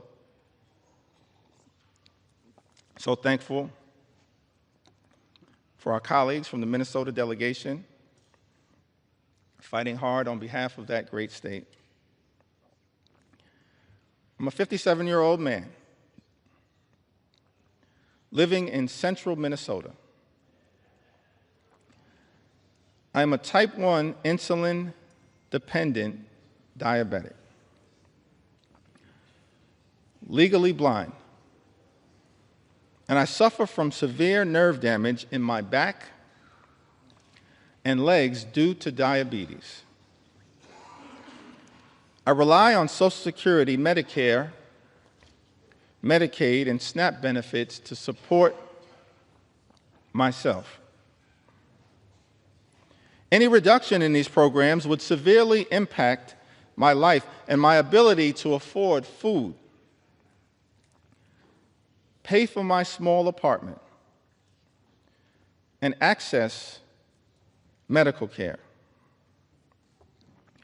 Without these benefits, I would be destitute. William lives in Minnesota's 6th congressional district. Mr. Speaker, a district represented by our colleague, Congressman Tom Emmer. Say to William, I don't know what the majority whip will ultimately decide to do as it relates to this one big ugly bill. But we're going to stand up for the things that clearly matter to you. We're going to stand up for Social Security, stand up for your Medicare, stand up for Medicaid, stand up for your SNAP benefits, and stand up for you. I'd also note, parenthetically, it's not rhetorical that we are claiming to stand up for people like William, a 57-year-old man living in central Minnesota. He notes two things that are of interest to me. He says that I'm a type 1 insulin-dependent diabetic.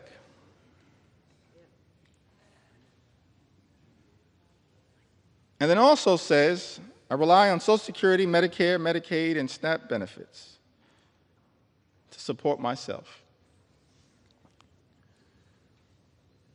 Which suggests to me that William actually may have been a beneficiary of some of the hard work that has taken place on this side of the aisle. His life is not perfect. There's still a lot of work that needs to be done. But as a type 1 insulin-dependent diabetic who's also on Medicare,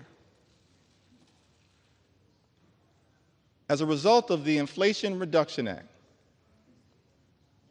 his insulin at this point, always and forever, will be no more than $35 per month. That's a down payment, William, on the type of work that we believe needs to be done, because we are committed to lowering your costs. Despite all the talk that comes from my colleagues on the other side of the aisle, Mr. Speaker, on day one, promising to lower the high cost of living. Costs would go down on day one. Costs haven't gone down. Mr. Speaker, in the United States of America, costs are going up. Life remains far too expensive. And as a result of some of the reckless policies coming out of the Trump administration, including the Trump tariffs, on again, off again, creating so much uncertainty, but certainly will result in thousands of dollars per year in additional costs on everyday Americans. We're committed to lowering the high cost of living. We're committed to making sure that every single person in this country can afford to live the good life. Good paying job, good housing, good health care, good education for their children, and a good retirement. We're committed to working hard to make sure that every single American like William can afford to live the good life. This one big ugly bill does the exact opposite. Does it make life more affordable, Mr. Speaker? It makes life more expensive. The gentleman suspend. House will be in order. As the caffeine kicks in, please take your conversations outside the chamber or in the cloakroom. Gentleman's recognized. Thank you, Mr. Speaker.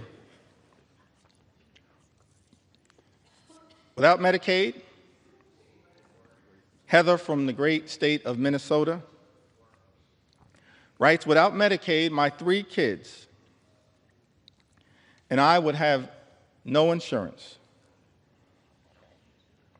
I couldn't afford my epilepsy and schizophrenia medications. My kids wouldn't have access to health care, including ER visits, physicals, vaccinations, and dental cleanings.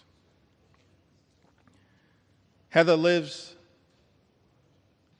in Minnesota's 8th Congressional District, represented by our colleague, Mr. Speaker, Congressman Peter Stauber. Lynn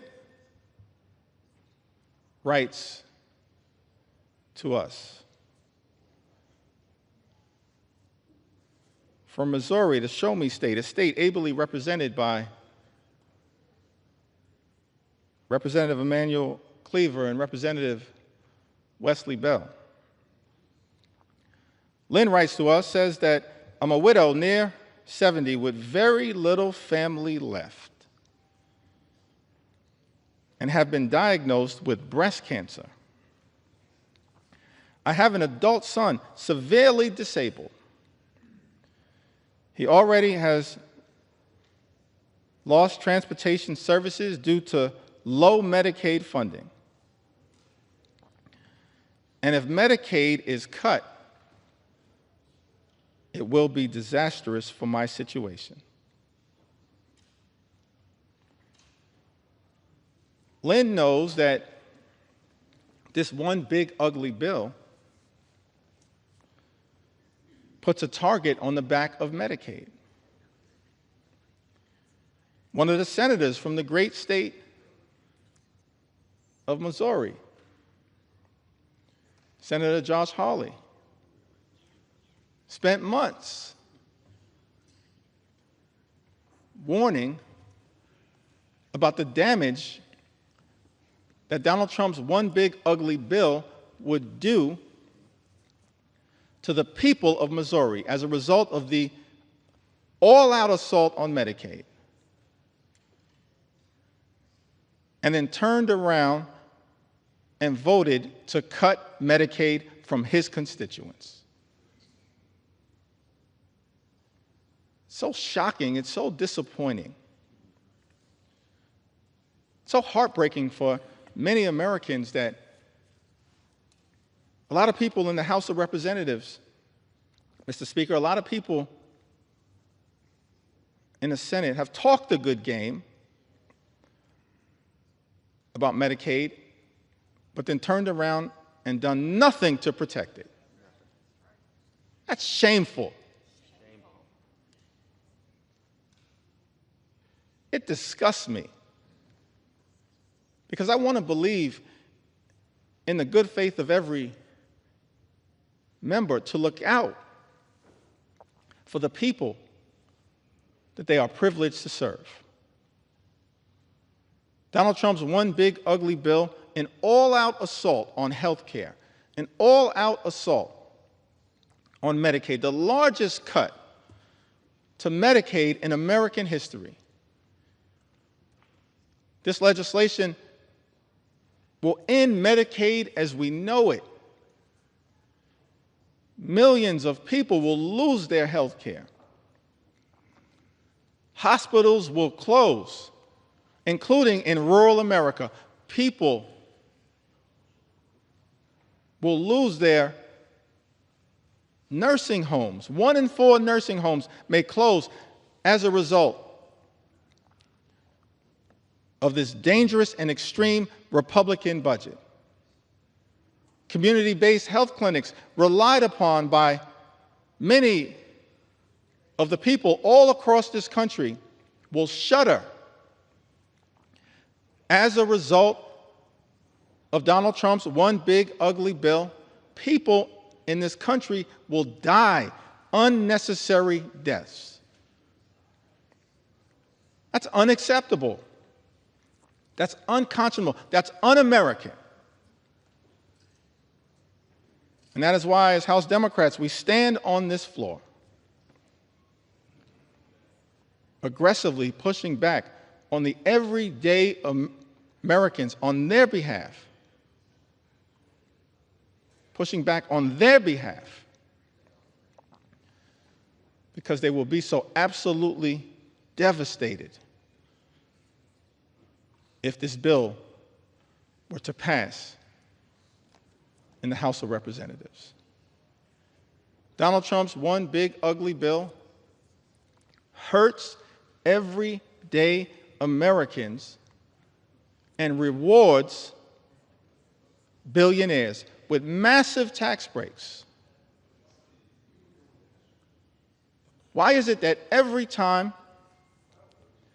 Mr. Speaker, Republicans have the opportunity to govern in a partisan way, you immediately race, Republicans immediately race to legislation that provides massive tax breaks for the wealthy, the well-off, and the well-connected in this country. We've seen this happen all over time.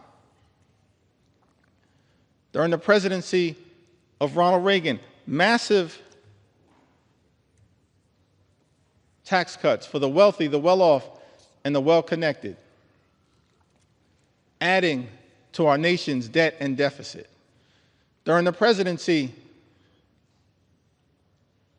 of George W. Bush in 2001 and 2003, yet again, massive tax cuts for the wealthy, the well-off, and the well-connected. In fact, the Republican president at that time, in 2001, inherited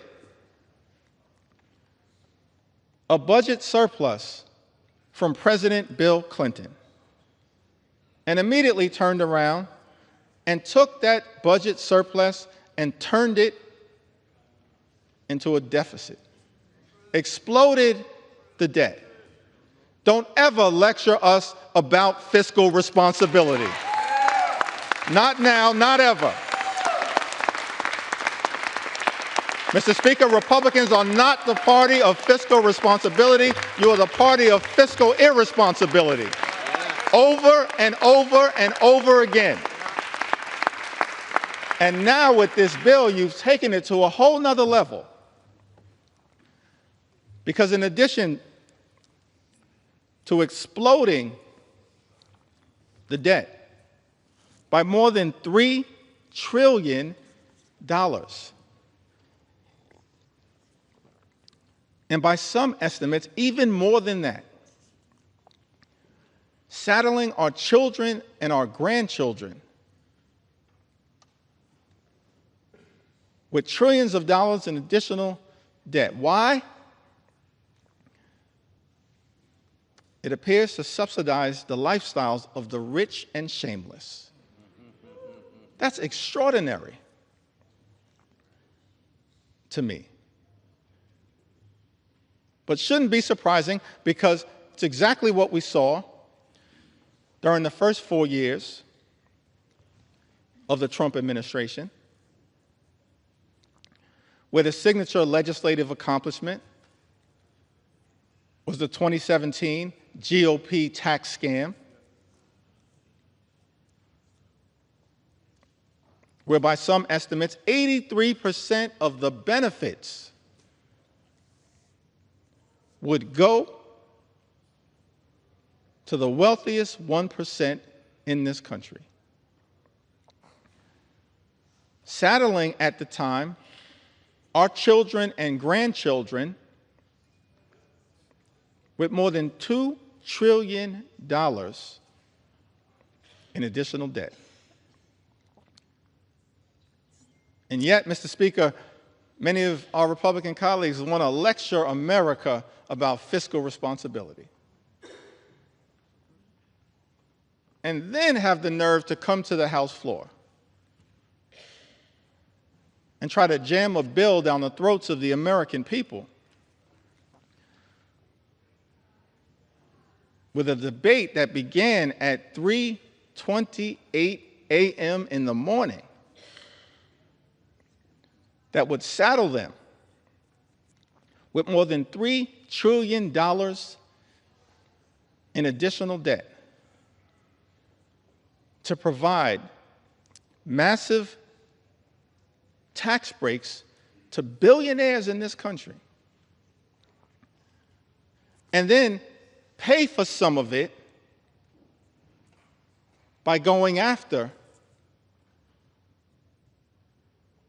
working class Americans, everyday Americans, hardworking American taxpayers, middle class Americans, children and veterans and seniors and people with disabilities. Mr. Speaker, Trump's one big ugly bill is obscene in that regard.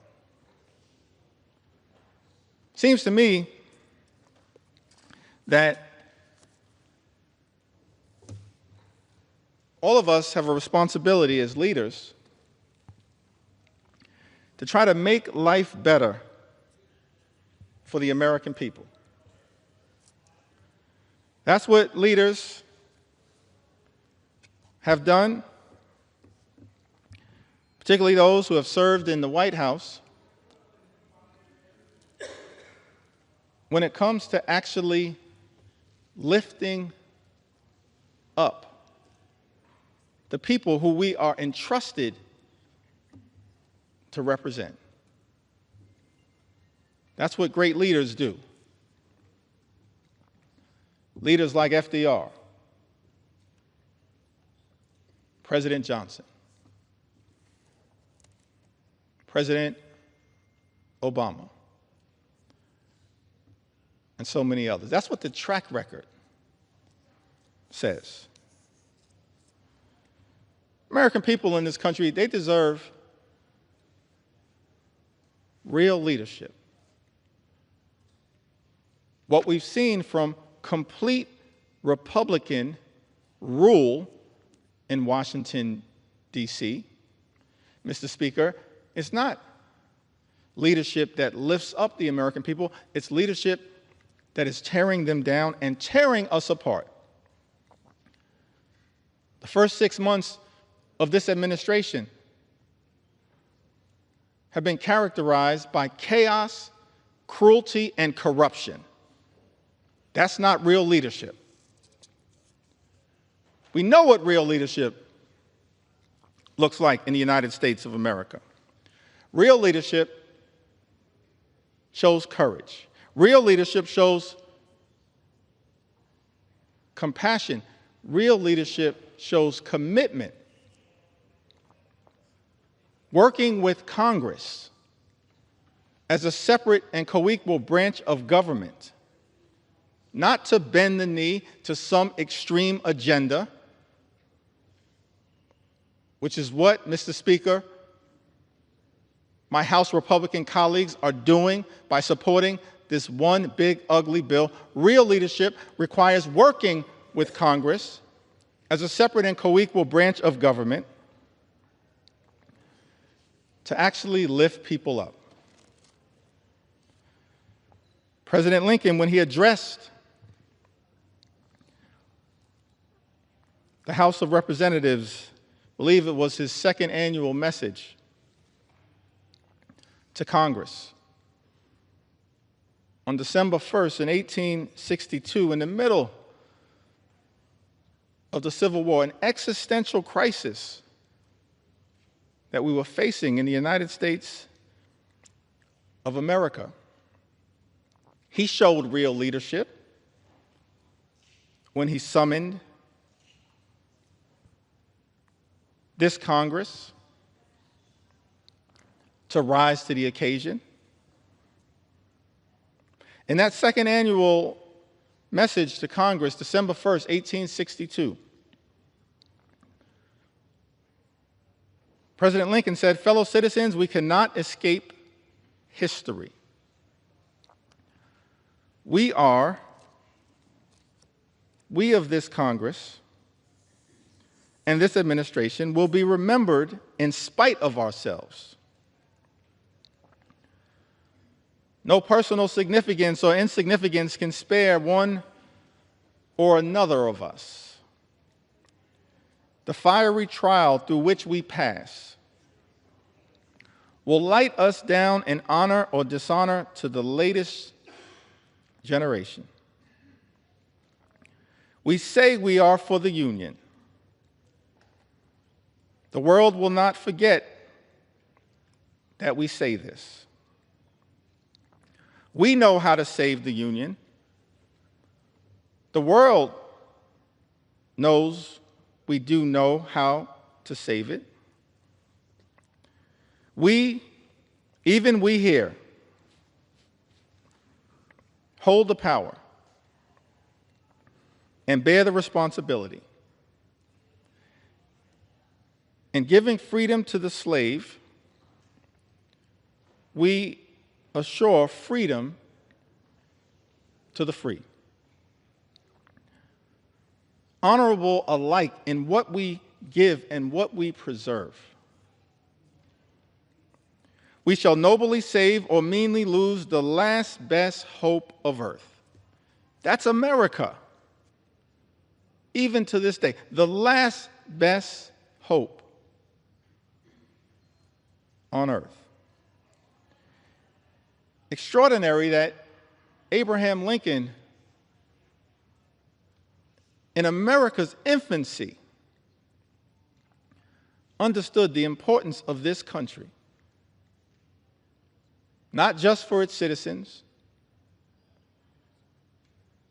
but for the world.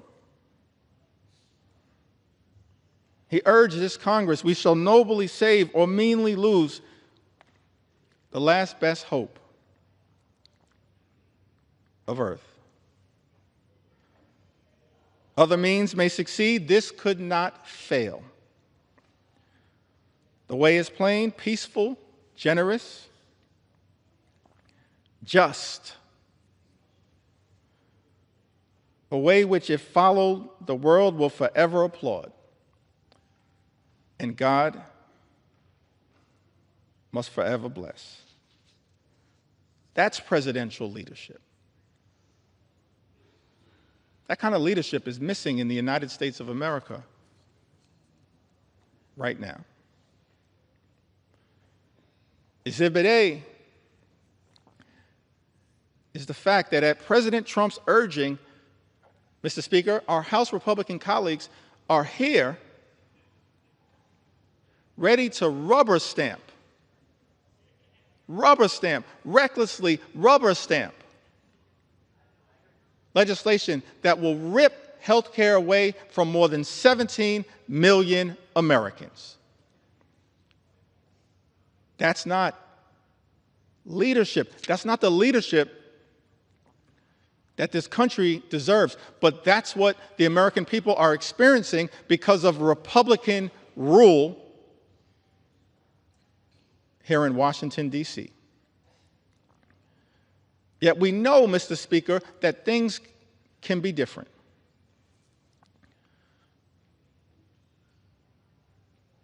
At the very beginning of the preamble of the United States Constitution, those words are written, we, the people, in order to form a more perfect union. I like that. We, the people, in order to form a more perfect union. That's a recognition of the aspirational objective that all of us should have as part of our sacred charge to make life better for the American people, while also acknowledging that at its birth and even to this day, America is not a perfect country. But the gift that we've been given is that sacred charge to strive for a more perfect union, to look out for every single American as best we can. Now, we've seen that kind of leadership across the years, across the decades, across the centuries, particularly as it relates to the social safety net. It's a social safety net that's under extreme assault right now. Donald Trump's one big, ugly bill represents an unprecedented assault on America's social safety net. An unprecedented assault on hardworking American taxpayers. It's the exact opposite of the type of leadership that we've seen in this country that is designed to march us toward a more perfect union. It's one of the reasons why we can't forget American history. We need to learn from and lift up American history. All types of history, and I'll address that issue later, but let me also parenthetically pause and make it clear Black history is American history. We will never let anyone erase it. We need to learn from it, not erase it. And we will never let that happen. Our history teaches us that what leadership actually does is set us on a course toward a more perfect union. And leaders have recognized that part of doing that is to make sure we are there for everyday Americans who would otherwise find themselves in an incredibly vulnerable situation. President Franklin D. Roosevelt, reflecting upon Social Security, which he championed, uttered these words: long before the economic blight of the Depression descended on the nation, millions of our people were living in wastelands of want and fear. Men and women too old and infirm to work either depended on those who had but little to share, or spent their remaining years within the walls of a poorhouse. Fatherless children early learned the meaning of being a burden to relatives or to the community. Men and women still strong, still young, but discarded as gainful workers, were drained of self-confidence and self-respect. The millions of today want and have a right to the same security their forefathers sought. The assurance that with the health and the willingness to work, they will find a place for themselves in the social and economic system of the time. Because it has become increasingly difficult for individuals to build their own security single-handed, government must now step in and help them lay the foundation stones. Just as government in the past has helped lay the foundation of business and industry. We must face the fact that in this country we have a rich man's security and a poor man's security, and that the government owes equal obligations to both. National security is not a half and half manner, it's all or none. President Roosevelt further went on to say that the Social Security Act offers to all our citizens a workable and working method of meeting urgent present needs and of forestalling future need. It utilizes the familiar machinery of our federal state government to promote the common welfare and the economic stability of the nation.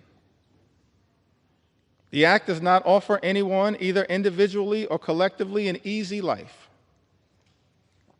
nor was it ever intended so to do. None of the sums of money paid out to individuals in assistance or in insurance will spell anything approaching abundance. But they will furnish that minimum necessity to keep a foothold. And that is the kind of protection Americans want. Truer words could never have been spoken. That is the type of protection that we should be building upon here in the United States Congress, not undermining. President Franklin D. Roosevelt went on to say, "What we are doing is good, but it is not good enough. To be truly national, a Social Security program must include all those who need its protection." Today, many of our citizens are still excluded from old age insurance and unemployment compensation because of the nature of their employment. This must be set aright, and it will be. FDR continues to say to the American people, "I am hopeful that on the basis of studies and investigations now underway, the Congress will improve and extend the law. I'm also confident that each year will bring further development in federal and state Social Security legislation. And that is as it should be." One word of warning, however, in our efforts to provide security for all of the American people, let us not allow ourselves to be misled by those who advocate shortcuts to utopia of fantastic financial schemes. We have come a long way, but we still have a long way to go. There is still today a frontier that remains unconquered, in America unclaimed. This is the nationwide frontier of insecurity, of human want and fear. This is the frontier, the America we have set ourselves to reclaim. President Franklin D. Roosevelt pioneered Social Security, but recognized that the work was unfinished, even as it related to making sure every single American, regardless of race or position in life, would have Social Security to be able to live out their golden years with grace and dignity. President Franklin D. Roosevelt talked about this frontier that America must continue to pursue, conquering the frontier of insecurity, of human want and fear. That's leadership. That's what we should be doing here in the United States of America, Mr. Speaker, not enacting devastating cuts to health care that will hurt millions of everyday Americans. All of this is also unfolding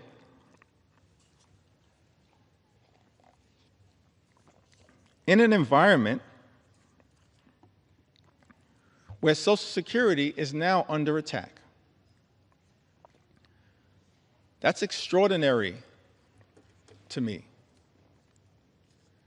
Social Security is a sacred promise, a sacred trust between the American people and its stewards, her stewards in government. So I'm so thankful for leadership as it relates to Social Security from people like Congressman John Larson, who recognizes that our goals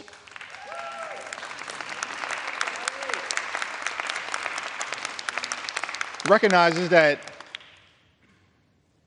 leadership is not attacking Social Security. We as House Democrats, led by John Larson, are determined to protect and strengthen Social Security for the American people. Keeping FDR's promise of conquering that frontier of financial insecurity.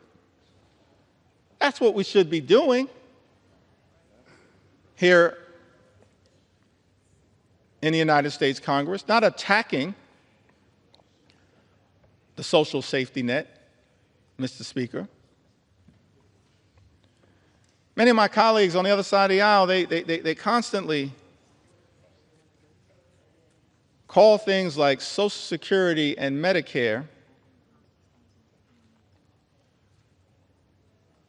entitlement programs.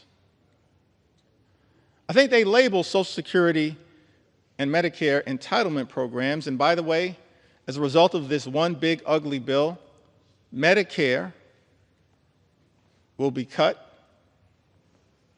potentially by more than $500 billion, the largest cut to Medicare in American history, set in motion by Donald Trump's one big ugly bill, and now co-signed, it appears, by House Republicans. Mr. Speaker, House Republicans who've also co-signed this extraordinary assault on Social Security, closing offices, cutting off access to phone service, making it harder for seniors to access their hard-earned benefits. Social Security is not an entitlement program. Medicare is not an entitlement program, Mr. Speaker. I learned this very early on in life. When I was 15 years old, I secured my first job. I was a messenger traveling from office to office in Midtown Manhattan, delivering mail, delivering packages. I was just a sophomore at Midwood High School in Brooklyn, my first job, earning minimum wage, $3.35 an hour. Thankful for that money, having been raised by my mom and dad in a working class neighborhood in central Brooklyn, $3.35 an hour, coming of age in the middle of the crack cocaine epidemic in central Brooklyn. And I couldn't wait to get my first check. And I was told that because I was working part-time and I was a high school student, that the money that I made would not be taxed.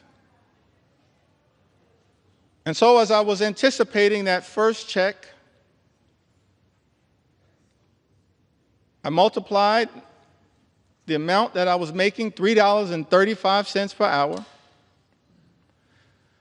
by the number of hours that I expected to work during that pay period. I calculated the total, and Mr. Speaker, that money was already spent. I couldn't wait to go to Albee Square Mall in Brooklyn and get some new sneakers so I could look fresh like Run DMC.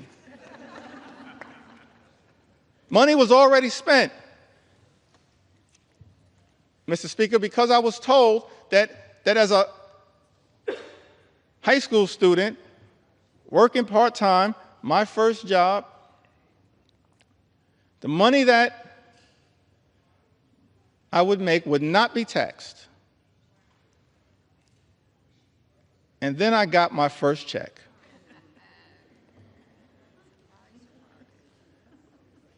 And I had two questions, Mr. Speaker. Who is FICA? And why is he taking my money? You see, Mr. Speaker, what I learned is that every single American, from your first job to every single job that you hold until your last job,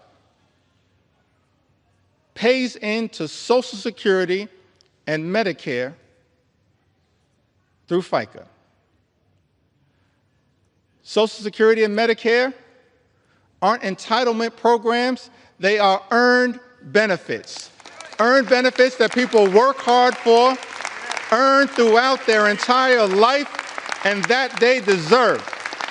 So keep your hands off Social Security and Medicare, the earned benefits of the American people. Hands off these earned benefits. Extraordinary that as a result of this one big ugly bill, Medicare could be cut by more than $500 billion, and these earned benefits of the American people could be jeopardized. Others have noted that because of Donald Trump's one big ugly bill, the insolvency of Social Security and Medicare could be accelerated. This is the exact opposite of that sacred charge that President Franklin D. Roosevelt articulated to the nation as he reflected upon the important first step that was taken with the establishment of Social Security. He's not the only one. This is a great country, an exceptional country. So many examples of what leadership actually looks like. Leadership that we are not seeing right now from the majority in the House of Representatives. Leadership that we did not see on the Republican side of the aisle in the United States Senate in passing this disgusting abomination, and certainly we're not seeing this level of leadership coming out of 1600 Pennsylvania Avenue. But I'm thankful that we have examples of leadership echoing throughout our history that we can reflect upon and be inspired by as we navigate our way through these challenging times. President Truman, from the great state of Missouri, Emanuel Cleaver's state, the good Reverend Dr. Emanuel Cleaver, my friend and my mentor, President Truman, shortly after ending World War II, we're so thankful for the sacrifice and the bravery and the courage of the greatest generation. A few months after, he unexpectedly became president, replaced the great FDR. November 19th, 1945, he delivered a special message to Congress recommending a comprehensive health program. I want to read just a few of those words because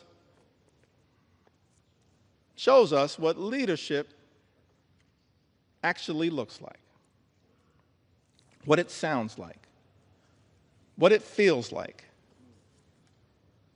to have presidential leadership that we in Congress should aspire to working with,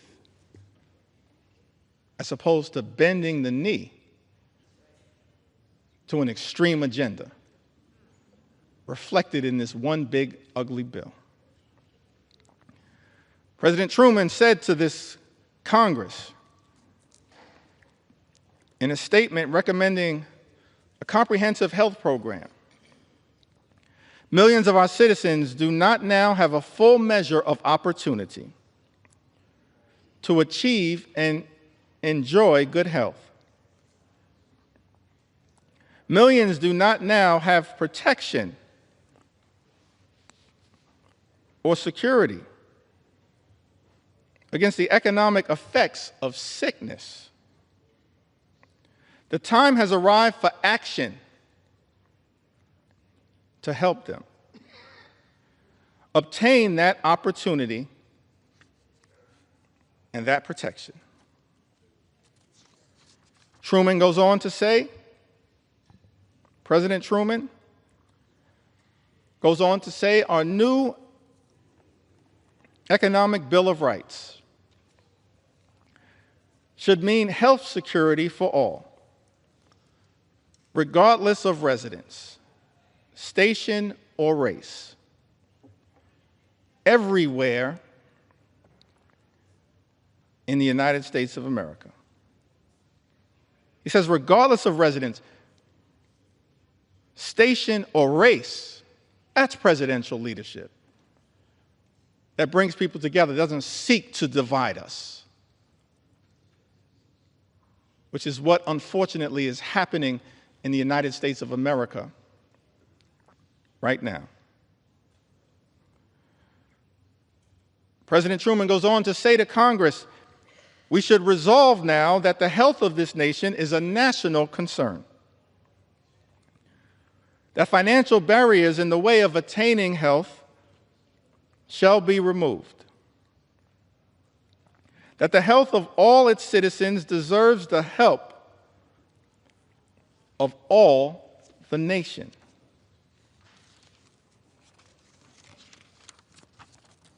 Truman goes on to articulate the challenges that exist in America as it relates to illnesses. He articulates several of them. Talks about the deficiencies in health care that existed across America. And the fact that in the aftermath of World War II, it was clear that so many people without coverage were medically infirm. And he made clear that's unacceptable in the United States of America. He articulated a forward-looking vision for universal health care, aspirational vision, a vision designed to lift the American people up, not rip health care away from them, which is what this one big, ugly bill will do, ripping health care away Americans. That's shameful. It disgusts me that we're on the floor of the House of Representatives right now having to push back so aggressively against an all-out assault on the health care of the American people when we should be trying to lift them up in a manner consistent, Mr. Speaker, with what President Truman once charged this Congress with doing. And of course, he wasn't the only one. We're thankful for other leaders who worked with this Congress in prior years to actually advance the health, safety, and well-being of the American people. President Lyndon Baines Johnson, in connection with the Great Society, inspired in part by his own experiences growing up in the hill country of Texas, seeing rural poverty and the devastating impacts of it. Something that he was inspired to address, as opposed to this one big, ugly Republican bill that will result in rural hospitals closing in the United States of America. That's not the type of leadership that this country needs, that rural America needs. Thankful that we have examples of the type of leadership that hopefully, Mr. Speaker, we can aspire to achieving in this country. President Lyndon Baines Johnson, in connection with the signing of Medicare and Medicaid, spoke to the American people. He said, because the need for this action is plain, and it is so clear indeed that we marvel not simply at the passage of this bill, but what we marvel at is that it took so many years to pass it. And I am so glad that Amy Forand is here to see it finally passed and signed, one of the first authors.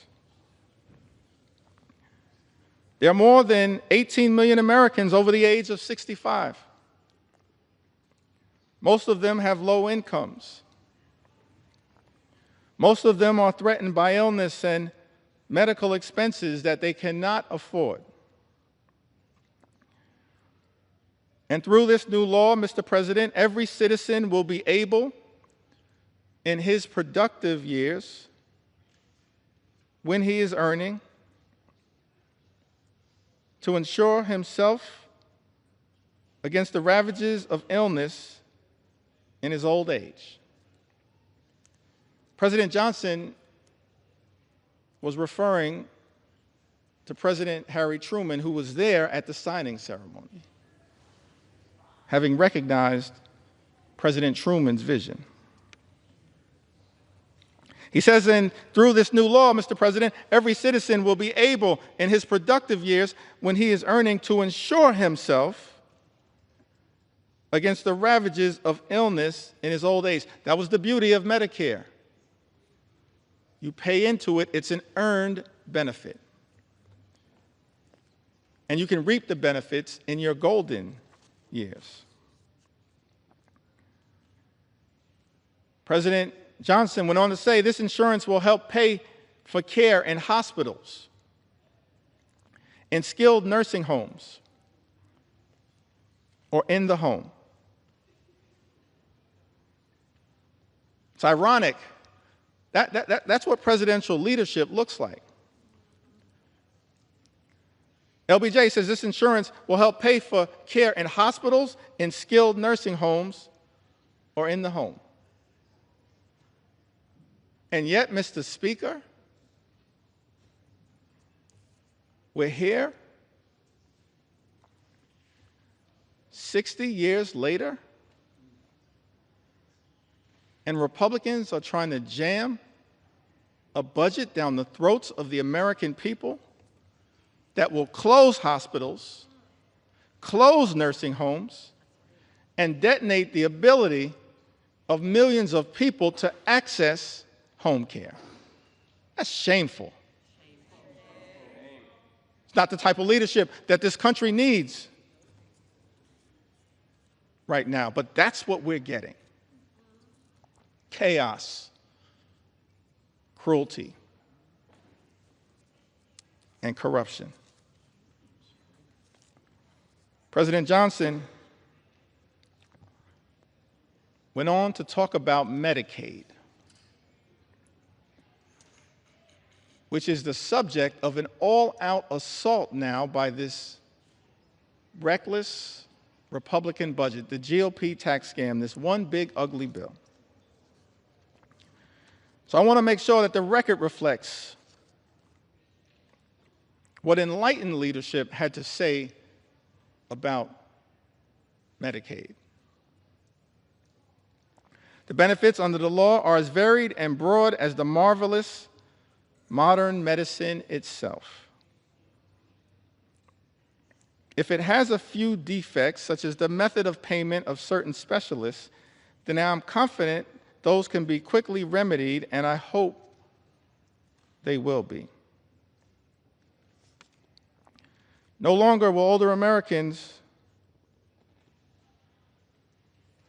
be denied the healing miracle of modern medicine. No longer will illness crush and destroy the savings that they have so carefully put away over a lifetime so that they may enjoy dignity in their later years. No longer will young families see their own incomes and their own hopes eaten away. No longer will this nation refuse the hand of justice to those who have given a lifetime of service and wisdom and labor to the progress of this progressive country. Medicare and Medicaid benefit older Americans right now. People who have given a lifetime of service and wisdom and labor to the progress of this progressive country, as LBJ spoke to. And this bill, Mr. President, again, a nod to President Harry Truman, is even broader than that. It will increase Social Security benefits for all of our older Americans. It will improve a wide range of health and medical services for Americans of all ages. And then President Lyndon Baines Johnson leans in on the importance of Medicaid with a greater degree of precision. He says, but there is another tradition that we share today. Calls upon us never to be indifferent toward despair, commands us never to turn away from helplessness. It directs us never to ignore or to spurn those who suffer untended in a land that is bursting with abundance. And this is not just our tradition, or even the tradition of the nation. It is as old as the day it was first commanded. Thou shalt open thine hand wide unto thy brother, to thy poor, to thy needy in thy land. Is that what we're doing here today in the United States Congress? Opening our hands of grace and compassion and responsibility to our fellow Americans, our fellow citizens? No, that's not what Donald Trump's one big ugly bill is all about. It's an assault on everyday Americans to reward billionaires with massive tax breaks. That's extraordinary. President Clinton, in the 1990s, talked about the Children's Health Insurance Program. Program designed to make sure that children in this country would have access to the medical care they needed to live a life of dignity and respect.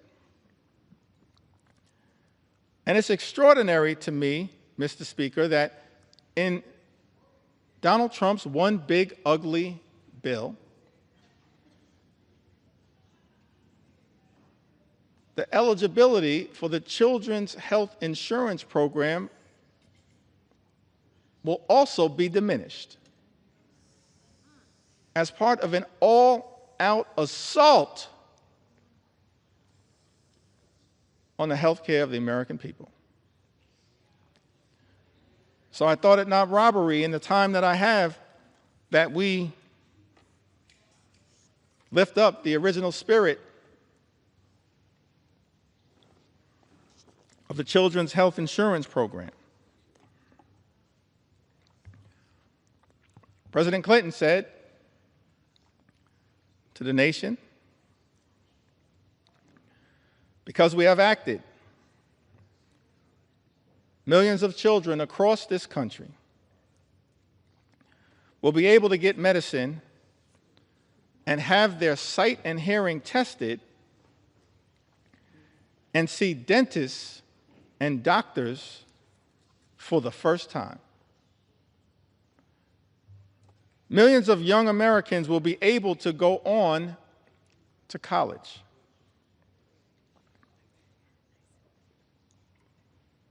Millions of Americans not so young will be able to go back to school to get the education and training they need to succeed in life. Millions of families will have more to spend on their own children's needs and upbringing. This budget is an investment in their future and in America's. You see, budgets are moral documents. And in our view, Mr. Speaker, budgets should be designed to lift people up. This reckless Republican budget that we are debating right now on the floor of the House of Representatives tears people down. This reckless Republican budget is an immoral document, and everybody should vote no against it because of how it attacks children and seniors and everyday Americans and people with disabilities. This reckless Republican budget is an immoral document.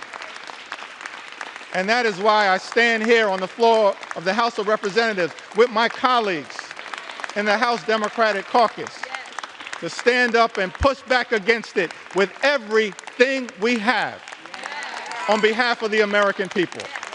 In the spirit of John Lewis, show up, stand up, and speak up for what we know is right. It's an immoral document that we're debating right now on the House of Representatives. This budget also represents an attack on the Affordable Care Act. For some reason, Republicans have been obsessed, Mr. Speaker, with attacking the Affordable Care Act. Gave it a nickname, Obamacare.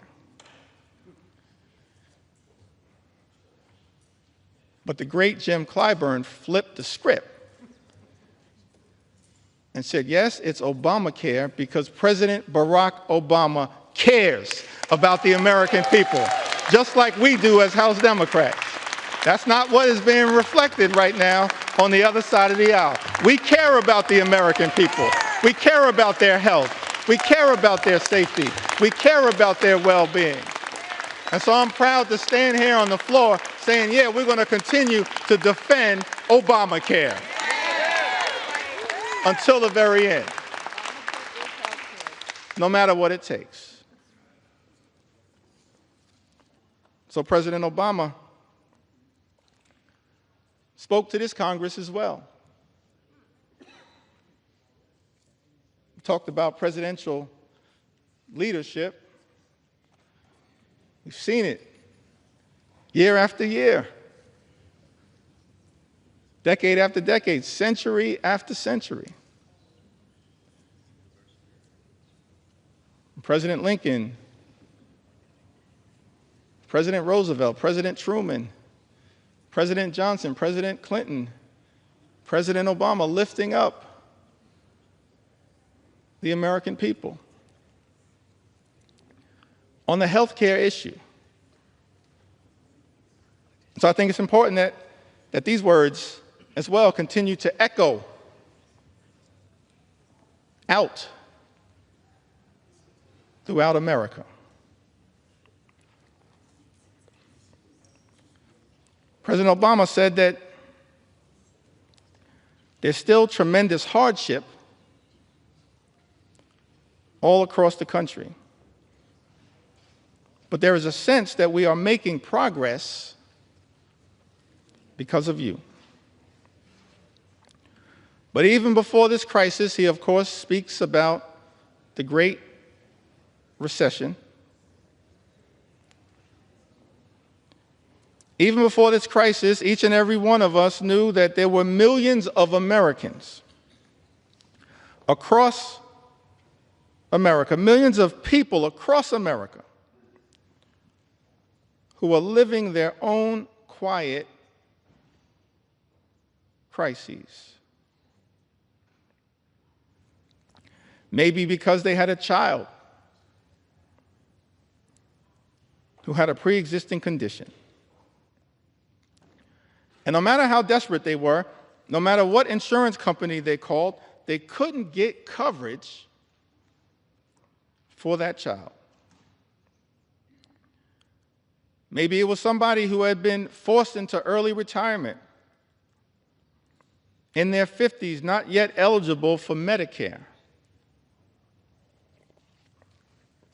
And they couldn't find a job. And they couldn't find health insurance. Despite the fact that they had some sort of chronic condition that had to be tended to.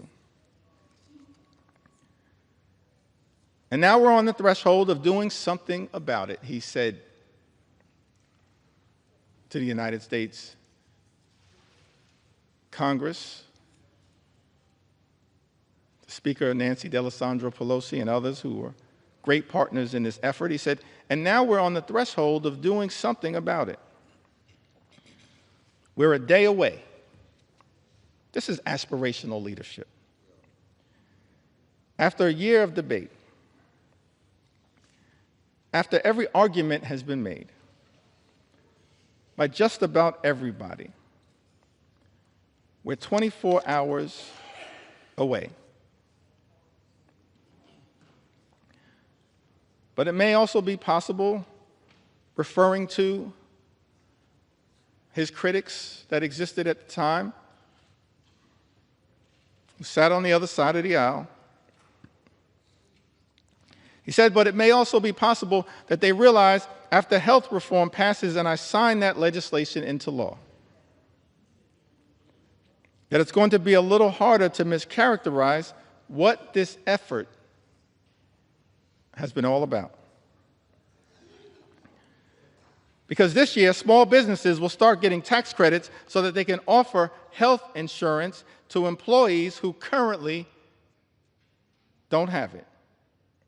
Because this year, those same parents who are worried about getting coverage for their children with pre-existing conditions now are assured that insurance companies have to give them coverage this year. Because this year, insurance companies won't suddenly be able to drop your coverage when you get sick, or impose lifetime limits or restrictive limits on the coverage that you have. President Obama went on to say, maybe they know that this year, for the first time, young people will be able to stay on their parents' health insurance until they're 26 years old. The Affordable Care Act was a tremendous step in the right direction. It's aspirational leadership. Tens of millions of Americans now have health insurance coverage as a result of the Affordable Care Act. But this reckless Republican budget, this one big ugly bill that President Donald Trump has directed my Republican colleagues to sign off on, to recklessly rubber stamp, and to bend the knee to, even though this bill and its assault on health care, on Medicaid, on the Children's Health Insurance Program, on Medicare, and on Obamacare will rip away health care coverage from the people my Republican colleagues are here in Washington to represent. It's extraordinary to me that as a result of this one big ugly bill, this all-out assault on health care in this country, millions of people are going to lose coverage, thrown off of health care, set in motion a chain of events where hospitals will close, nursing homes will shut down, people unable to get the care that they need to live a life of dignity and respect. And that as a result of the all-out Republican assault on health care in the United States of America, people will die. Tens of thousands, perhaps year after year after year, as a result of the Republican assault on the health care of the American people. I'm sad. I never thought that I'd be on the House floor saying that this is a crime scene. And House Democrats want no part of it. No part of it. It's a crime scene going after the health and the safety and the well-being of the American people. And Mr. Speaker, we want no part of it, which is why we're fighting so hard to stop it. Serving in the United States Congress on this glorious floor, having to be part of a crime scene. Shameful. All-out assault on the American people. President Biden worked hard with many of the people in this Congress who still serve to try to build upon this great legacy, this journey that we've been on, set in motion in modern American presidential history by FDR, inspired by the great vision of President Truman, enhanced in years that were cut short far too early by President Kennedy, and then powered in such an extraordinary way by President Lyndon Baines Johnson. Built upon aspirationally by President Jimmy Carter. And then advanced the Children's Health Insurance Program by President Bill Clinton. Furthered in such an extraordinary way by President Barack Obama. And then built upon and enhanced by President Biden. None of us are perfect, but that's part of our march toward a more perfect union. That's part of the charge that we have as public servants, given that sacred charge in the preamble of the United States Constitution. We, the people, in order to form a more perfect union, leadership that tries to perfect the American journey. President Biden spoke to this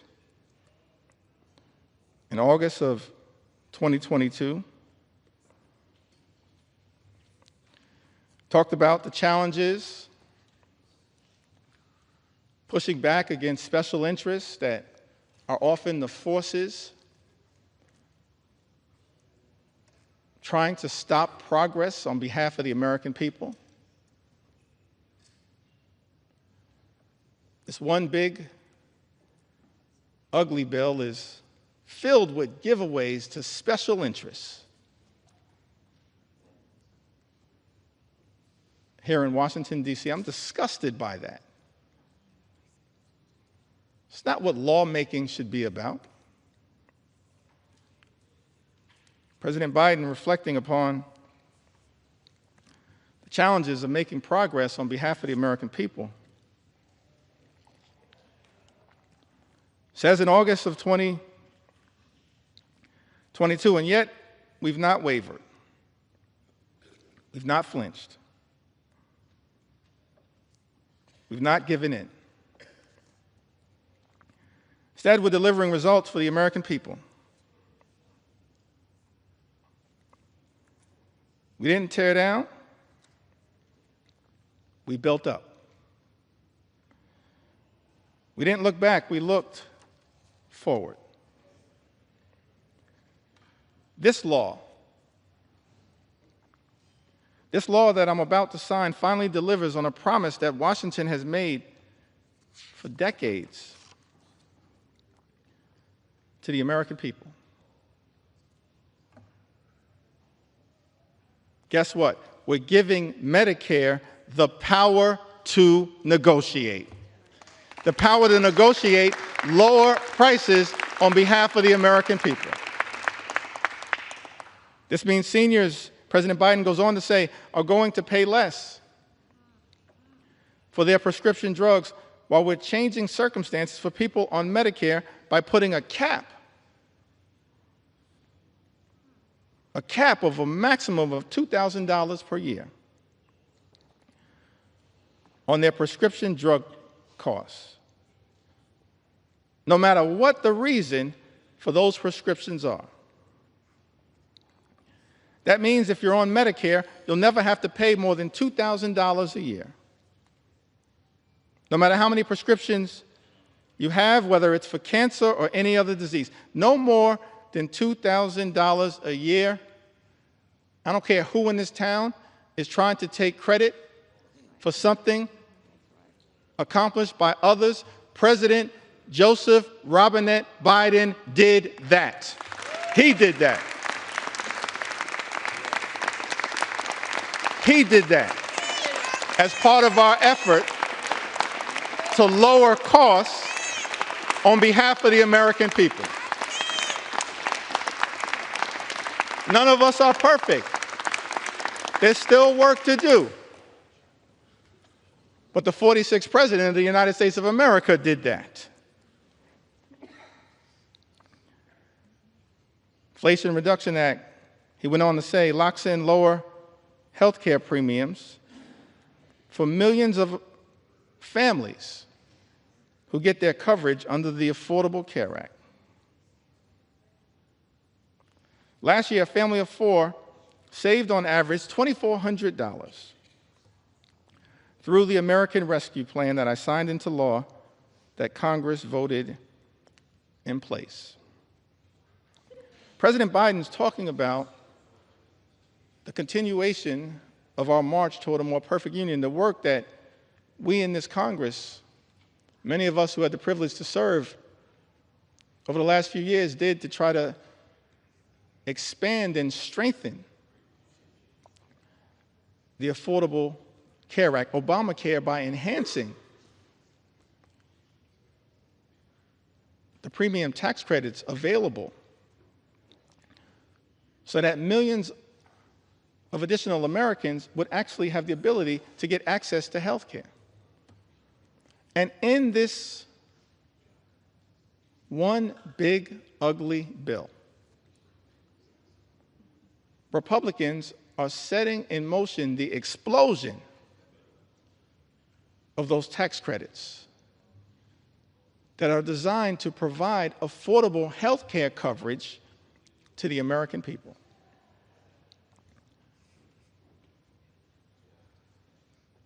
Leadership requires courage, conviction, compassion.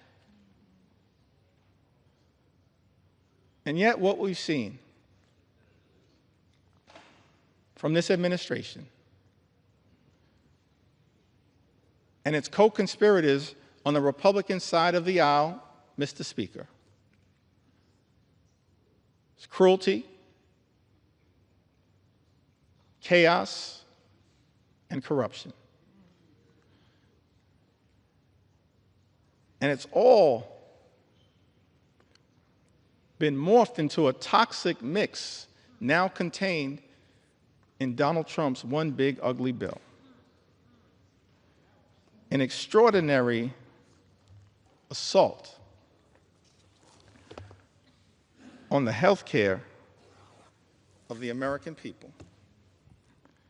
I mentioned earlier, Mr. Speaker, that taken to the House floor to share stories from the American people. Stories that are too numerous to articulate in the time available to us in connection with debating this bill. But I'm going to do my best to make sure that we have a representative sample of why so many Americans all across this country went to bed in fear and are now waking up in horror because Republicans are trying to jam this one big ugly bill down the throats of the American people. An assault on health care, an assault on nutritional assistance, an assault on children, an assault on veterans, an assault on farmers, an assault on everyday Americans. Crystal, who's also from the great state of Alaska, said that after my husband passed away suddenly, I was unprepared to pay all the bills as a part-time stay-at-home mom. And working part-time while my young girls were in school. I applied for SNAP benefits.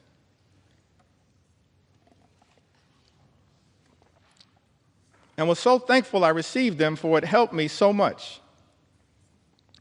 And I was so thankful it put food on our table. I didn't have to worry about how I was going to buy groceries while paying the other bills I had to take care of. The SNAP program has helped me many times, and through those times, I was struggling financially. And so I'm so thankful it was there when I needed it most. I am no longer on the program, but it was one of the biggest blessings in my life. During those hard years after my loss. Thank you to the government for helping me. We all need help at times in life. And I think this program should remain available to those who really need it, who are struggling. Thank you, Crystal, for sharing your story with us. Mr. Speaker, Talise wrote to us, lives in Alabama's 5th Congressional District, a district currently represented by Dale Strong. So thankful for the representation of my good friends Terry Sewell and Shamari Figures in the great state of Alabama. Talise writes to us, I'm a single mom doing everything with my one income. My ex-husband refuses to pay child support or split the cost of anything related to my daughter. If it wasn't for SNAP, we'd probably have very little in terms of food because I am always running on E. I'm so beyond grateful for the assistance. Curtis writes to us, Mr. Speaker, from the great state of Arizona, in my disabled senior status, I would be in a dire nutritional status, if not mostly for the SNAP nutritional assistance, a godsend. For so many Americans, that is what SNAP has been, a godsend in a time of need. And now the nutritional assistance benefits will be ripped away from millions of Americans in Donald Trump's one big ugly bill, a bill that Republicans are prepared to recklessly rubber stamp.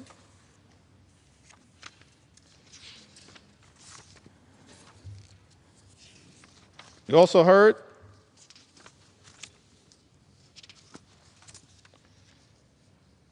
from Diana, great state of California.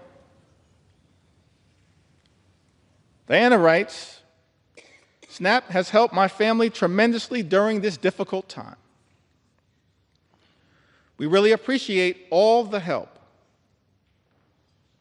My husband was diagnosed with cancer, and we have a little one at home.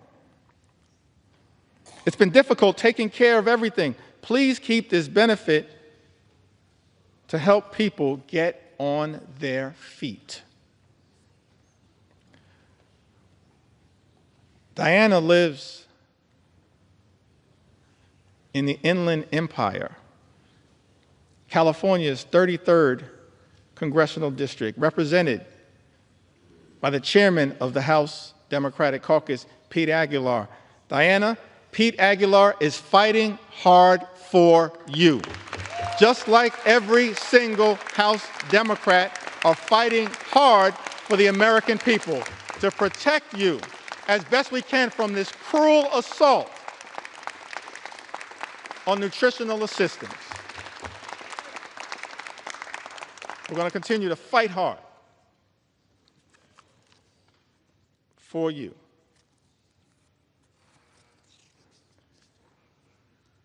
In Ohio, Julie writes to us, I'm so thankful for Amelia Sykes, Marcy Kaptur. Marcy Kaptur is the original gangster of the Ohio delegation. The longest serving woman in the history of the United States Congress, fighting hard on behalf of the people she incredibly represents. Along with Amelia and Shontel Brown, and Greg Landsman, and of course, y'all know I couldn't leave out my big sister, Joyce Beatty.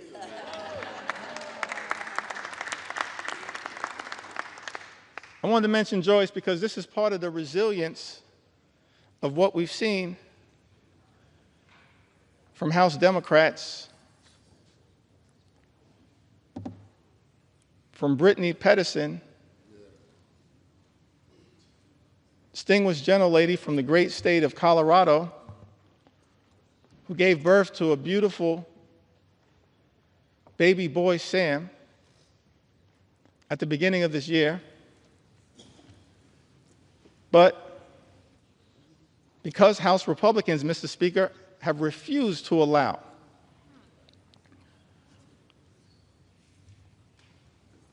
proxy voting, virtual voting for expectant mothers and new mothers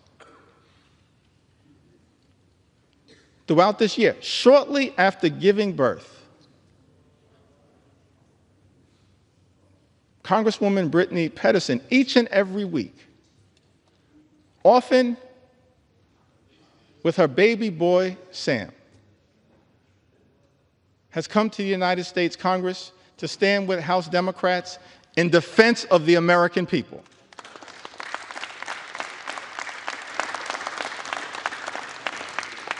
And she did it in connection with that first vote that set this whole disgusting abomination into motion in February. That same day,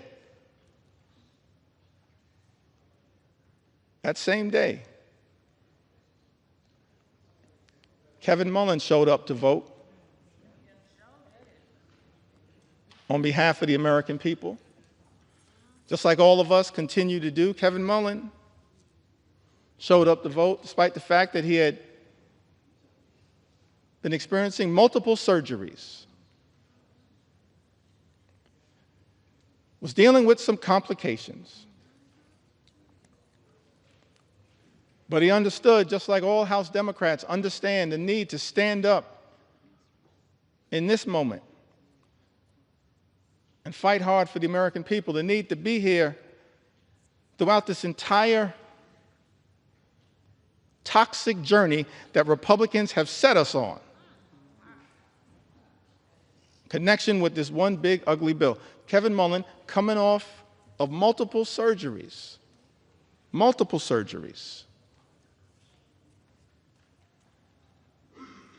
rolled out of his hospital bed,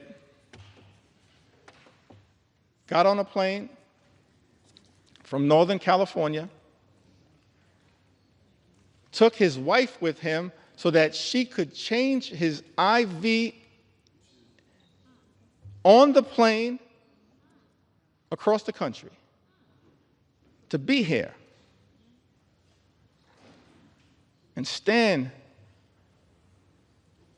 with his sisters and brothers in the House Democratic Caucus family to push back against this one big ugly bill. I was so thankful, so appreciative to see the great Joyce Beatty,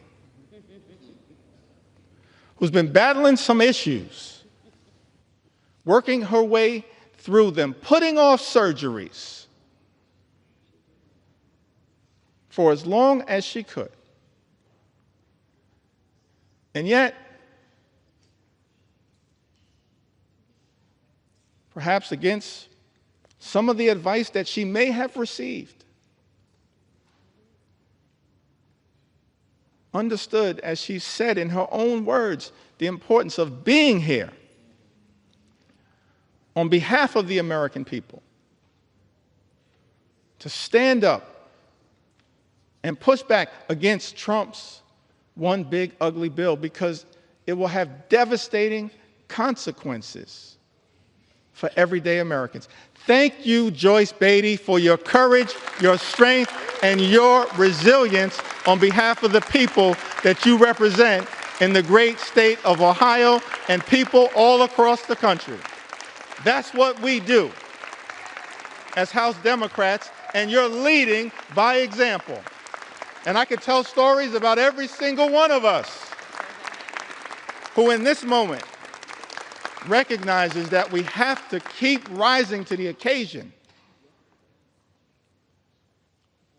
because of the extraordinary assault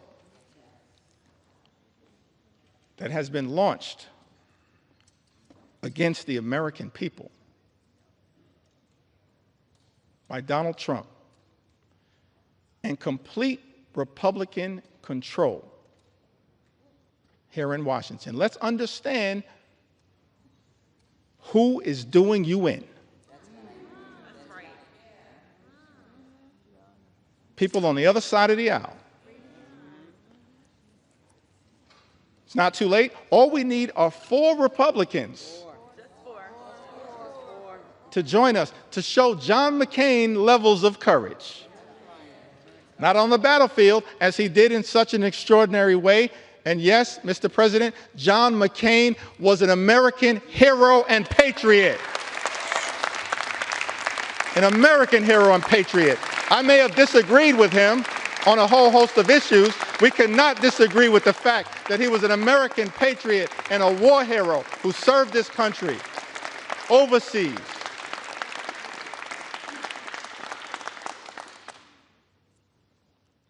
And then he came back home after being a POW year after year after year.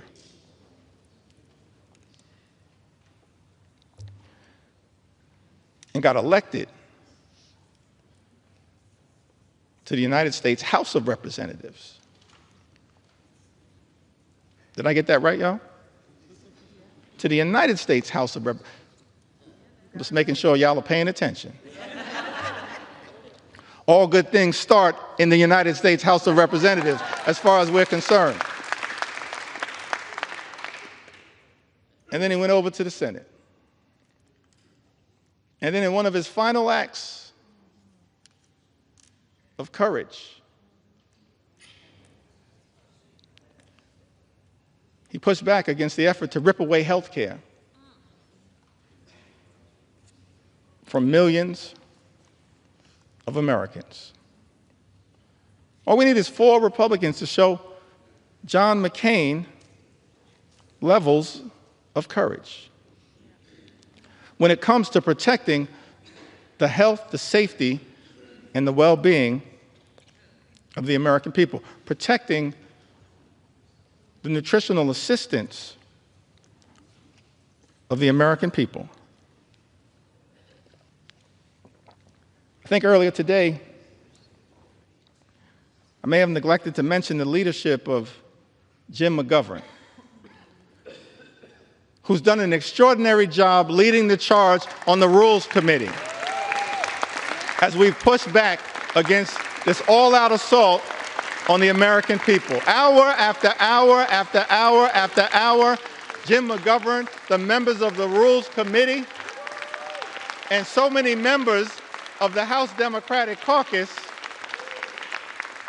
pushing amendment after amendment, debating hard against this one big ugly bill on behalf of the American people. Jim McGovern, of course, longtime champion for combating hunger in the United States of America.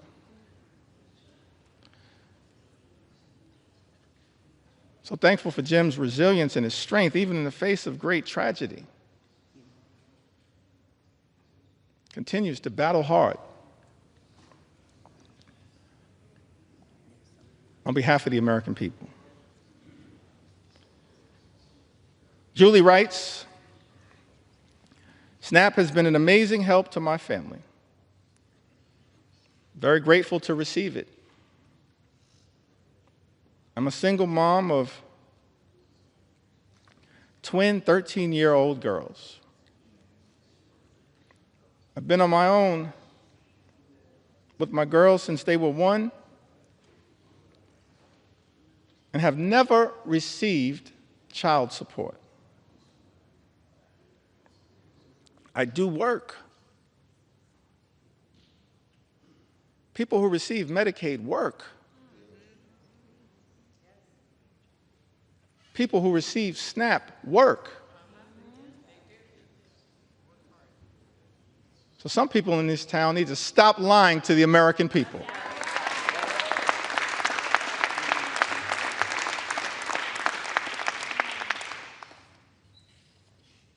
Mr. Speaker, I said some people in this town need to stop lying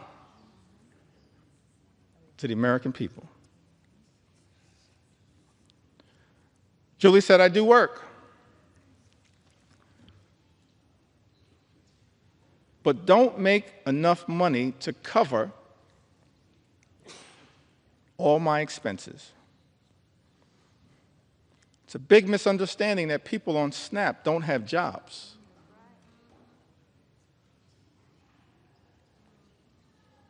My children would eat very poorly if I didn't have SNAP.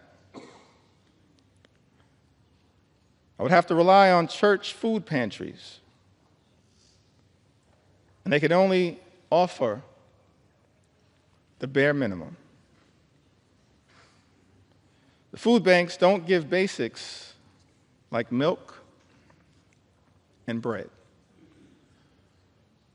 That's Julie's experience. Mr. Speaker, she lives in Ohio's 14th Congressional District, represented by our colleague, Congressman David Joyce. We heard from Mark from the Commonwealth of Pennsylvania. Mark says, I've collected Medicaid and SNAP benefits for over a decade now. I may well have found myself in a worse place if not for these programs. Giving freely and charitably is the way of Jesus.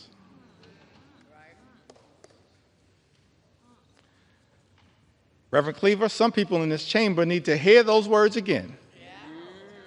Giving freely and charitably is the way of Jesus. That's someone who's talking like a Matthew 25 and 35 Christian. SNAP and Social Security benefits have been life-saving for me. They literally keep me alive. I suffer from severe depression, anxiety, OCD,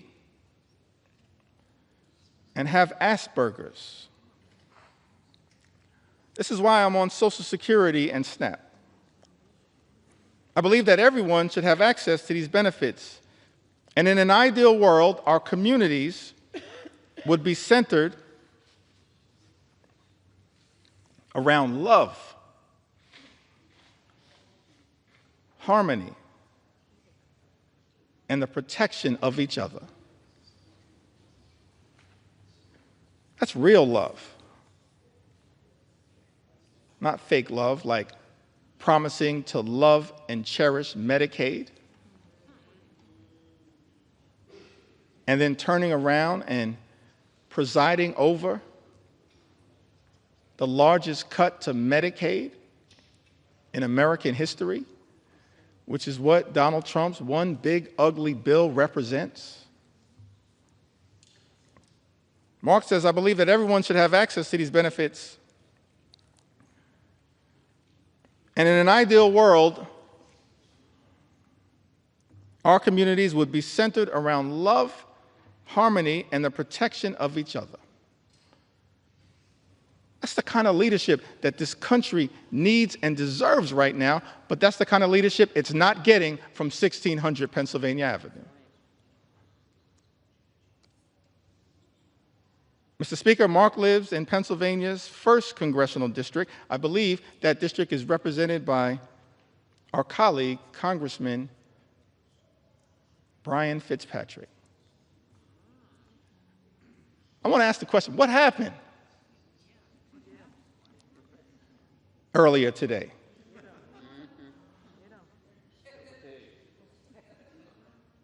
How was it that a few hours ago, several of my Republican colleagues had principled opposition to Donald Trump's one big, ugly bill? Several years ago, several hours ago, how is it that so many of our Republican colleagues, Mr. Speaker, had principled opposition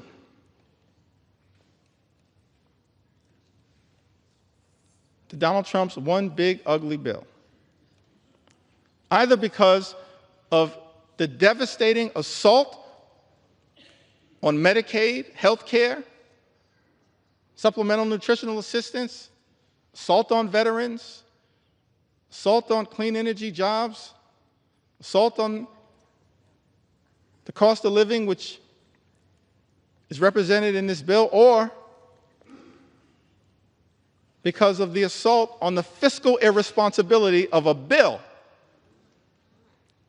that will explode the deficit, increase the debt by trillions of dollars, send us on a death spiral potentially as it relates to our economy. How is it, Mr. Speaker, that so many of our colleagues on the other side of the aisle had principled opposition just a few hours ago and now seem prepared to fold on the floor of the House of Representatives? Don't you have some responsibility, Mr. Speaker, to say to the American people what happened? What deals were cut? What occurred in the back room? It will all come out one way or the other, Mr. Speaker. Incredible to me that this Congress is on the verge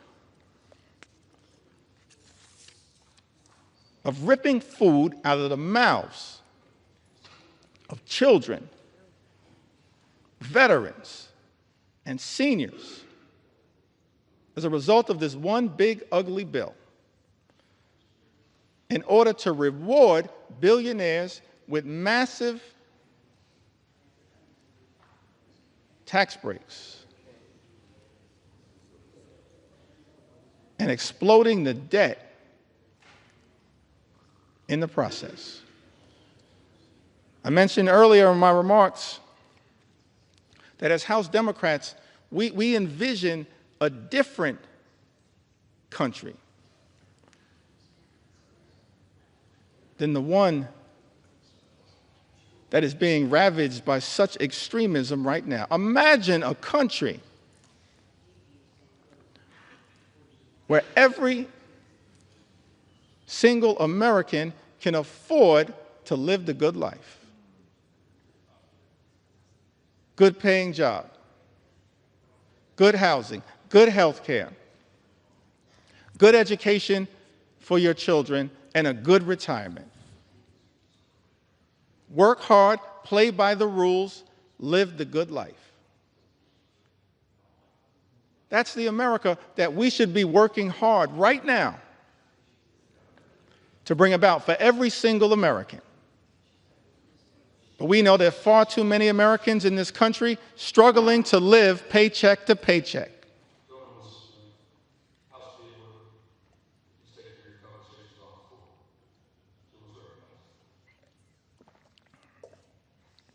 Thank you, Mr. Speaker. That should not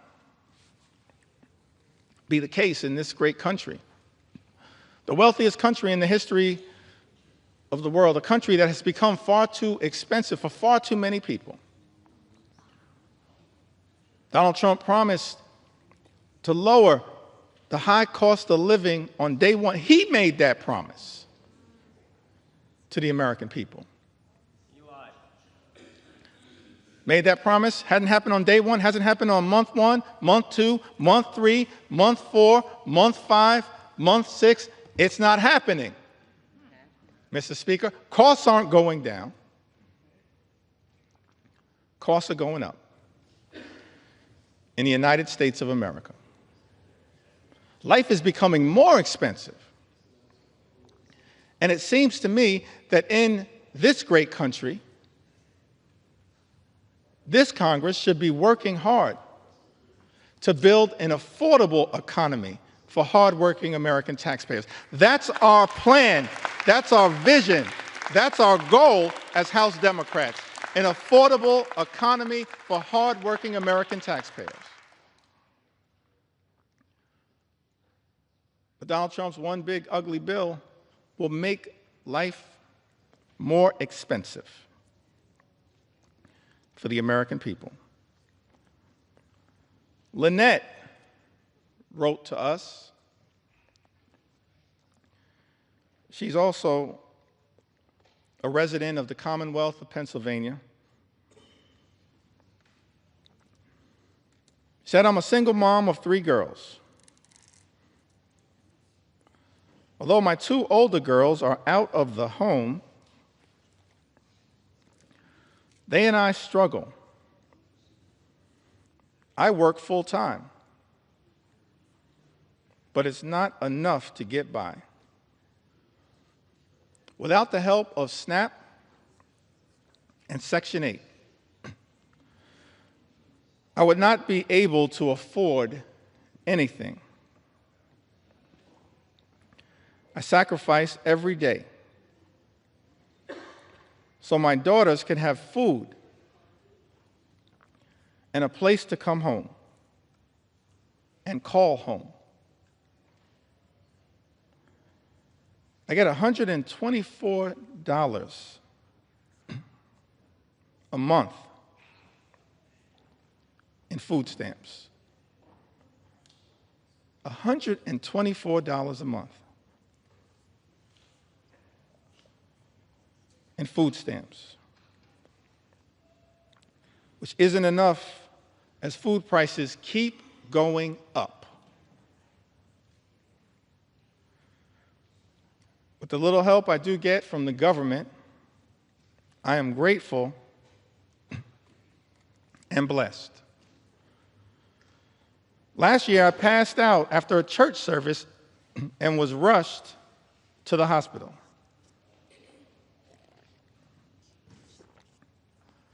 I didn't have any insurance at this time, but I was treated. However, I could not pay back the services that I received, and I still need treatments. I have been choosing to pay for rent and food, but I have these bills and other appointments that I need to go to but don't have the extra money, and I don't qualify for Medicare, don't make enough to get insurance on the marketplace for insurance. Lynette, without the help of SNAP and Section 8, I would not be able to afford anything. Mr. Speaker, Lynette resides in Pennsylvania's 7th congressional district, a district represented by our colleague, Congressman Ryan McKenzie. Wendy writes to us from the Commonwealth of Virginia. Says that I am a single mother of 2 children, and due to bone cancer, I now live with a disability and am unable to work. I have not only survived cancer, but my children and I also survived domestic abuse. I have been making ends meet while not working or receiving any child support for almost 2 years. to my family, SNAP is literally life or death. And while I hope that one day my circumstances will improve to the point that I will not need the assistance for now, Wendy tells us, it is our lifesaver. That's what these safety net programs represent. Lifesavers for Americans in need. And instead of protecting these life-saving programs, these life-sustaining programs, what we see from this one big ugly bill is that nutritional assistance for the American people will be decimated. And as a result, millions of Americans, our fellow Americans, are at risk of going hungry. That is not right in the United States of America. It's not right. And that is why we're fighting hard for people like Wendy, who, Mr. Speaker, lives in Virginia's 5th Congressional District, a district represented by Congressman John McGuire. Jamie, from the great state of Wisconsin, the heartland, part of the heartland of the United States of America, the magical Midwest, the hardworking people of the great state of Wisconsin. I was privileged to just be there this past weekend. Jamie said, I work, I am a single mom. I need help to feed my kids. All the bills have skyrocketed. I'm doing this on my own. Please don't take away SNAP. That's a plea that I think is being heard all across this land. Please don't take away SNAP. It's a lifesaver. It's being ripped away from the American people as part of this Republican effort, Mr. Speaker, to provide massive tax breaks for billionaires. Jamie is represented. She lives in the 3rd Congressional District of Wisconsin, currently represented, Mr. Speaker, by Congressman Derek Van Orden. Healthcare under assault. Nutritional assistance under assault. Farmers in this country have also been under assault. One of the reasons why so many Americans are cynical about our politics of the moment is that there are people who run for office, they say one thing and then they do the exact opposite. And many of the policies that we've seen come out of the Trump administration are inconsistent with the rhetorical promises that were made on the campaign trail. Donald Trump and House Republicans promising to look out for people in farm country, and then supporting policies that do the exact opposite. April is from Iowa, says that fourth-generation farmer on land her family has worked for almost 125 years in north-central Iowa. And then says, if there's all this uncertainty out there, how can we plan? We need a path forward.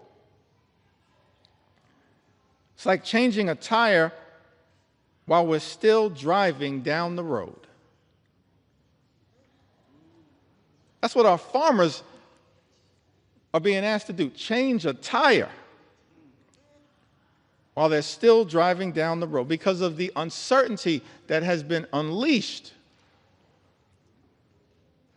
by an administration far too focused on chaos, cruelty, and corruption. Those are my words. April goes on to say, we're kind of holding our breath for this fall. That's when it will hurt the most farmers. We need trade with Mexico and Canada too. That's why I think the reciprocal tariffs are going to hurt us more.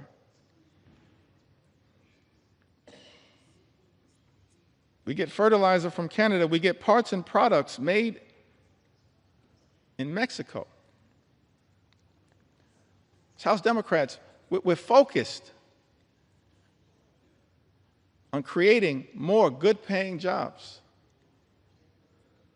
on economic strategies that make sense, that are designed to lift up the American people. But I can't find anything in this 900-plus page bill that is actually designed to permanently sustain a positive trajectory for farmers in this country and for everyday Americans. In fact, the chaotic uncertainty of the economic policies that have been unleashed by the Trump administration and complete Republican rule in Washington, D.C., will have devastating consequences for the American people and for farmers like April. John writes to us from the great state of North Carolina. He says to us, not many families can say this, black families, that is, but we've been here for over 100 years. My great-grandfather, my grandfather on both sides, and my father were all farmers.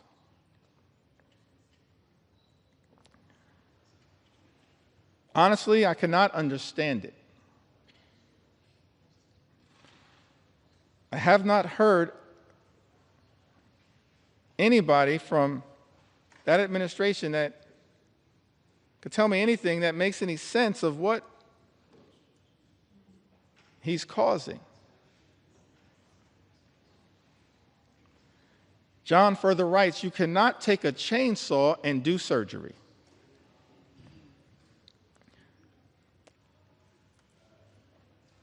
I'm going to plant about 50% less than I would normally because I don't know what the price is going to be. I don't want to take the risk of putting even more out there.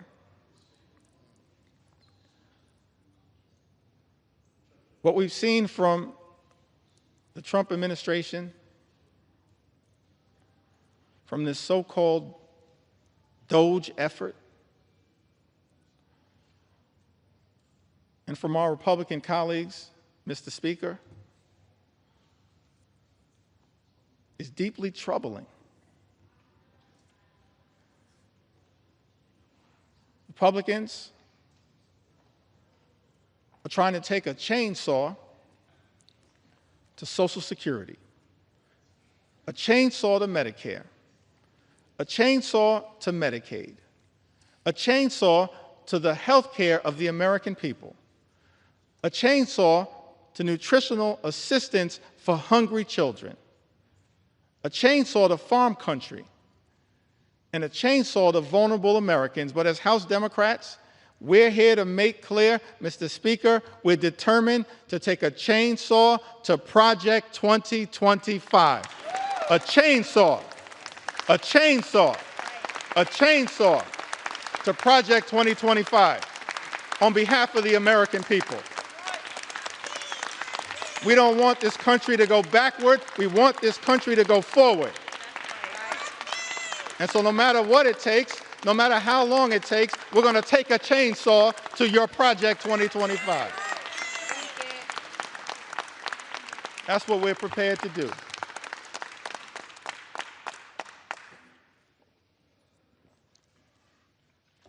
Thank you, John, from North Carolina. One last farmer whose voice I want to elevate at this moment. And then I'd like to have a discussion about, anchored around some of the things that our Republican colleagues, Mr. Speaker, have said during this entire process. Correspondence that has been written by Republicans as it relates to this one big ugly bill. Correspondence that I'm struggling to understand now,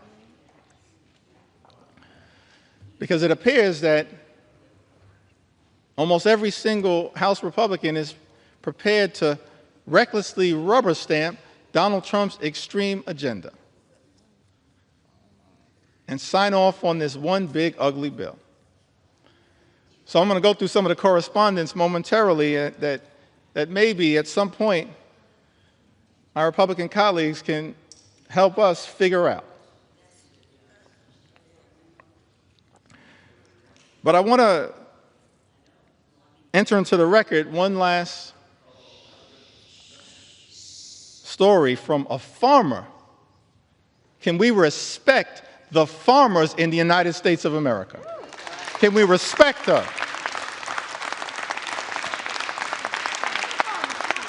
We began this country as an agrarian economy. We should respect the farmers in this country as I'm telling their stories. On the eve of our 249th birthday, can we respect the farmers in this country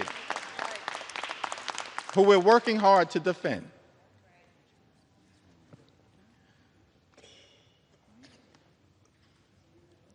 Susie is from Missouri. In a district, Mr. Speaker, represented by Ways and Means Chairman, our colleague, Jason Smith. She writes to us, she says that Susie and her husband, they moved back to her family farm over 2 decades ago, where they raised their children, including a son with complex medical needs who relies on Medicaid for essential therapies and care. Over the years, Susie has seen firsthand how Medicaid has been a lifeline for families like hers, especially in rural communities. A proud mother and daughter of hardworking Missourians, Susie apparently has voted for both Democrats and Republicans, and her husband is a registered Republican. But as farmers, they both believe that access to health care should never be a partisan issue. We agree. Thank you, Susie. Access to health care in the United States of America should never be a partisan issue. It should never be considered a privilege just for the wealthy, the well-off, and the well-connected. It is a right that should be available to every single American, and that is what we are fighting hard right now to defend here in the United States of America, and to push back against this one big, ugly bill.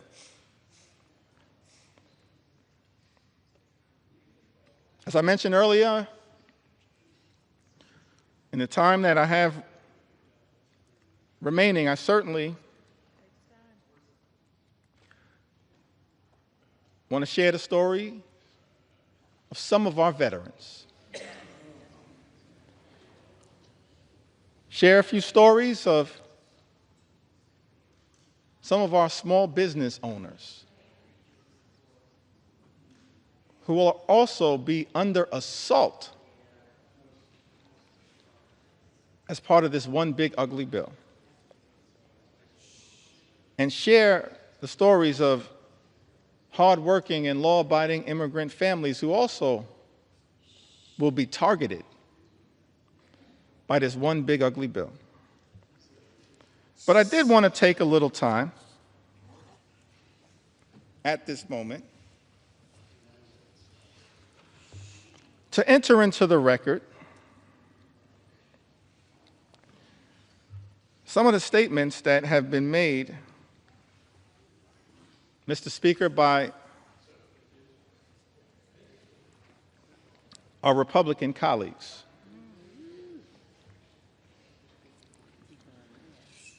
That I just don't understand. I mean, I am flummoxed by some of these statements. I've always wanted to use that word, y'all. Minimal suspend. House will be in order. Please take your conversations outside the chamber. Please take your conversations outside the chamber. Gentleman's recognized. Thank you, Mr. Speaker. I was hoping to seek some clarification at some point after I'm able to yield the floor. But I'm still here to take my sweet time on behalf of the American people.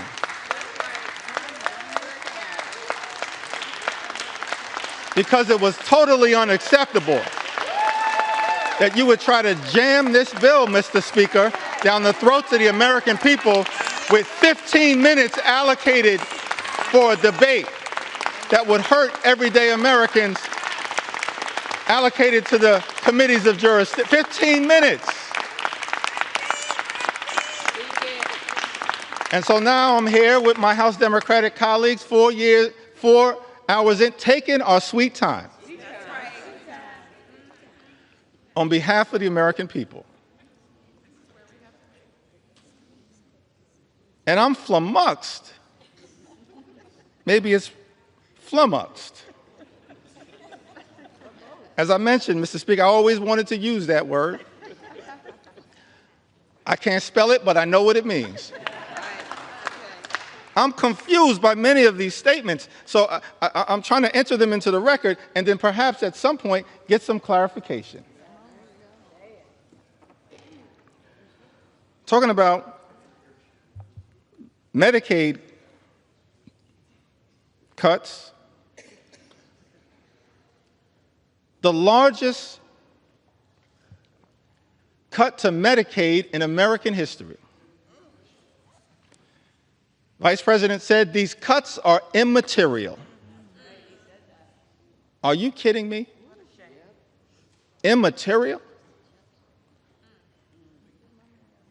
I'm perplexed, I'm astonished, I'm confused that someone who sits in the second highest office in the land would say that Medicaid cuts, $1 trillion or so of Medicaid cuts that are in Donald Trump's one big ugly bill are immaterial.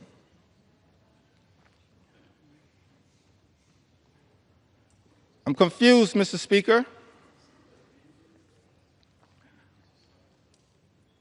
by the statement that was made by the former Senate Majority Leader, Mitch McConnell, who, when talking about the Medicaid cuts that millions of Americans have been reaching out to us, pouring into us their heartfelt concerns at the devastating impact that these Medicaid cuts will have on their health, their safety, and their well-being. I'm confused, Mr. Speaker, by the statement that Mitch McConnell made. He said, people will get over it.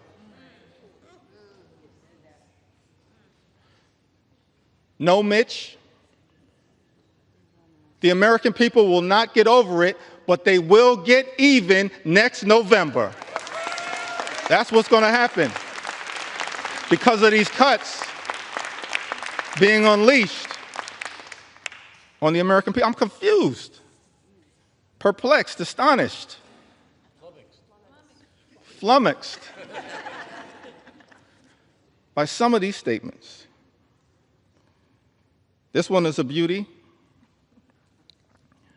In the great state of Iowa, Senator Joni Ernst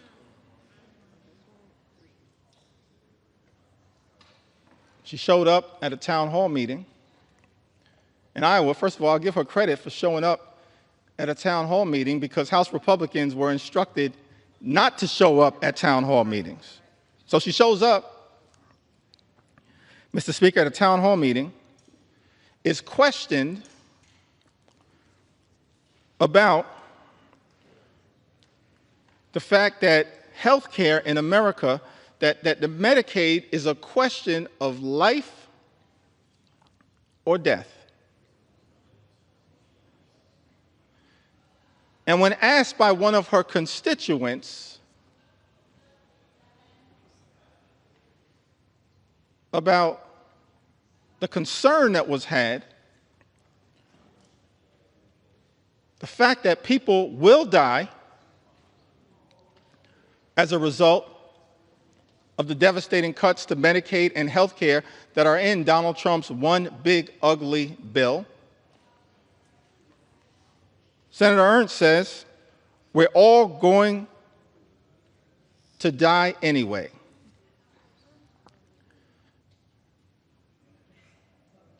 Yes, Joni, the American people understand that at some point all of us will transition. But the American people do not deserve to die as a result of the Republican cruelty that is in this legislation. Do not deserve to die as a result of the cruelty that is embedded, Mr. Speaker, in this legislation. Ending Medicaid as we know it, the largest cut to Medicaid in American history. And as a result of this all-out assault on health care in America, and Mr. Speaker, there are 220 Republicans who I serve with in this Congress, and I wish I had time to go through the impact in all 220 districts. Actually, since I have unlimited time, maybe I do.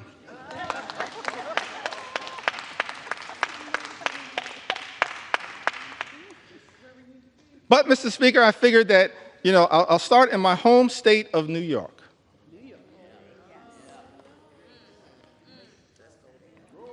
Mr. Speaker, in New York's 1st Congressional District, represented by our colleague, Congressman Nick LaLota,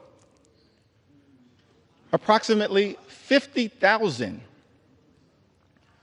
New Yorkers will lose their health care.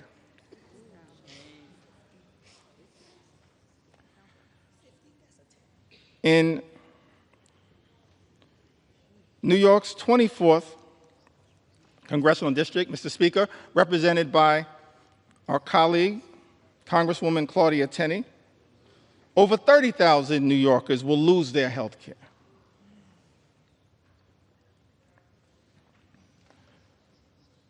In parts of Western New York and upstate district,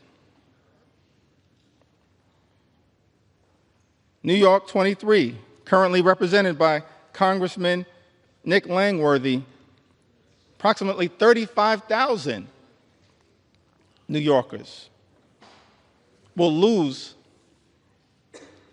their health care as a result of Trump's one big ugly bill.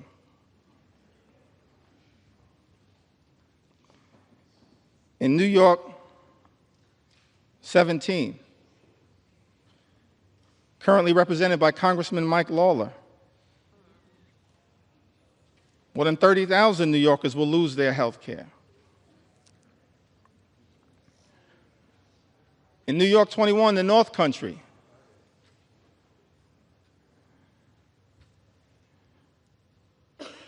represented by Congresswoman Elise Stefanik,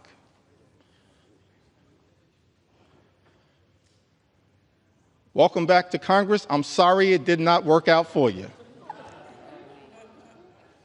That's a lesson that should be learned by all those who pledge fealty to the wannabe king. But I digress.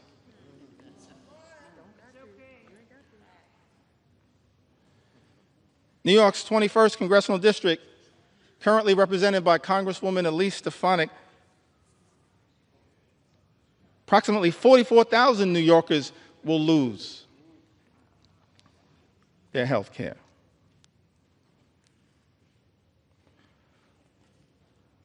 In Long Island, Suffolk County, part of Long Island, currently represented in Nassau County by two amazing colleagues, Tom Swazi and Laura Gillen. But in Suffolk County, New York's 2nd Congressional District, currently represented by Congressman Andrew Garbarino, 48,000 New Yorkers will lose their health care.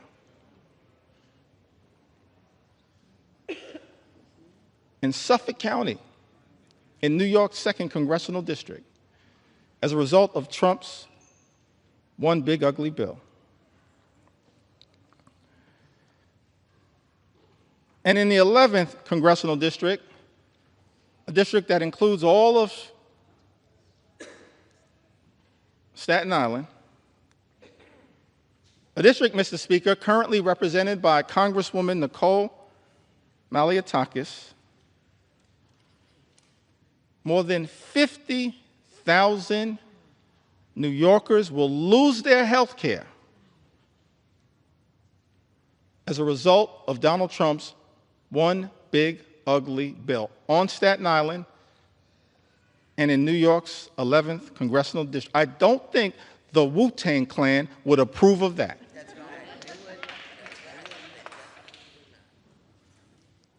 It's incredible to me. In district after district after district, Mr. Speaker, represented by my Republican colleagues, so many Americans will stand to lose their health care as a result of Donald Trump's one big ugly bill. Now, this is not just a Democratic perspective. We stand by that perspective. We'll continue to articulate that view and forcefully defend the health care of the American people, but it's not just a Democratic perspective. And so I thought that it was important that we enter into the record some of the words, Mr. Speaker, of members of the House Republican Conference. who wrote directly to you, Mr. Speaker, in their own words, talking about the challenges of this one big ugly bill. February 19th of this year, in a letter written to the Honorable Mike Johnson, Speaker of the United States House of Representatives.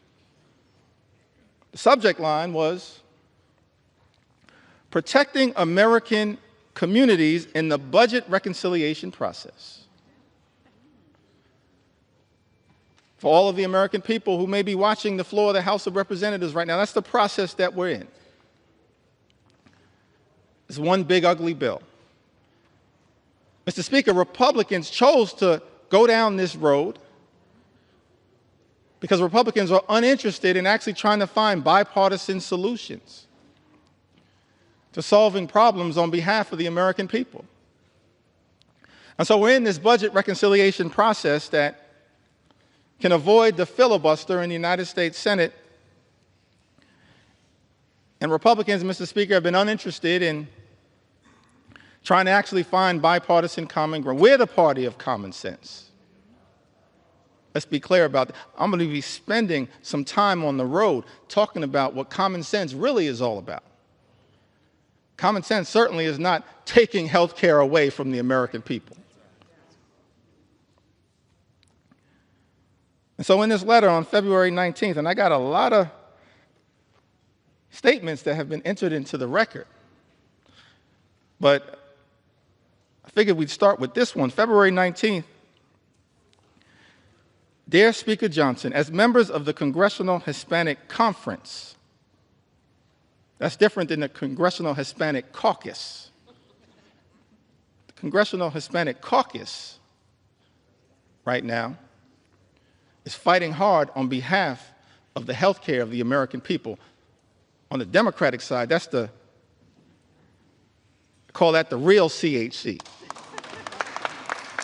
The Congressional Hispanic Caucus is fighting hard on behalf of the American people. But this is a letter as members of the Congressional Hispanic Conference. Mr. Speaker, as you know, these are Republicans here in the House of Representatives. And those who represent sizable Hispanic populations. We are writing to express our concerns regarding possible funding decisions stemming from the House Budget Resolutions Committee instructions advanced on February 13, 2025. Those budget instructions, by the way, were what set this whole toxic process in motion that has resulted in this moment that we find ourselves in right now on the floor of the House of Representatives, connected to this one big ugly bill. And in this letter, it says that while we fully support efforts to rein in wasteful spending and deliver on President Trump's agenda, let me park right there parenthetically for a moment. Nothing in this bill is about waste, fraud, and abuse. Nothing is doing anything meaningful about waste, fraud, and abuse. The letter continues, it is imperative that we do not slash programs that support American communities across our nation. It then goes on to say that the House Budget Resolution proposed $880 billion in cuts to programs under the jurisdiction of the House Committee on Energy and Commerce, with Medicaid expected to bear the brunt of these reductions. Their words, not our words. Nearly 30% of Medicaid enrollees are Hispanic Americans, and for many families across the country, Medicaid is their only access to health care. Slashing Medicaid would have serious consequences, particularly in rural and predominantly Hispanic communities, where hospitals and nursing homes are already struggling to keep their doors open.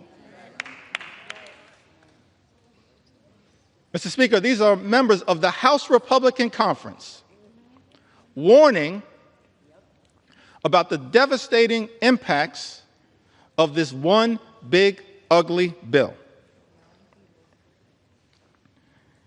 It goes on to say that the House Committee on Education and the Workforce has been tasked with cutting $330 billion where federal aid for higher education, such as Pell Grants, may be a target for reductions. Once again, let me park right there parenthetically to make the observation. This bill also assaults higher education in the United States of America. That's a disgrace. And Mr. Speaker, members of the House Republican Conference predicted that that would occur. Their words, not our words. House Committee on Education and the Workforce has been tasked with cutting $330 billion, where federal aid for higher education, such as Pell Grants, may be a target for reductions. Hispanic students make up a significant share of Pell Grant recipients, many of whom are first-generation college students, striving for a better future for themselves, their families, and our nation. If we are serious about empowering the next generation and strengthening our workforce, we must facilitate and not undermine opportunities that help students succeed. Finally, the House Committee on Agriculture has been directed to cut $230 billion.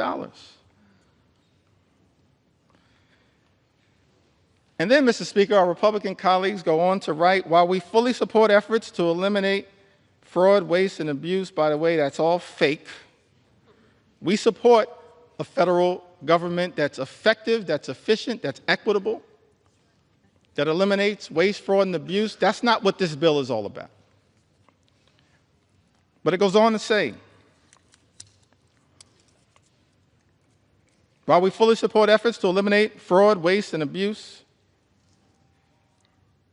we must ensure that assistance programs such as SNAP remain protected. I mean, I'm just confused. Remain protected as nearly 22% of Hispanic families rely on this critical program as a temporary safety net during difficult times. And then this letter concludes, written to you, Mr. Speaker, by the Congressional Hispanic Conference. Hispanic Americans are the future of the Republican Party. I'll reserve judgment on that statement.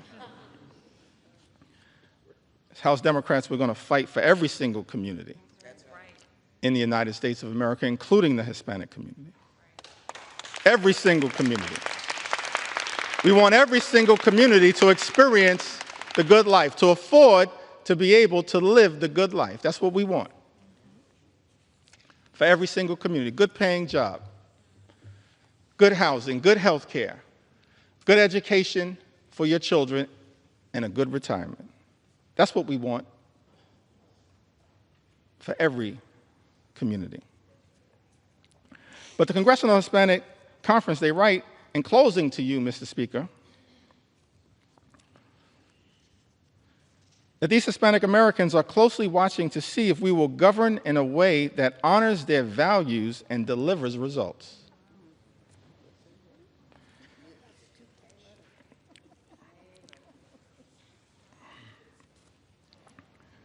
Just to make sure that appropriate authorship is conferred, I'm going to enter the names of the signatories to this extraordinary letter. Mr. Speaker, Tony Gonzalez, Nicole Maliatakis, Monica de la Cruz, David Valadeo, who represents more Medicaid recipients than any other member of Congress, Juan Ciscomani, Rob Bresnahan, what a beauty, James Moylan, Kimberlyn King Hines. They all signed this letter. And the question that many Americans have to ask right now is that after signing a letter indicating your commitment, Mr. Speaker,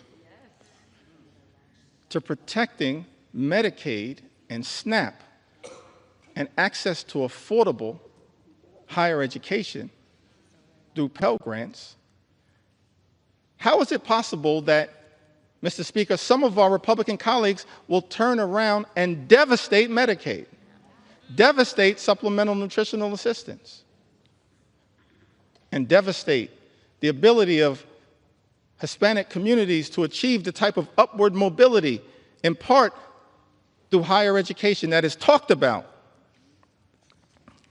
in this letter? That letter was written in February. And then we go to March. Can I talk about it?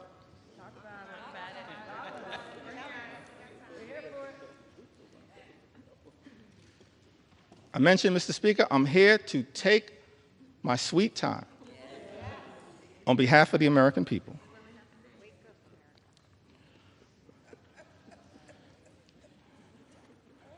And so on March 9th, there's a letter that's written to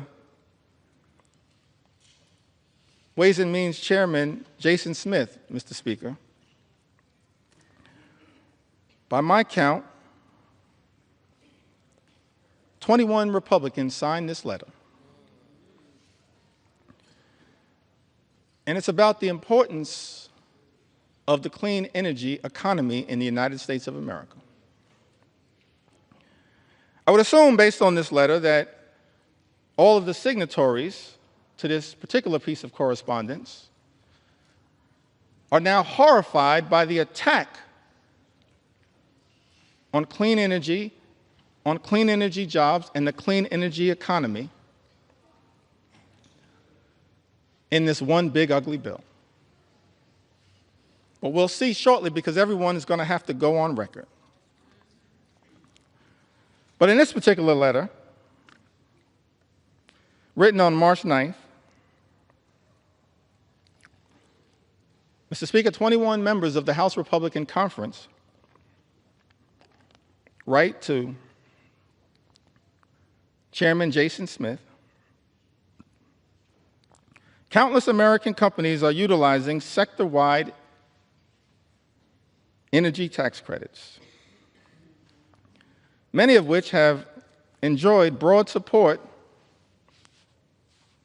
in Congress to make major investments in domestic energy production and infrastructure for traditional and renewable energy sources alike. Both our constituencies and the energy industry alike remain concerned about disruptive changes to our nation's energy tax structure.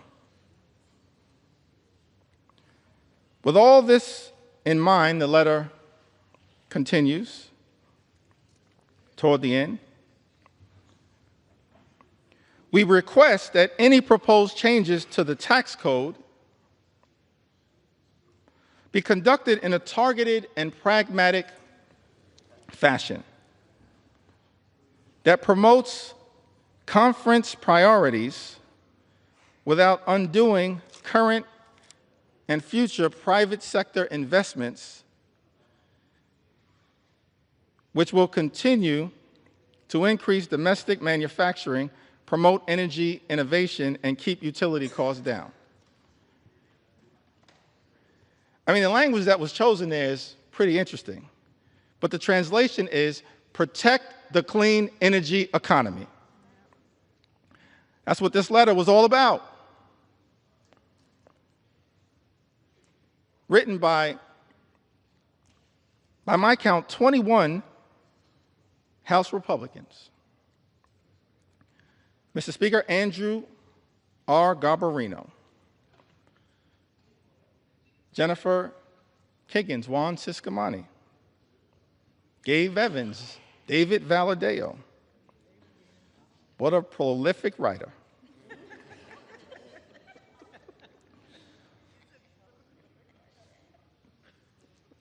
Mark Amadei, Michael Lawler, Young Kim, Don Bacon, Vince Fong, Jeff Hurd, Tom H. Kane Jr., Nick LaLota, John James, Ryan McKenzie, Rob Bresnahan, Marionette J. Miller Meeks, Earl L. Buddy Carter, Dan Newhouse, Eric Hoshin, and David P. Joyce, all writing in support of a clean energy economy. We as House Democrats, we know that there's an all-of-above approach that is underway right now, but we support wind and solar energy, renewable energy, because renewable energy is cheaper energy, and cheaper energy means reducing the high cost of living for everyday Americans. That's what we as House Democrats support. And yet, I'm perplexed because this letter was written, but the one big ugly bill represents an extraordinary and unprecedented assault on clean energy and cheaper energy in the United States of America. Mr. Speaker, I asked the question, what are those 21 Republicans going to do when it comes to voting for this one big ugly bill?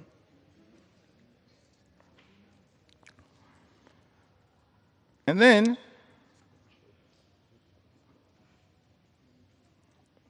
we've got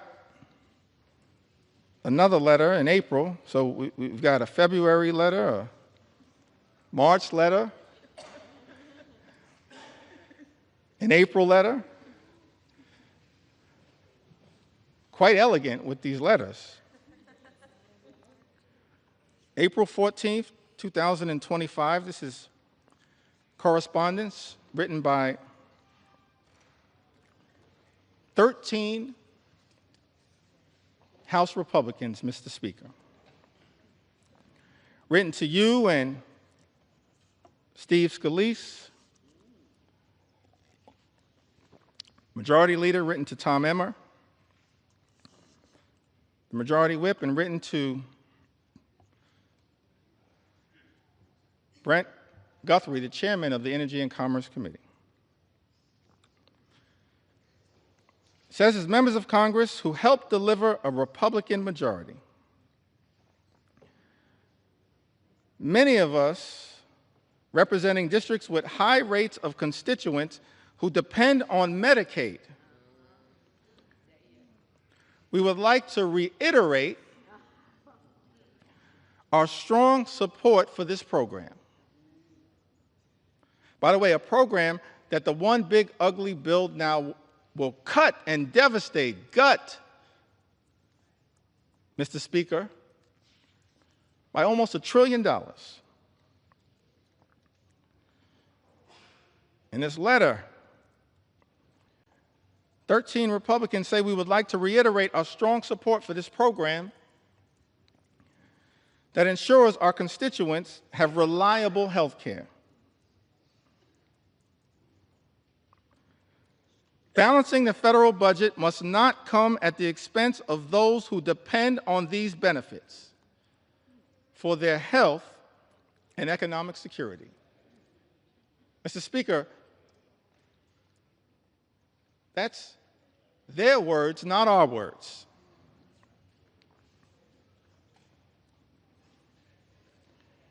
And then this bill makes an extraordinary declaration. And I think it's important for us to understand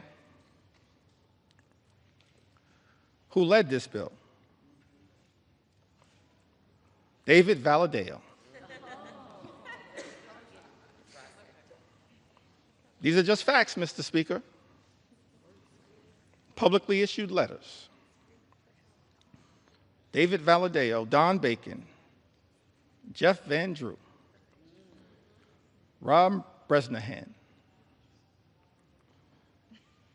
Juan Ciscomani, Jen Kiggins, Young Kim, the usual suspects. Robert J. Whitman, Nicole Maliatakis, Nick LaLota, Andrew R. Garbarino, Jeff Hurd, and Michael V. Lawler. By my count, 13 members. And in some of the relevant portions of this letter, it says to strengthen Medicaid, we urge you to prioritize care for our nation's most vulnerable populations. Our constituents are asking for changes to the healthcare system that will strengthen the healthcare workforce, offer low-income, working-class families expanded opportunities to save for medical expenses, support rural and underserved communities, and help new mothers.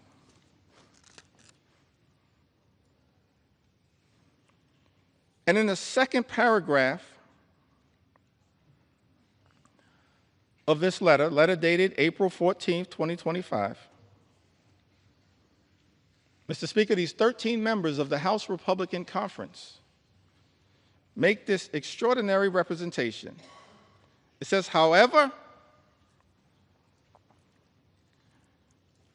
we cannot and will not support a final reconciliation bill that includes any reduction in Medicaid coverage for vulnerable populations. This bill represents the largest cut to Medicaid in American history. It will devastate vulnerable populations all across America. And so the reality is, all 212 House Democrats are going to stand up and protect the health care of the American people. We're going to protect the Medicaid of the American people against this assault on vulnerable communities. And I'm looking forward to all 13 of you joining us to protect the health care of the American people that you represent. That's the promise, Mr. Speaker, that your Republican colleagues made in this April letter. What's changed? We're looking forward to all 13 Republicans in this letter joining us to protect the Medicaid of the American people.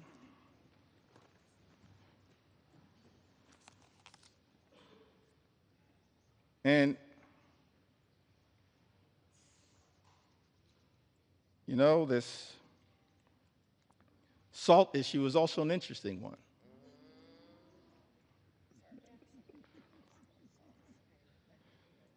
Statement was issued on May 8th from my colleagues in the New York delegation: Elise Stefanik, Andrew Garbarino, Nick LaLota, Mike Lawler. Just facts right now.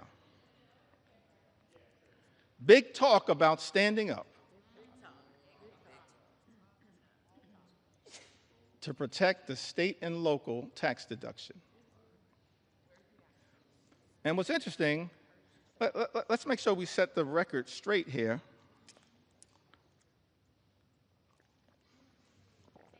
As to what happened to the state and local tax deduction,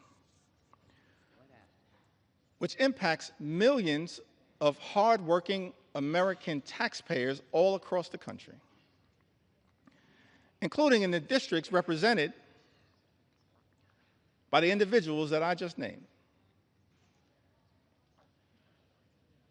The state and local tax deduction was decimated,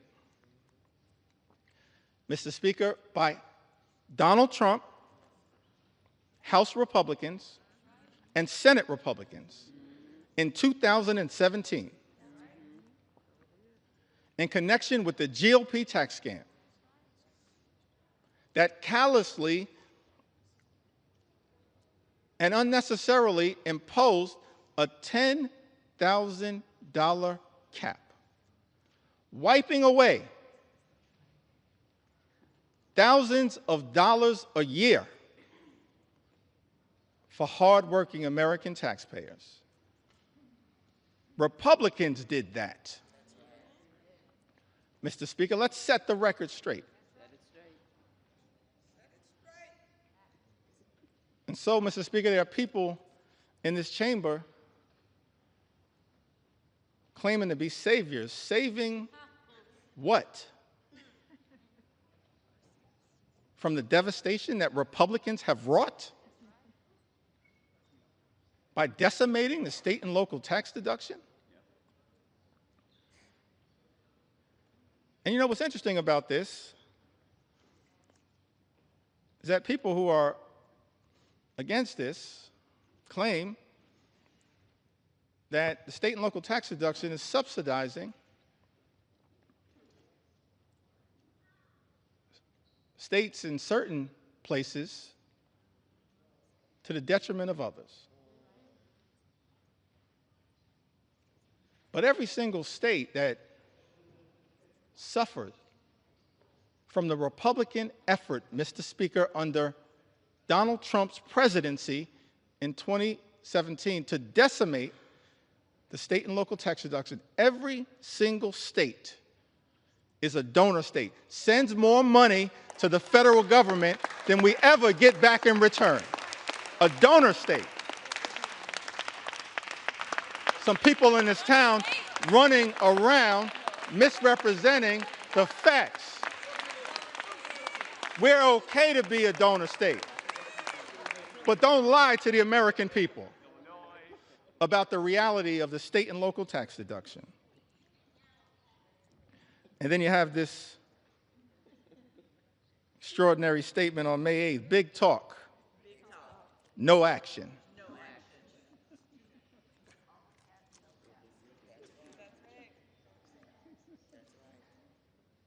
I guess in Texas they say all hat, no cattle.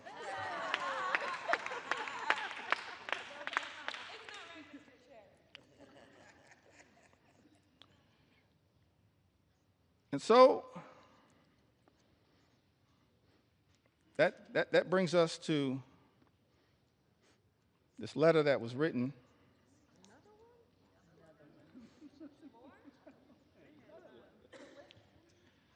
prolific writers, Mr. Speaker, in the House Republican Conference on June 6th. I'm really confused by this combination of this particular letter followed by an interesting statement that was made after the Senate passed Donald Trump's One Big Ugly Bill by Lisa Murkowski. And maybe somebody, Mr. Speaker, can help me reconcile these statements. Because all of us in the House and in the Senate were independently elected to stand up on behalf of our constituents in the chambers that we serve in. I'm going to get back to that point momentarily. So in the House, we passed this One Big Ugly Bill initially in late May. It devastated Medicaid, devastated nutritional assistance, devastated the clean energy economy that actually is benefiting red state after red state after red state in the United States of America. And so,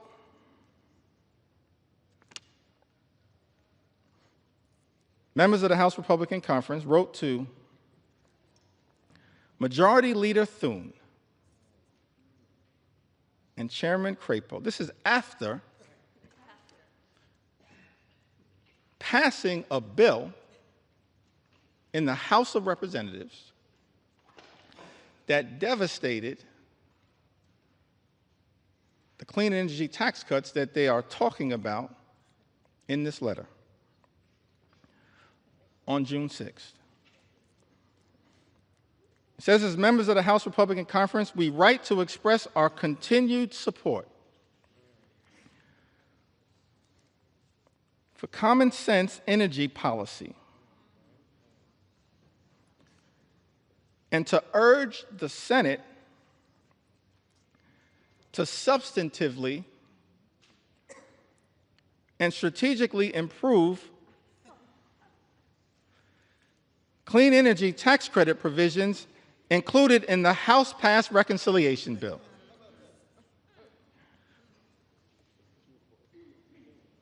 I mean, what is happening right now?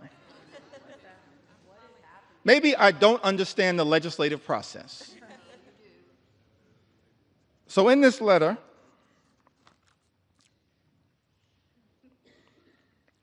it goes on to say, in relationship to a bill that every single signatory signed and voted for. Our position has always been that the energy tax code should be modernized in a way that promotes fiscal responsibility and business certainty. Fully realizing that balance requires improvements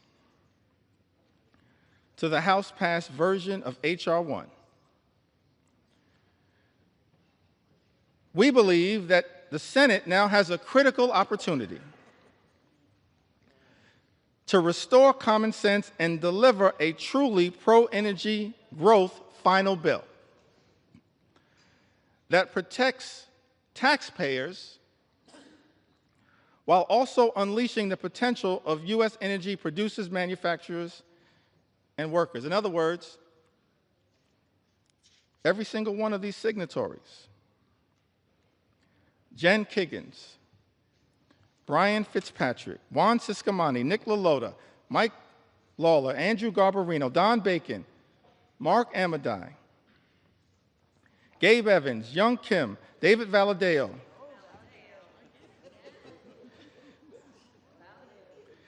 Rob Bresnahan, and Thomas H. Kane, Jr. Every single one of these signatories voted for a House bill that undermined the clean energy economy, noted that it would hurt their own constituents, voted for the bill anyway, and then begged the Senate to make a difference. That's not how we should be legislating in the United States House of Representatives.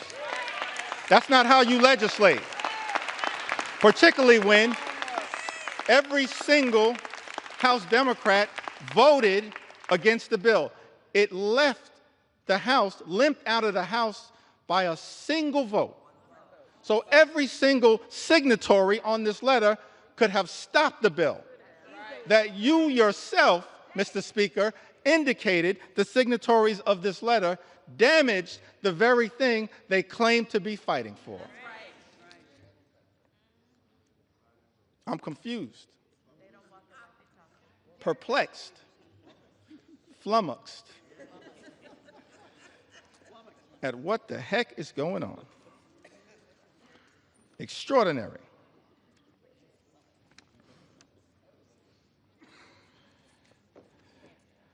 I mean, I'm just overwhelmed by the amount of correspondence. I had to just pick out the ones that were most extraordinary to make sure that they were entered into the record. The most recent one on the subject of Medicaid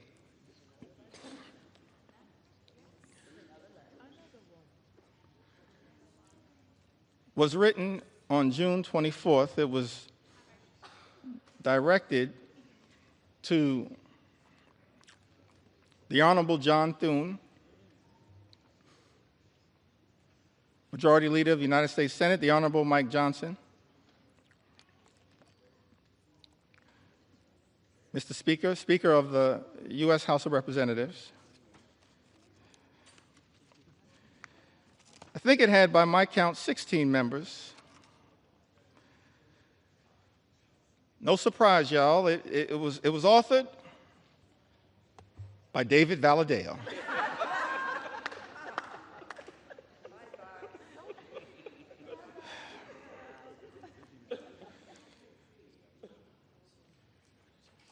I mean, these letters can make up a book, Mr. Speaker. David Valadao, Juan Ciscomani, Rob Bresnahan. Mr. Speaker, these are just facts.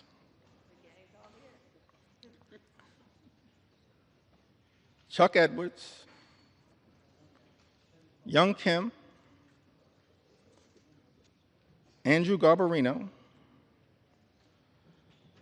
Mike Lawler, Jen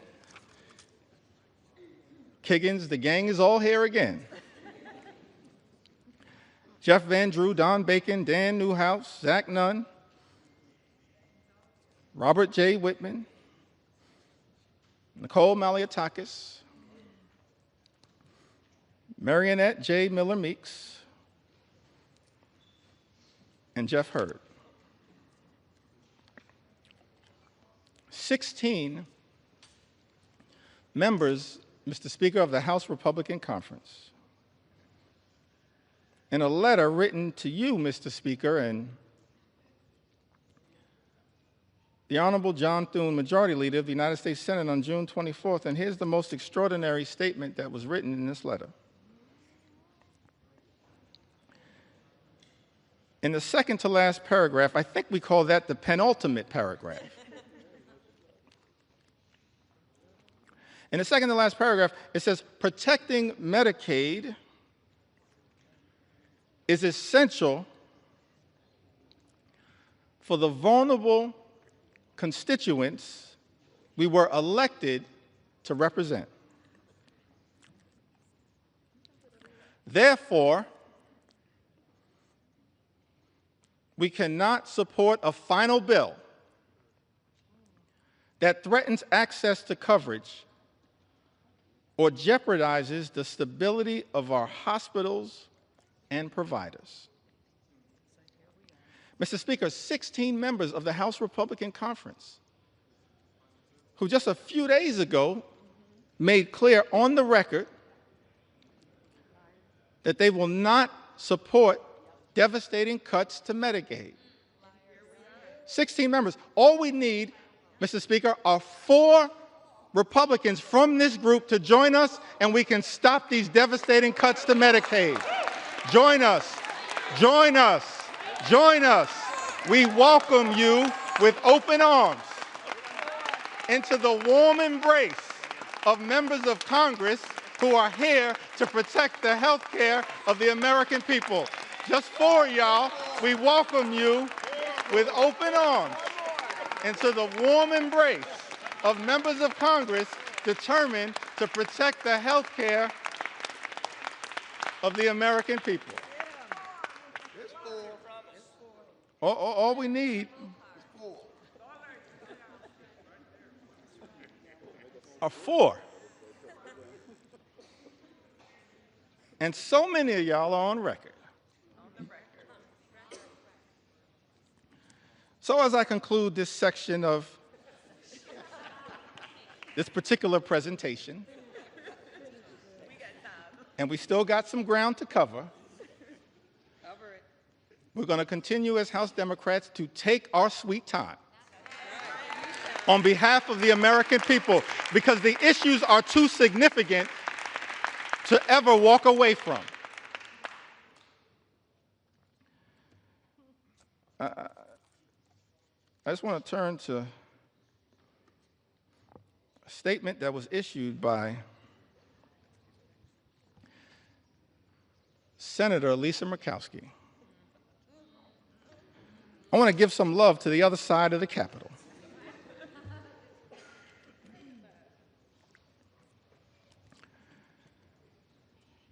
And again, Mr. Speaker, these are just the words that were issued.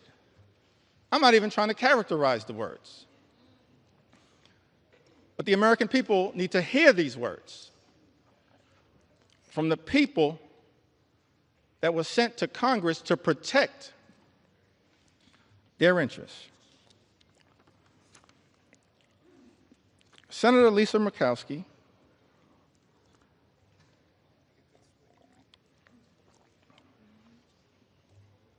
says this was one of the hardest votes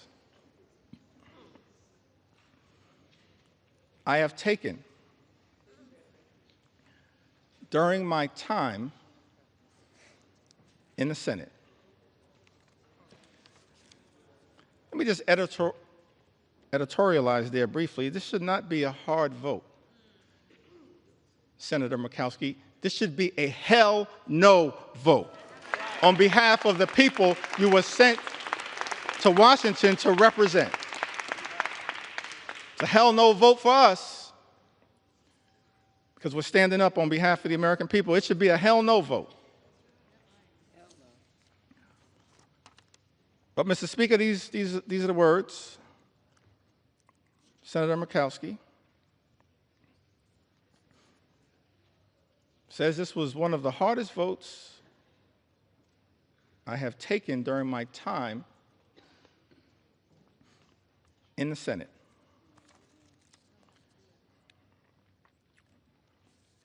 And then she keeps it real.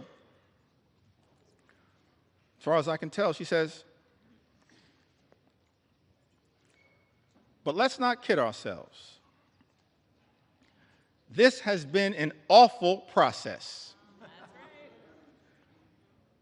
Mr. Speaker, those are the words of a Republican senator, not us. This has been an awful process, a frantic rush to meet an artificial deadline that has tested every limit of this institution.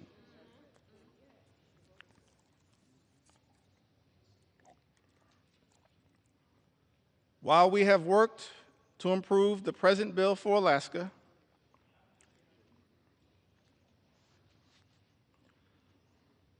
it is not good enough for the rest of our nation.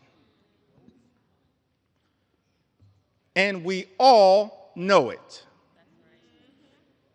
Yes, Senator Murkowski, we all know this one big, ugly bill will devastate everyday Americans across this country. And yet, in the concluding paragraph, This comes after Senator Murkowski voted for this bill, the deciding vote in the United States Senate. Says my sincere hope is that this is not the final product.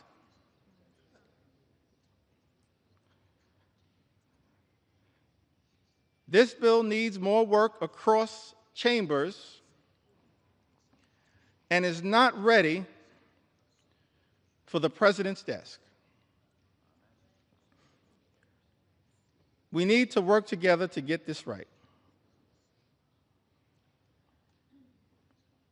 So let me get this straight. I think the number was 16 House Republicans, Mr. Speaker, vote for a bill they know will hurt the communities, Mr. Speaker, that they represent. Vote for the bill anyway, when any one of them could have stopped this bill from ever leaving the House of Representatives, and then write a letter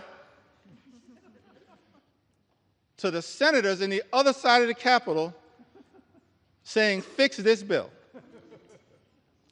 When any single one of them could have stopped the bill dead in its tracks. And then Senator Murkowski, in her chamber, turns out to be the deciding vote for a bill that she says, Mr. Speaker, is not good enough for the rest of the nation, and we all know it, votes for it anyway, and then begs the House to fix the bill. That is not how the people's business should be done in the United States Congress. We have a responsibility to stand up for what is right and stand up for what is right in the chamber that we serve in. That's what we should all be doing. And so our House Republican colleagues, Mr. Speaker, have one last opportunity to join us as Democrats, every single Democrat who's going to stand up and protect the health care of the American people, stand up and protect the nutritional assistance of the American people, stand up and protect our farmers, stand up and protect our veterans, stand up and protect the clean energy economy, stand up to protect our public schools. Every single one of my House Republican colleagues have the opportunity now in this chamber, not the other chamber, in this chamber, to join us as Democrats and stand up for what is right. The eyes of America are watching. Started this process, Mr. Speaker, 3:28 in the morning, this debate. Took to the House floor, maybe an hour and a half after that. And we still have a lot to say. On behalf of the American people. For such a time as this, every single one of us have an opportunity to stand up for what is right here in the United States of America. I want to speak for just a few moments about some of the people who've been targeted in a callous way by this administration, some of the stories that need to be told on behalf of the American people. I mentioned, of course, Mr. Speaker, throughout this process, we have been thankful for the stories shared by everyday Americans who went to bed last night fearing the worst and have woken up this morning horrified by Donald Trump's one big ugly bill that will hurt everyday Americans and rewards billionaires with massive tax breaks that will serve to devastate the social safety net and explode our nation's debt. And so I want to tell a few stories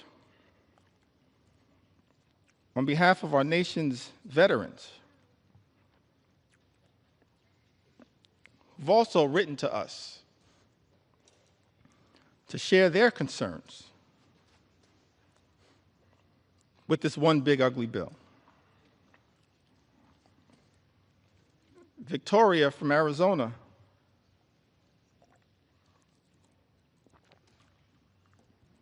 wrote to us, Mr. Speaker, said, "My husband and I are patriots. We are both Army veterans who were disabled as a result of our service. We have 5 children and run a small electrical contracting business. We live on a fixed income and, like most families, have struggled with rising costs. One of our sons is adopted. He is a wonderful, loving 7-year-old who has autism and ADHD. He qualifies for Medicaid because he was adopted, and it has been the saving grace for his health and well-being. Medicaid is the reason we were able to get his formal diagnosis of his autism and ADHD. It also covers his regular doctor's visits and dental care. We use Medicaid to access in-home therapy for him, and it was a huge help. Slashing Medicaid will have especially dire consequences for rural communities like ours. Forcing hospitals to close. Health resources are already slim in our area. And in this Army veteran writes, President Trump is causing enormous stress and hardship for families like mine. He and his billionaire friends don't need more tax breaks. It's outrageous. The last thing we should even be considering is cutting Medicaid. These programs are lifelines. We agree with you, Victoria. She lives in Arizona's 6th Congressional District. District, Mr. Speaker, currently represented by Congressman Juan Ciscomani. Troy, another veteran, lives in California, Mr. Speaker.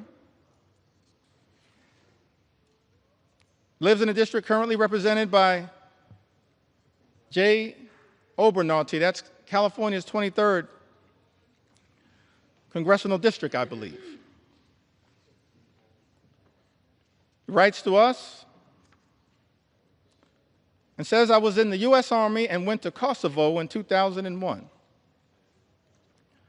Iraq in 2003, and 2005. I depend on the VA as I am too disabled to work. I depend on VA health care. My children are now on Medicaid. I have worked from when I was 14 years old to 42. I am suffering from long COVID And until I can return to work, I need help from the American people. I have had your backs. Time for you to cover my back, writes Troy. Mr. Speaker, I need NIH's help. Now is the time to stand up for all Americans. Stop the assault on the VA, NIH, Medicaid, and the rest of Americans. We agree with you, Troy. It's time to stop the assault on the American people. Stop the assault that is represented in this one big, ugly bill.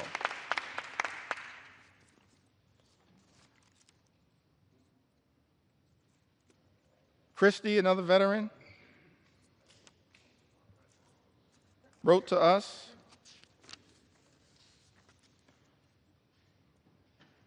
and says, I was drafted in 1970. My choice was incarceration or militarization. So I enlisted in the Navy and became a Navy corpsman serving on the USS Long Beach, CGN 9, and her Marine detachment, where I was assigned to the 3rd Marines, 1st Medical Battalion. I was blessed. I lived through 2 tours, giving medical care to my shipmates. Every other day, I was assigned to flight ops to transfer or pick up the wounded and dead Marines from shore to ships waiting offshore about 8 miles. I hated the smells of war.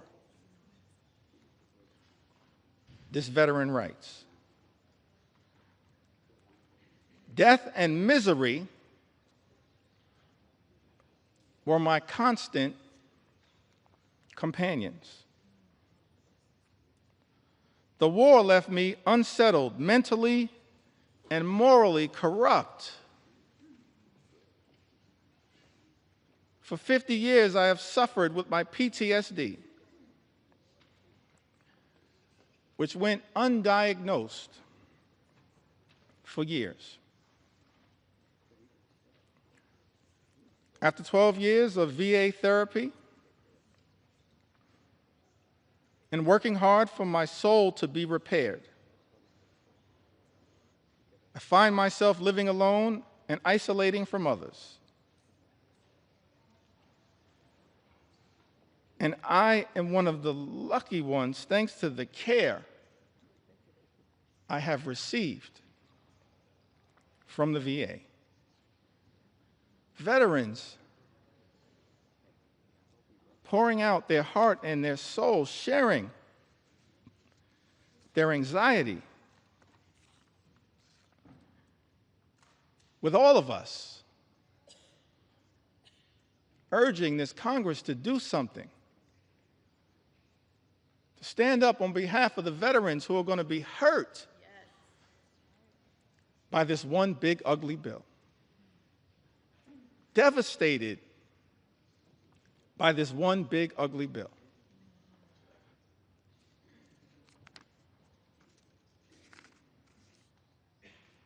We also heard, Mr. Speaker, from Timothy, who I believe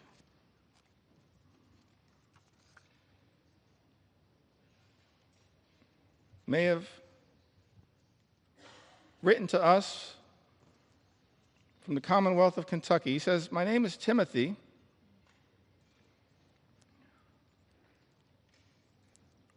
And for the past 5 years, I have worked at the Department of Housing and Urban Development in field policy and management, a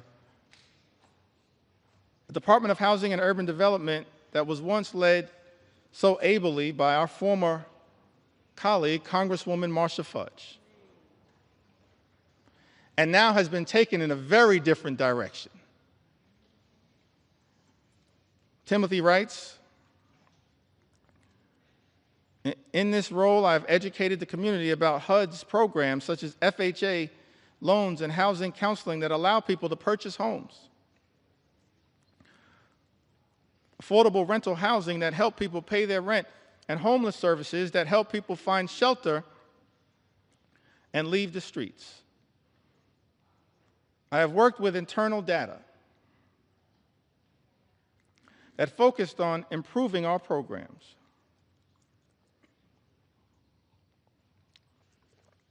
Most recently, I worked with a team that hired people from housing authorities and Job Corps with the goal of providing people a career and a way off government assistance. Those incredible people, along with myself, have been fired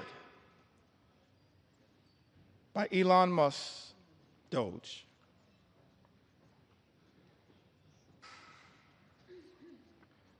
My entire professional career, I have taken jobs that I considered bigger than me. I served in the military, both enlisted and as an officer. I deployed.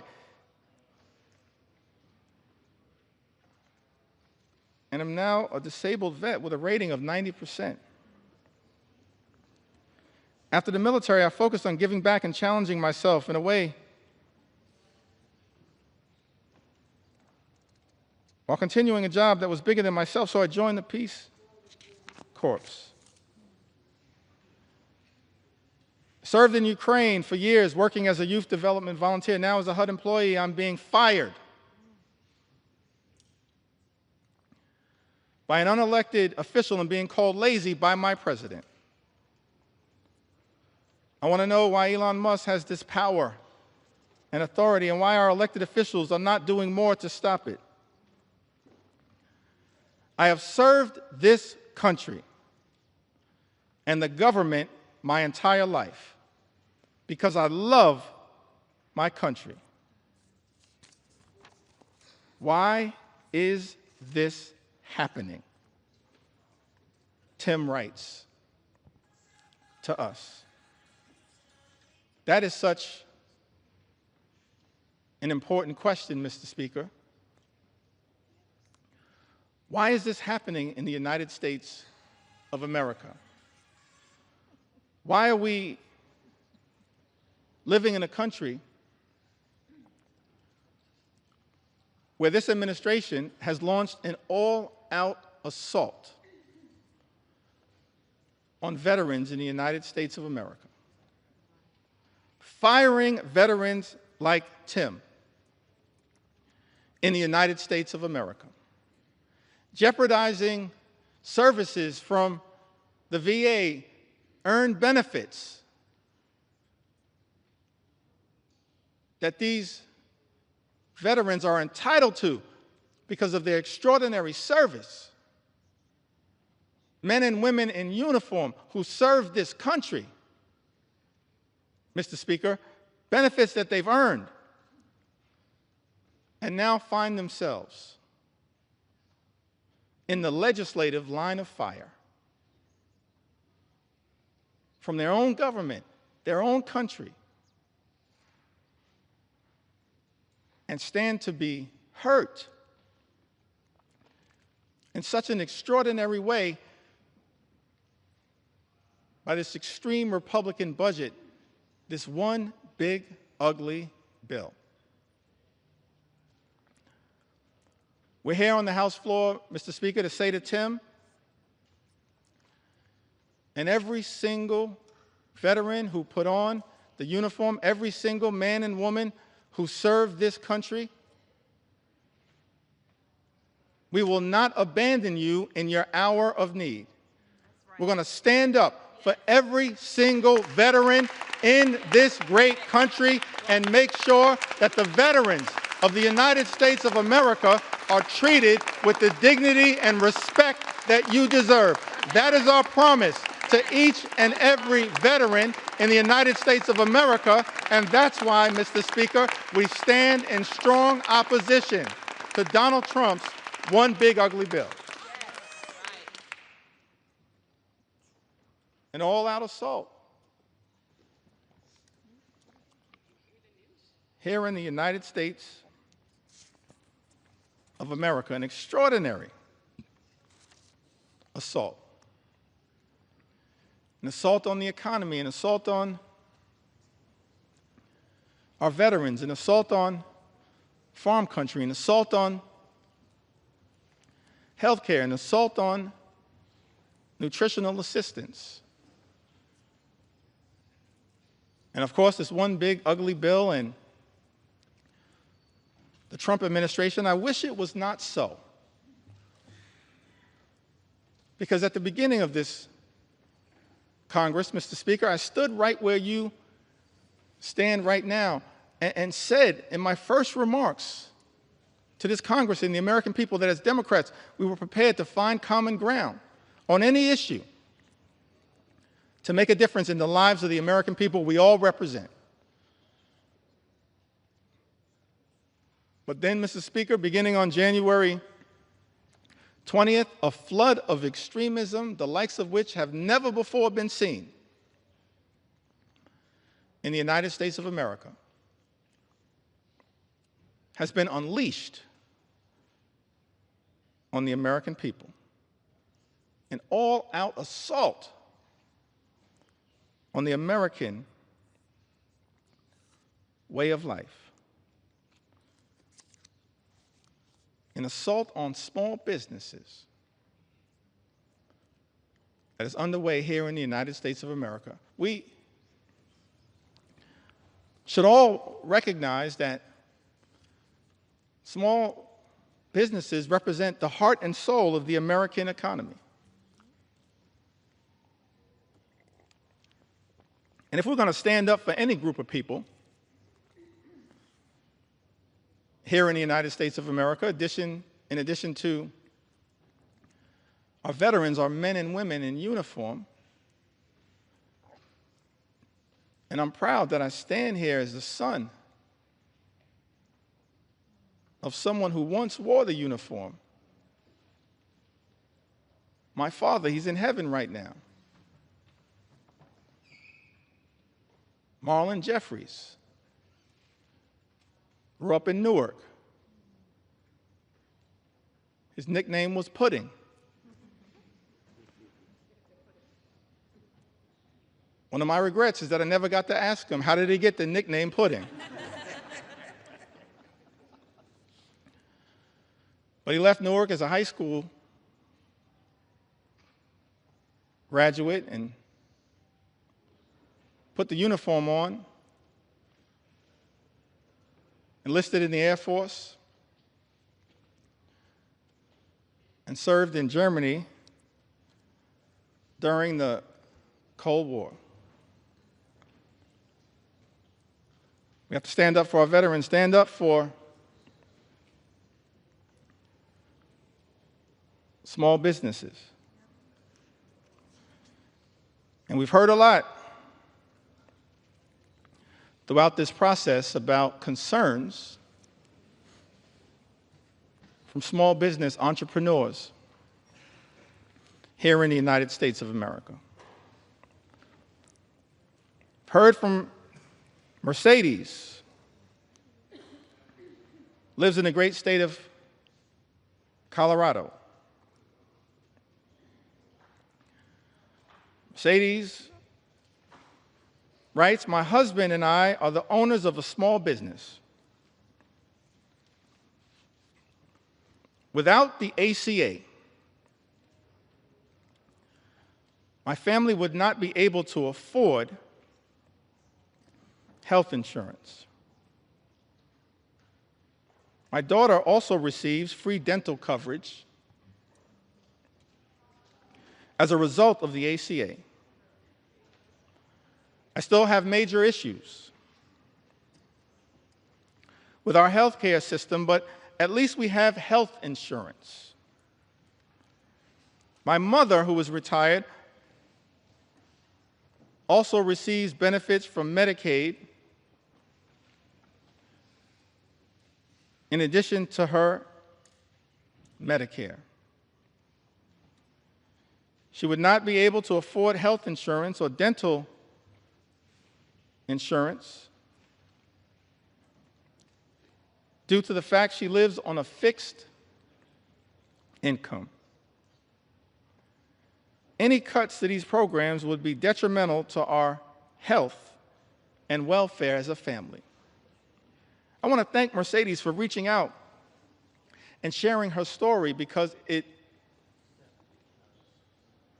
helps to put to bed the lie that's been told, Mr. Speaker, by some people in this town, that the people, the everyday Americans who are participating in, have access to programs like the Affordable Care Act, are unworthy, aren't hardworking American taxpayers. They are hardworking American taxpayers. A group of people that real leaders in this country, beginning in modern American history, as I illustrated earlier from President Franklin Delano Roosevelt all the way through, our most recent president, who we served with in the last Congress, have recognized that we have a sacred obligation to stand up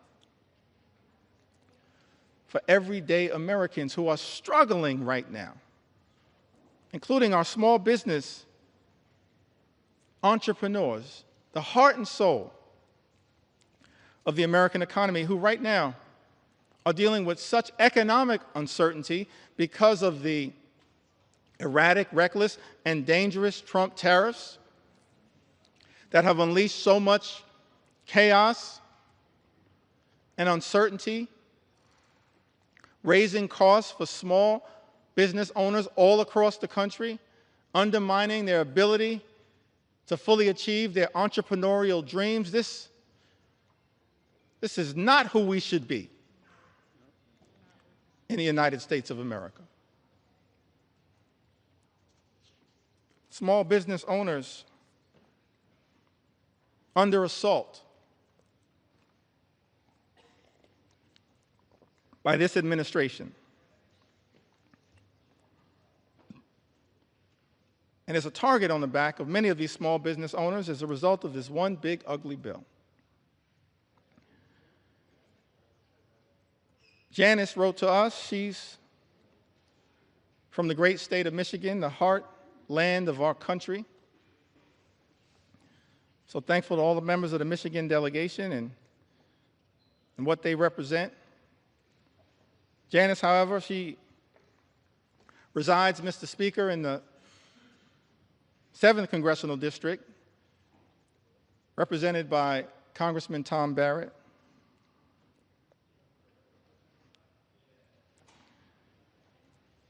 Says that small business owner, mother, ACA recipient in Michigan,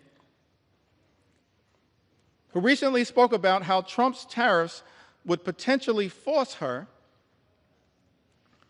to close her business, which has given her family a livelihood for a decade and helped put 2 children through college. I just don't understand why Trump thinks putting tariffs will help American businesses. It's not. She writes, it's going to decimate us. People like us will be hit the hardest. But then Janice shows the great resolve of the American people, the great spirit of resilience of the American people, the refusal to run away from difficult circumstances. Janice writes, people like us will be hit the hardest. But, Janice then writes, I refuse to call it quits. I won't give in to him. Janice, neither will House Democrats. Not now, not ever. We will never give in to this type of extremism as being unleashed on the American people. We will continue to stand up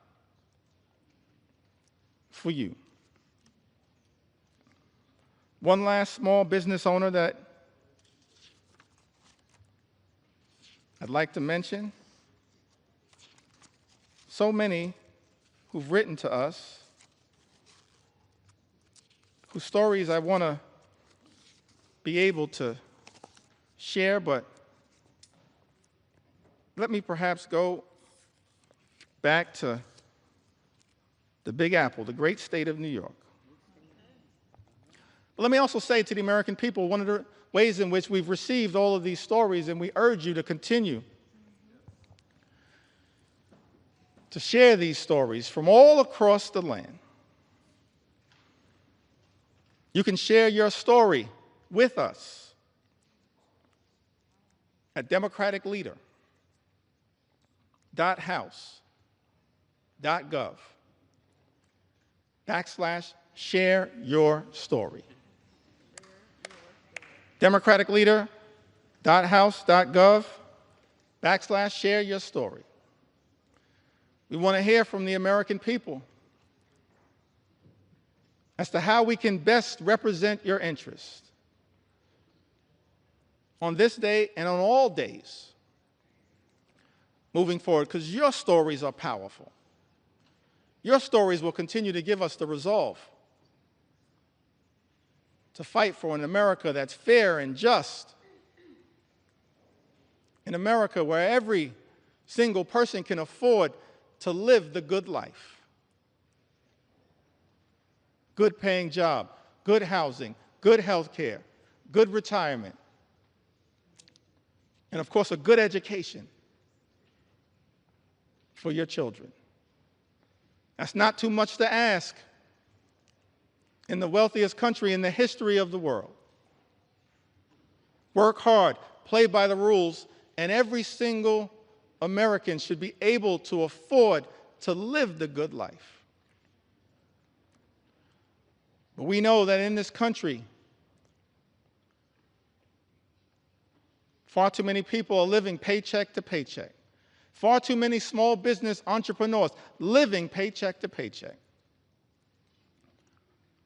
And justifiably expect better from this government.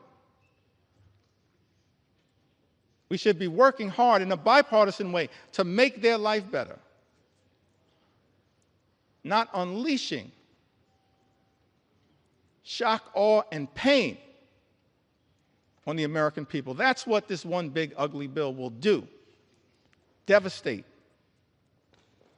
everyday Americans. Linda writes to us, a small business owner.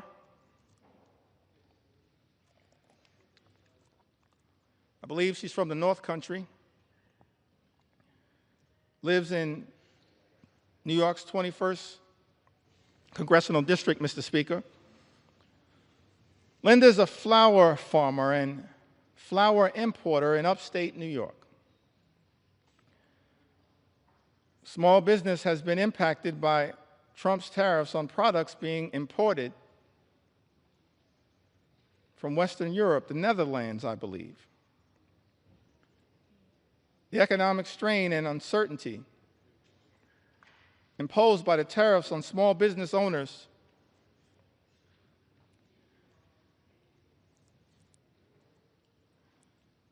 operating on slim margins, has caused Linda and her customers to incur additional expenses. Linda tells us, Mr. Speaker, everything was going really well until the tariffs. And now she worries the business will go bankrupt and be forced to close if the tariffs stay in place. How is it that we're living in America where President Trump, Mr. Speaker, and House Republicans promised to address the high cost of living in the United States, promised to lower costs on day one. But costs aren't going down, they're going up. And as a result of these Trump tariffs, are now at risk of experiencing thousands of dollars per year in additional costs. And there is nothing in this one big ugly bill that is going to meaningfully make the lives of everyday Americans, of hardworking American taxpayers, of working class folks, of middle class folks, of all those Americans who aspire to be part of the middle class, of the poor and the sick and the afflicted. Nothing in Donald Trump's one big ugly bill that will meaningfully make their life more affordable. An all-out assault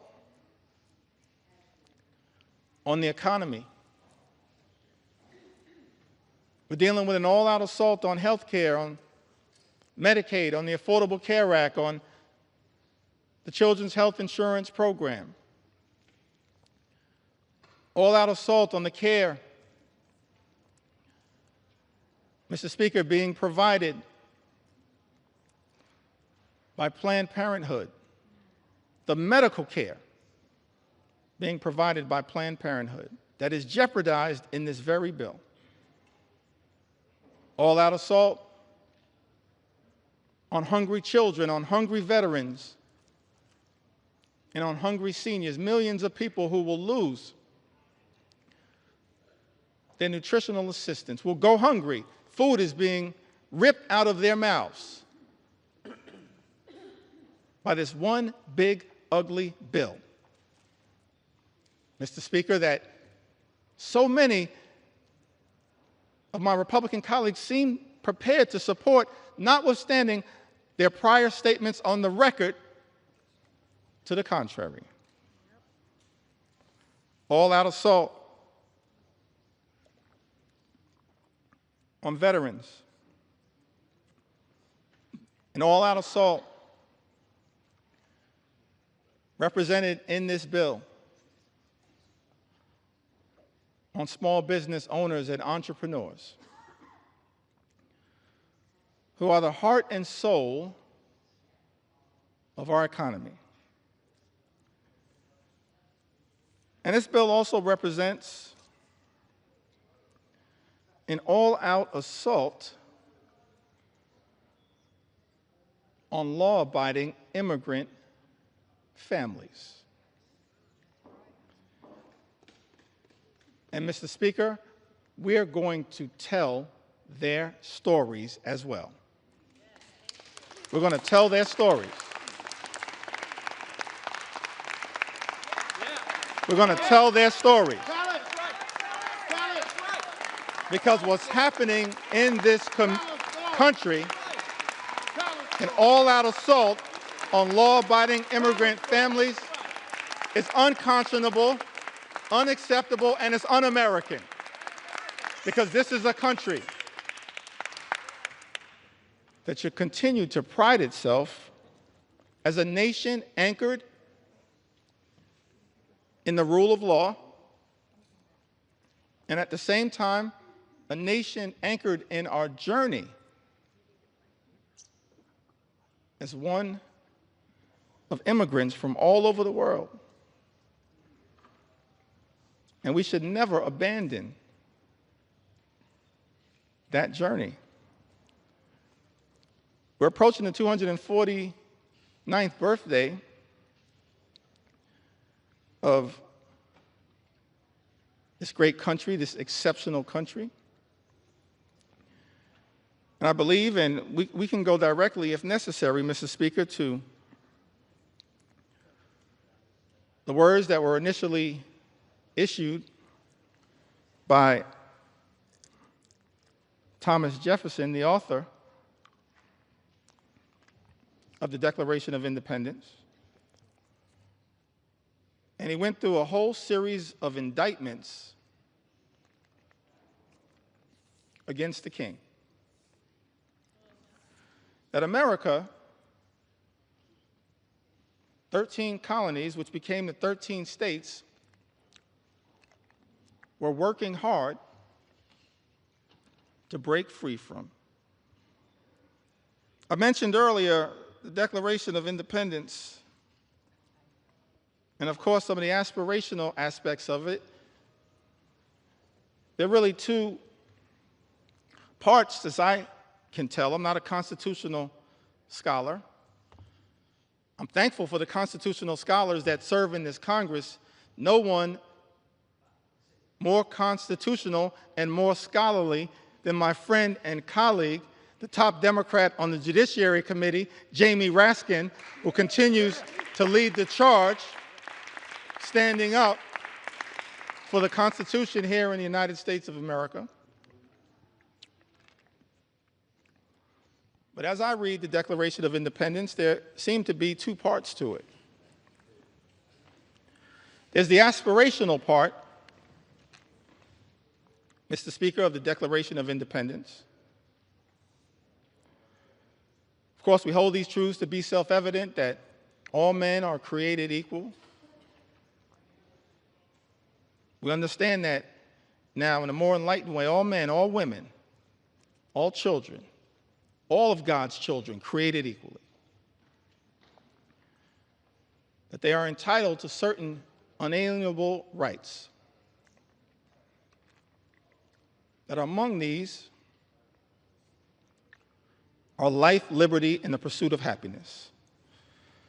And so we spent a little time talking about what that could look like, our commitment to bringing about the American dream, the good life for every single person in this country, everybody. Work hard, play by the rules. You should be able to afford the good life in the United States of America. That's what we're going to continue to work on. Bring the American dream to life, consistent with that aspirational part of the Declaration of Independence, the life, the liberty, and the pursuit of happiness. But then as far as I can tell, there was also a second interesting part of the Declaration. It was the indictment against the king. And I commend everyone in this chamber, all of the American people who may be observing the proceedings in the House of Representatives, particularly as we approach July 4th, to read that Declaration of Independence. Perhaps I may even enter it into the record later on today. Because we're here, Mr. Speaker, to take our sweet time on behalf of the American people, to make sure as best I can, as best we can, to cover all of the things that as Democrats we're fighting hard to defend during this extraordinary moment of assault directed at the American people as a result of this one big, ugly bill that will hurt everyday Americans in order to reward billionaires with massive tax breaks and then exploding the deficit and the debt in ways that will jeopardize the future of our children and our grandchildren. But the aspirational part of the Declaration of Independence, of course, that is often famously quoted. But then if you read other parts of the Declaration of Independence, extraordinarily written document, it reads like an indictment against the extremism of the king. It reads like an indictment against the kings. I think of King George. It reads like an indictment against King George's flood the zone strategy.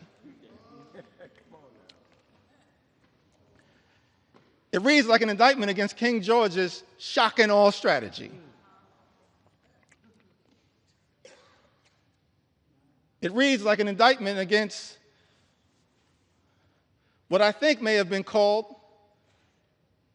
Project 1775, which is what brought us to Project 1776. And you look at this indictment, and one of the things it alludes to, it talks about, is the notion of the king's effort to stop the assimilation of people from other parts of the world into the United States of America. So we understand that from the very beginning of this great country, there was a recognition, of course, of the importance of immigration to the success and vitality of the United States of America. And let me be clear, Mr. Speaker, so there's no misrepresentation. As House Democrats, we understand the importance, the urgency of securing the border. We believe that our immigration system is broken and that it should be fixed in a comprehensive and bipartisan way. So many leaders in that effort, so many big ideas were willing to partner in a bipartisan way. Pramila Jayapal, Linda Sanchez, Adriano Espaillat, Tom Suozzi, so many others. Veronica Escobar, we want to partner to fix our broken immigration system in a bipartisan and comprehensive way, secure our border. But we're also going to make sure we stand up for our nation's heritage, a nation of immigrants, which continues to this very day. It's an important part of American exceptionalism, and as far as I can tell, in my reading of the original document, the writings of the founders of this great country, the framers of the Constitution, they recognized it from the very beginning. They weren't perfect. We didn't have a perfect start. But of course, as the preamble to the United States Constitution set forth, we the people, in order to form a more perfect union. Mr. Speaker, we've been set on this magical course, our march toward a more perfect union. And the immigration journey has always been an important part of the American journey. That's why it's heartbreaking to see some of the things that are happening in the country right now. The targeting in such an extraordinary way.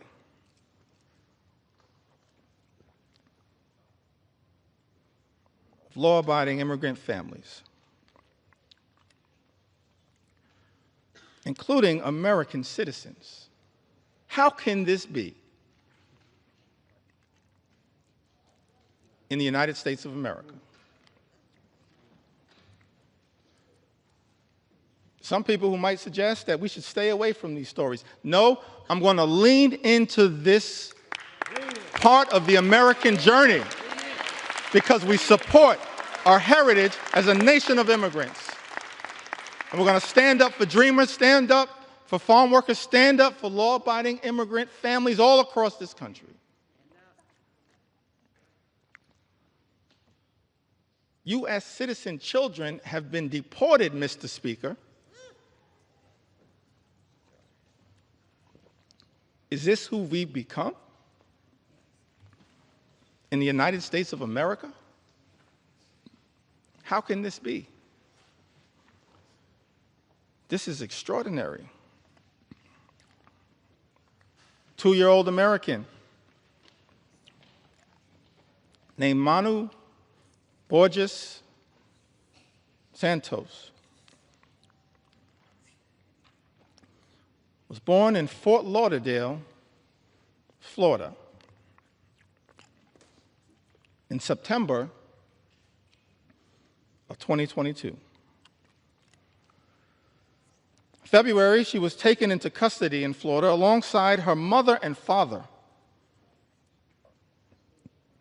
both of whom were undocumented.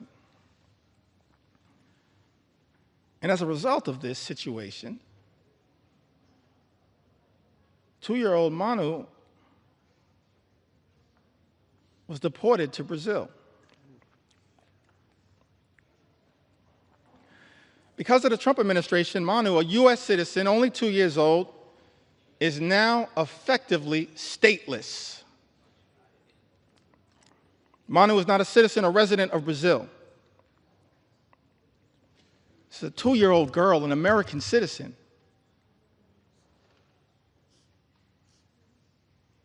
Removed from her homeland, but can't get legal status in her parents' ancestral home.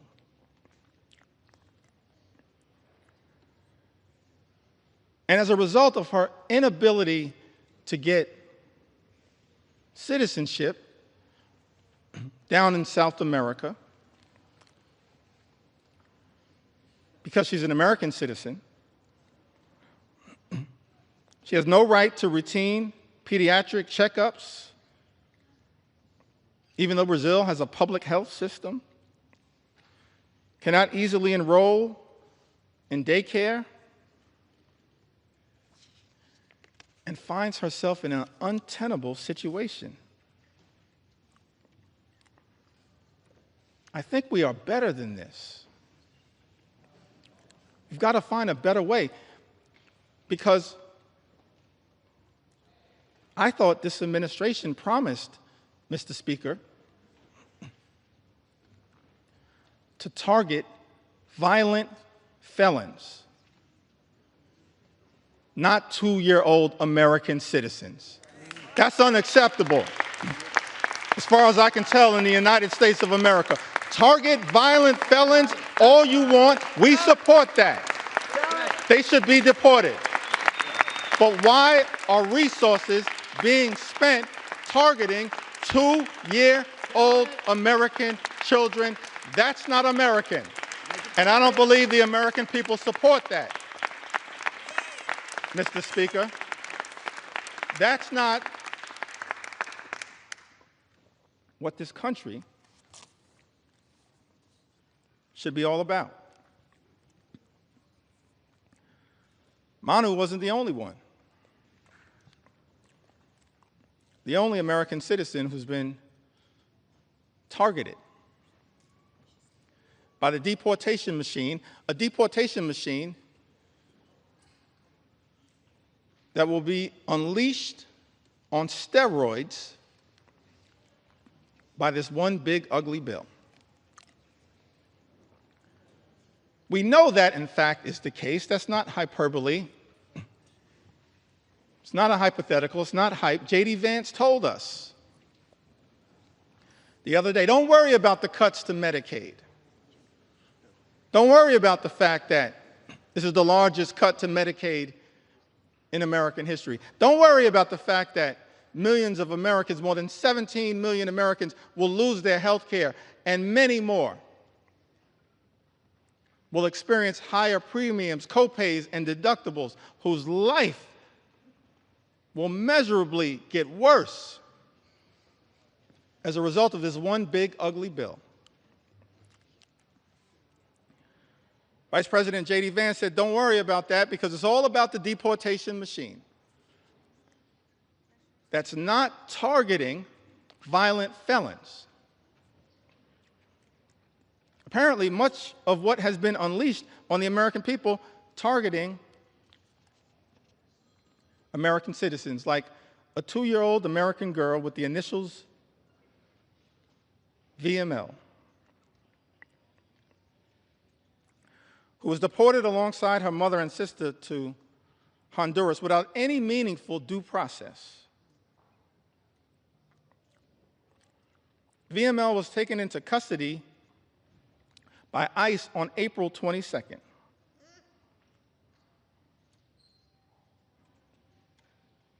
April 22nd happens to be the birthday of my mom. I love you, Miss Lanita Jeffries. If you're watching right now, I love you. My younger brother and I, we thank you for what you did, for your sacrifice in raising us, trying to be the best citizens that we can be. VML was taken into custody by ICE on April 22nd while attending a routine check-in at a New Orleans immigration office with her mother. VML's undocumented mother had no criminal history. And had she been allowed due process, they could have contested the removal.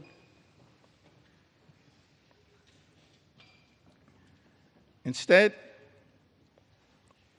this 2-year-old American citizen was never given a chance to exercise her rights by the Trump administration. That is not who we are.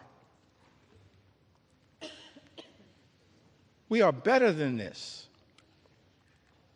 in the United States of America.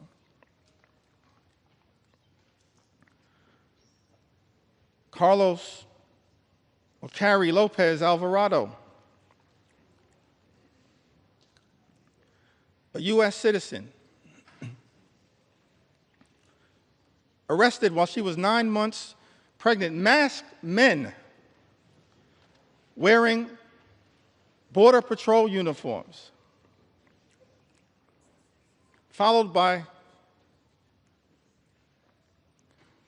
a white truck into a building's private parking in the city of Hawthorne.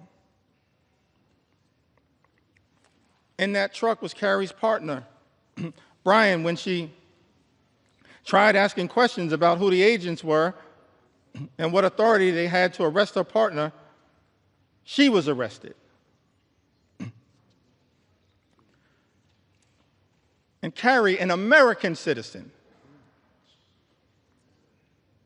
recounted that they started grabbing me from both sides,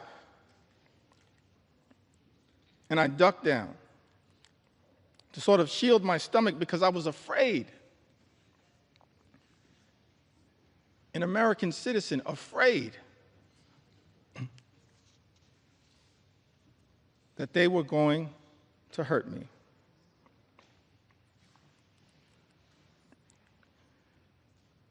She told them her due date. She was 9 months pregnant.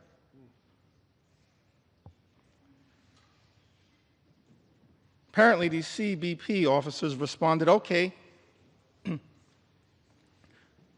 your baby is going to be born here, but you're from Mexico, right? They were wrong. They were detaining an American citizen. This is what has been unleashed on the American people. One last story that I feel compelled to share on this issue. Mr. Speaker, I still got some ground to cover. Take your time. Take your time. On a few other issues of importance to the American people, but one last story that I think needs to be shared, Mr. Speaker, in connection with this issue. This received some attention, some notoriety. Americans were horrified, should be horrified. All of us should be horrified. I'll never forget the journey that we were originally on. Set forth, spoken to by the founders of this country. E pluribus unum, out of many, one. How can we forget that at this moment in time? One last story in this area that I feel compelled to share, Mr. Speaker. Story of Narciso Barranco, 48-year-old undocumented landscaper who has been in the United States since the 1990s and has no criminal record.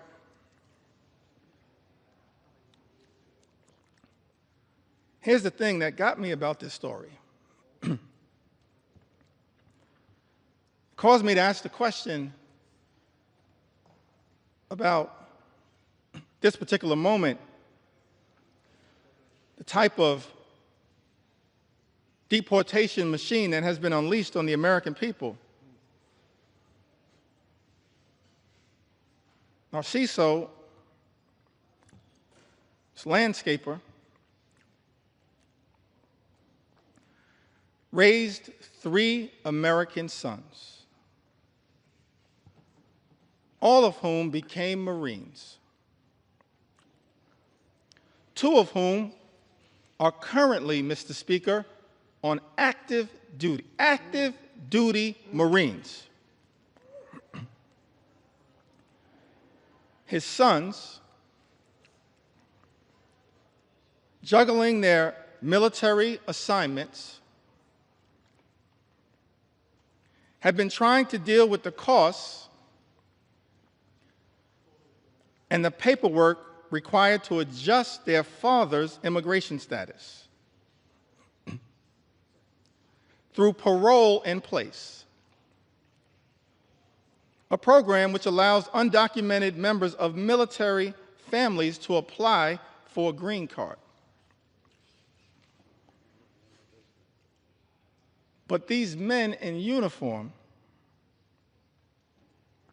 juggling their military assignments, had not gotten there yet. So after 3 decades, living, working, and raising a family of patriots in the United States, Narciso was violently arrested while he was mowing the grass at an IHOP restaurant. We don't have to speculate as to whether this was true or not. In a video captured of the incident, you see he was sprayed with pepper gas. He was detained on the ground. He was not resisting. And he was hit repeatedly in the head by masked federal agents while he was on the ground. Let me park right there parenthetically for a moment. Seems to me that every other law enforcement professional in the United States of America has to disclose their identity in a way that is identifiable. These masks need to come down. They need to come down. They need to come down. These agents should just be held to the same set of standards as every other law enforcement officer in the United States of America. And if you don't understand the righteousness of that position, just study the case of Narciso. His oldest son, a Marine veteran, said in an interview, what we weren't prepared for and didn't prep him for was these guys attacking him. We never expected anything like that. We expected these guys to act professionally.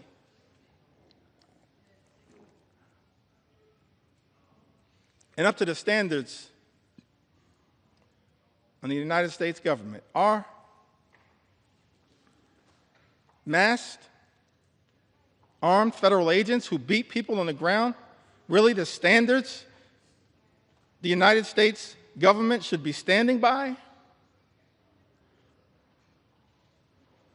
Are these the types of actions, Mr. Speaker, that House Republicans endorse and support?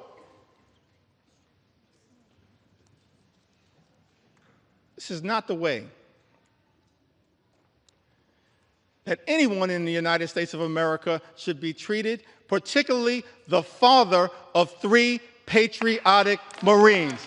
No one should be treated this way, but certainly not the father of 3 patriotic Marines in the United States of America. It's outrageous. It's out of control. And it's completely and totally unacceptable. Unacceptable. Unacceptable here in the United States of America. We are better than this. Better than this. Mr. Speaker, I've talked about the aspirational vision that we have for a country where everybody can afford to live the good life and work hard, play by the rules,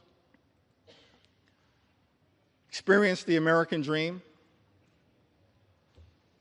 live the good life, good paying job, good housing, good health care, good education for their children, and a good retirement. That's not too much to ask in the United States of America, the wealthiest country in the history of the world, a great country, an exceptional country, as Abraham Lincoln once observed in a speech in the chamber of the House of Representatives. America, the last best hope of Earth. Spent a little time talking about the type of things, the type of America that we should be working hard at a bipartisan way to bring about, and spent some time critiquing this one big, ugly bill.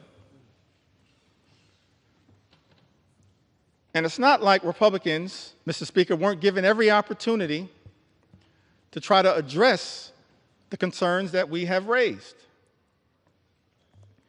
I'm thankful for my colleagues in all of the committees of jurisdiction who worked hard, pulling all-nighters, offering amendments, to try to improve this one big ugly bill.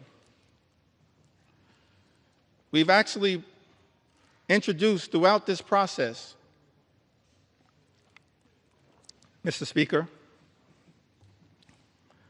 hundreds of amendments. Just yesterday before the Rules Committee, hundreds of amendments. And before that, in late May, when the initial bill was being debated in a marathon session before the Rules Committee, more than 125 or so Democrats offering more than 500 different amendments to improve this bill, to stand up for the American people. Doing so over and over and over again throughout this process. And so, Mr. Speaker, I think it's important for the American people to understand what exactly House Republicans have rejected. What changes have House Republicans rejected to this one big, ugly bill?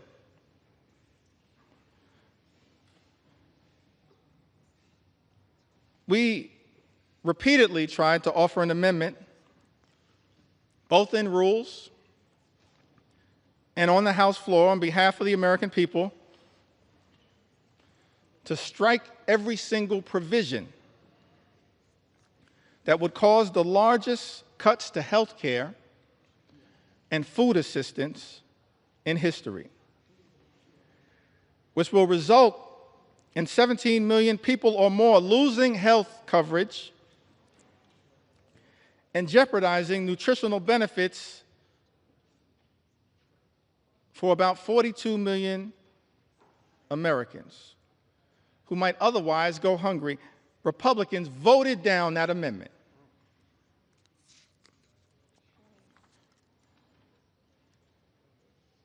I believe it was Representative Amelia Sykes had an amendment to strike the Medicaid cuts in the bill to prevent millions of people from losing their health insurance and to stop hospitals and nursing homes from shutting their doors.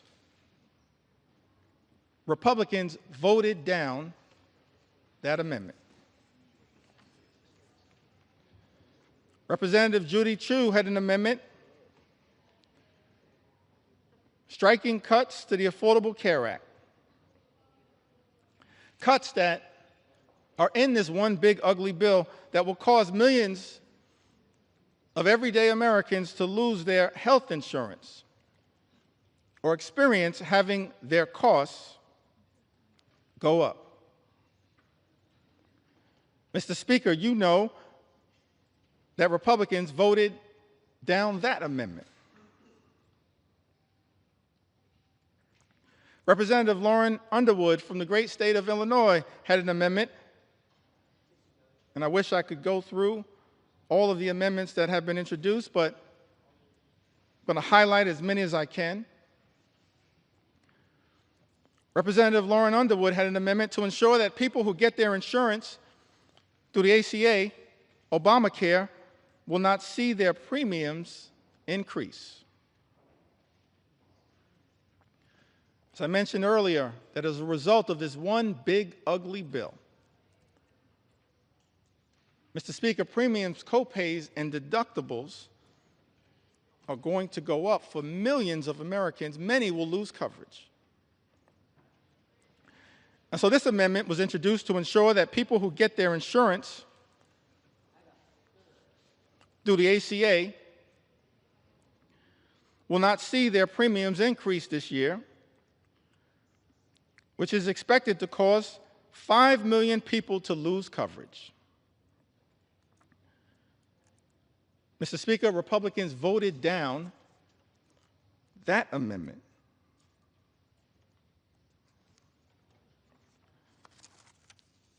Representative Kelly Morrison had an amendment that strikes the defunding of Planned Parenthood, which provides access to life-saving cancer screenings and reproductive health care.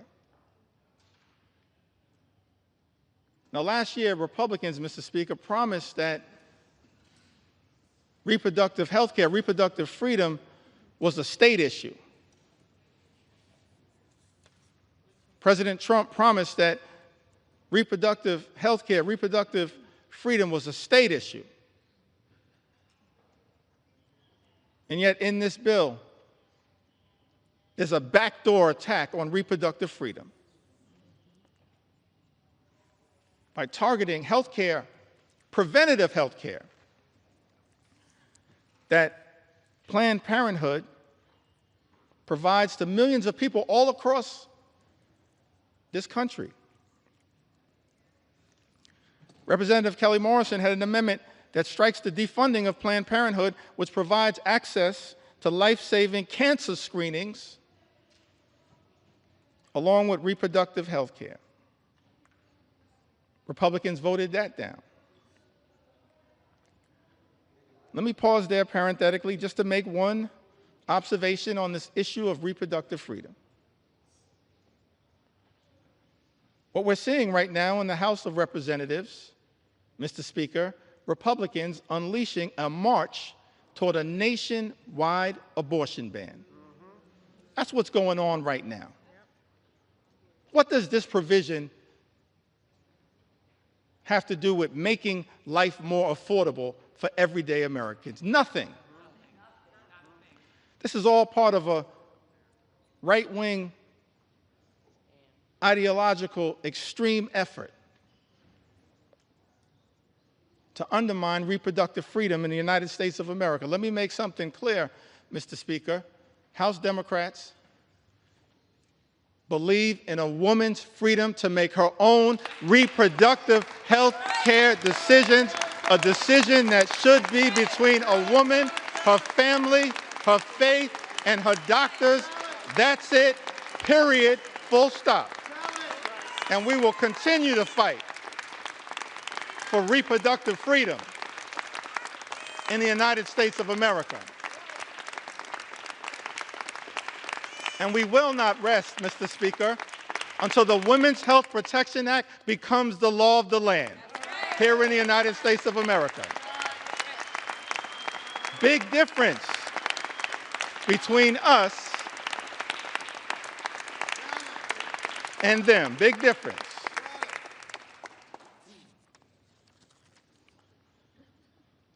Mr. Speaker, Representative Johanna Hayes introduced an amendment to strike all provisions that would cut food assistance for children, seniors, and veterans. Republicans voted that down. How cruel. How cruel. Representative Shontel Brown had an amendment to strike burdensome red tape requirements that threaten nutritional assistance for millions of Americans and their families. Republicans voted that down. I mentioned earlier, Mr. Speaker, this notion that Republicans are trying to spin to the American people that the attack on nutritional assistance, imposing these paperwork requirements, or as Frank Pallone would say, red tape requirements, that's all about waste, fraud, and abuse. I think common sense suggests to us it has nothing to do with waste, fraud, and abuse.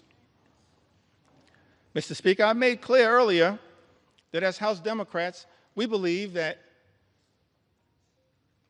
as custodians of taxpayer dollars, we need to make sure that we are spending that money efficiently, effectively, and equitably. And that we are committed to eliminating waste, fraud, and abuse wherever it may be found. I mean, one of the things that's interesting about this bill, this appears to be part of the deal that was negotiated by the senator from Alaska,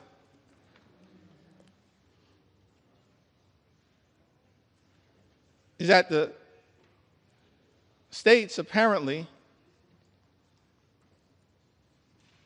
that have the highest error rates with respect to supplemental nutritional assistance are shielded from the initial impact of the nutritional assistance cuts. Let's think about that for a moment.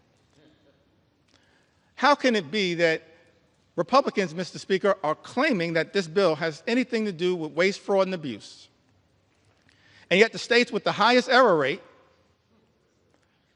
as Republicans during the Rules Committee acknowledged under questioning from Jim McGovern and Mary Gay Scanlon and Joe Neguse and Teresa Leger Fernandez, acknowledged that the states with the highest error rates actually shielded from the initial impact of the cuts to supplemental nutritional assistance. Angie Craig pointed this out. It exposes, in my view, the lie being told, Mr. Speaker, by some in this town that this effort, this one big, ugly bill, is somehow about combating waste, fraud, and abuse. One of the reasons why we know common sense dictates that this one big, ugly bill has nothing to do with meaningfully going after waste, fraud, and abuse is that, on average, SNAP beneficiaries receive $6 per day to try to help them not go hungry, to try to make sure that veterans and children and seniors don't go hungry. Mr. Speaker, I think it's important for the American people to process. That's what SNAP on average provides, $6 per day. At the same time, Elon Musk, his federal contracts, as we understand it, amount to $8 million per day. Mr. Speaker, if Republicans were really serious about targeting waste, fraud, and abuse in the United States of America, start there. $8 million per day. Start right there. Don't take it, don't rip it from the mouths of children, seniors, or veterans. If Republicans were really serious about targeting waste, fraud, and abuse, start right there with Elon Musk. And we'll join you. We'll welcome you into the warm embrace of the House Democratic Caucus to target waste, fraud, and abuse. Start right there. You can start right there, Mr. Speaker. Start right there. Ranking members Jim McGovern and Bobby Scott had an amendment, Mr. Speaker, to prohibit the bill from going into effect unless cuts to Medicaid and SNAP would not result in fewer families being eligible for free school meals. Mr. Speaker, as you know, Republicans voted down that amendment. We can't find a way to stand up for school meals, for school breakfast, for school lunch. That's just cruel.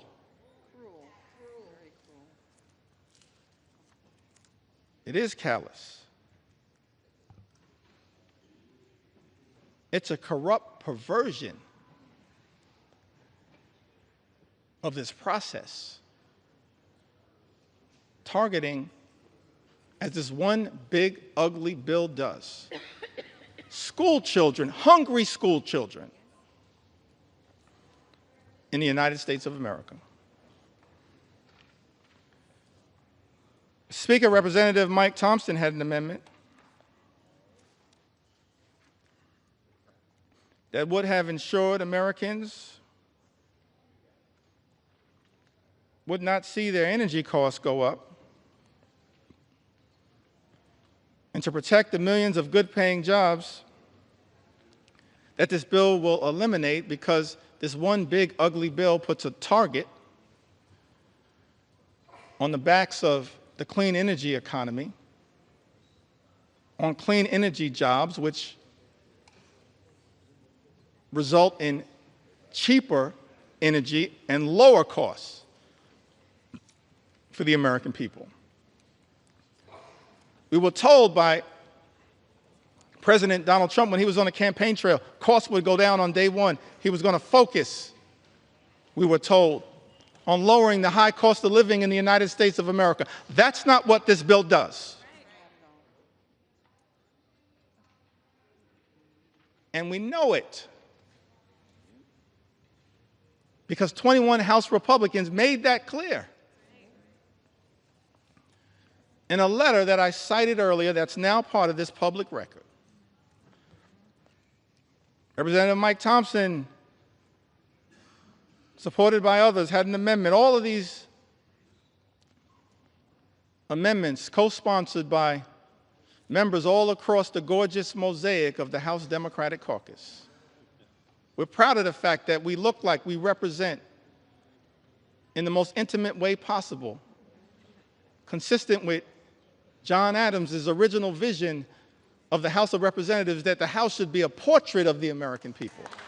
That's what we represent. We're proud of that fact. The gorgeous mosaic of the American people. That's what we're all about, in the most intimate way possible. That's why we love the House. And what the House is supposed to represent, the best of the House, not what we're seeing on the floor right now. Mr. Speaker, Republicans voted down the amendment introduced by Representative Mike Thompson that was designed to ensure that Americans would not see their energy costs go up. It was also designed to protect the good-paying American jobs that were part of both the Bipartisan Infrastructure and Jobs Act, the Infrastructure and Jobs Act, as well as the Inflation Reduction Act.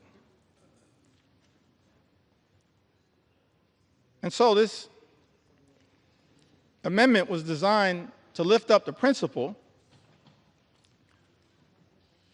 of actually trying to create good-paying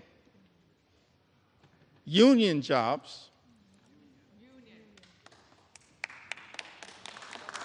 that actually allow people to provide a comfortable living in the United States of America. Amongst this all-out assault that we are witnessing in the United States is an all-out assault on organized labor, an assault on collective bargaining, an assault on the freedom to negotiate.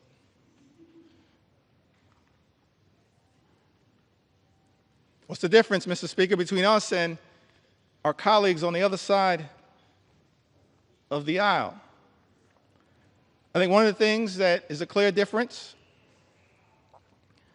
Mr. Speaker, is that we believe, we recognize that in connection with this journey, work hard, play by the rules,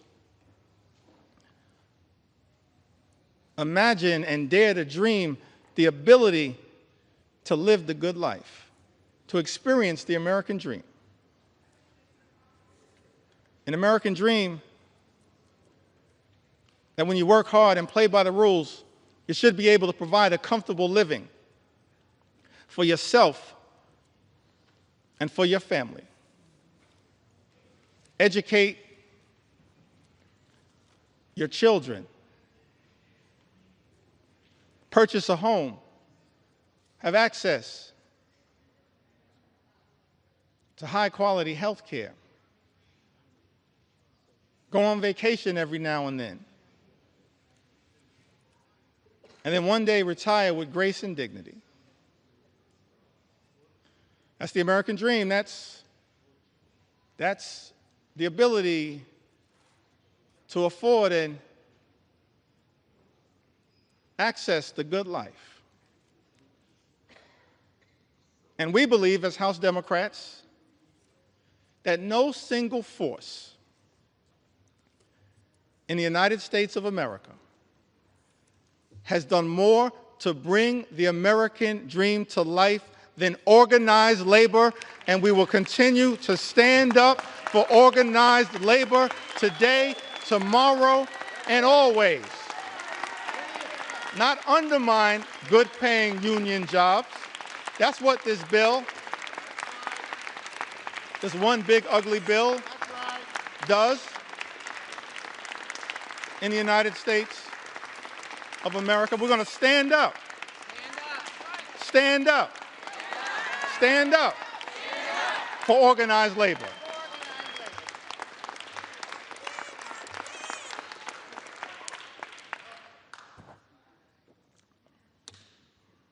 This is personal to me. My parents, Marlon Jeffries,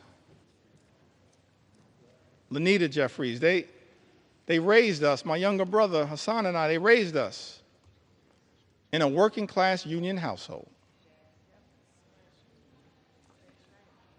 I'm thankful for that. We were raised in central Brooklyn. Now, my mom grew up in Connecticut. And I mentioned, that must be Johanna Hayes.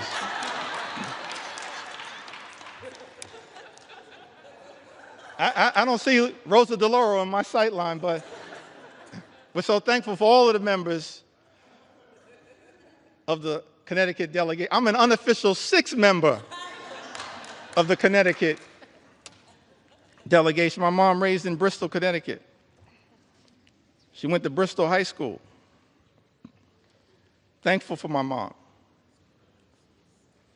And my dad, I mentioned earlier, he grew up in Newark.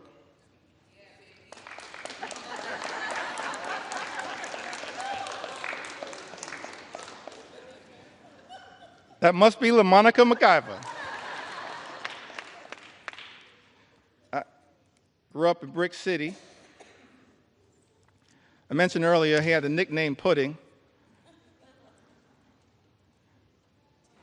I failed to ask him, but I'm going to see if my mom can unlock the key to that nickname for me. My mom grew up in Bristol, Connecticut, and my father grew up in Newark.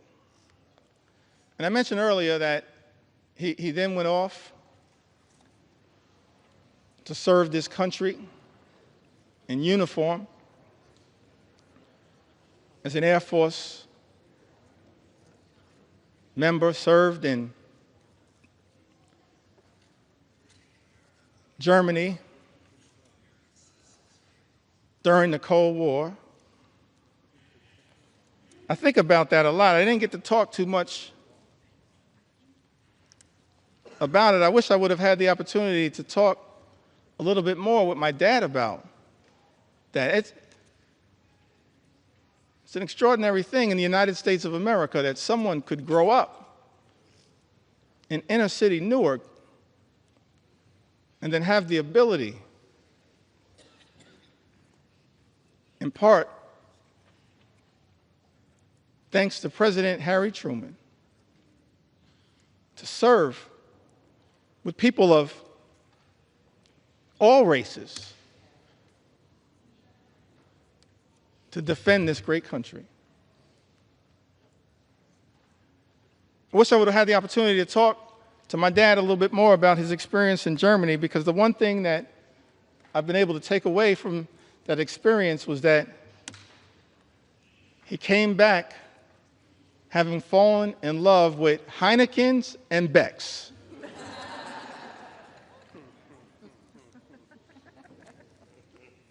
But he came back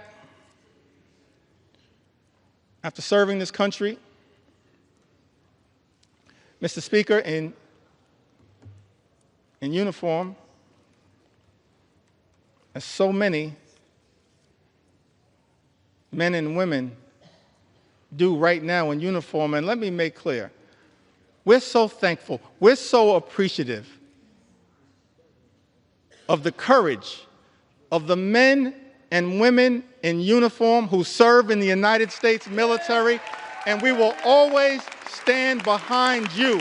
We thank you for your service, your patriotism, your courage, your heroism, and your sacrifice, lifting up the freedom that is America. You are not suckers, you are heroes. You're not suckers, you're heroes.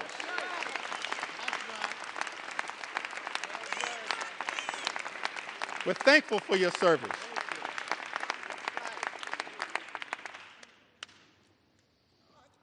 The men and women, no better hype person than Frederica Wilson.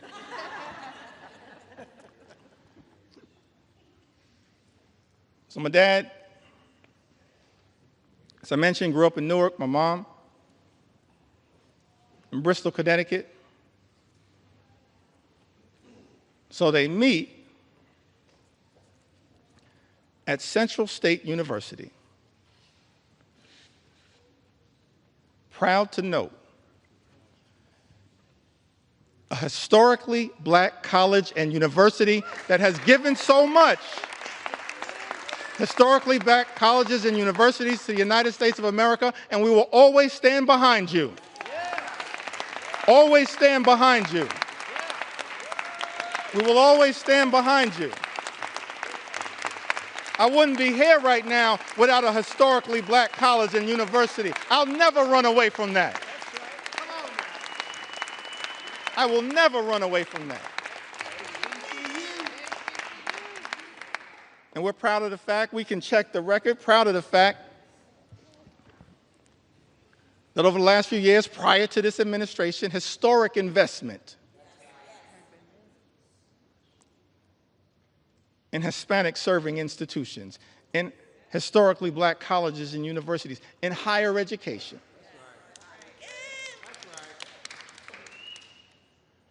That's part of who I am right now. I don't know if I'll have time to tell the story of my grandmother. Maybe I will.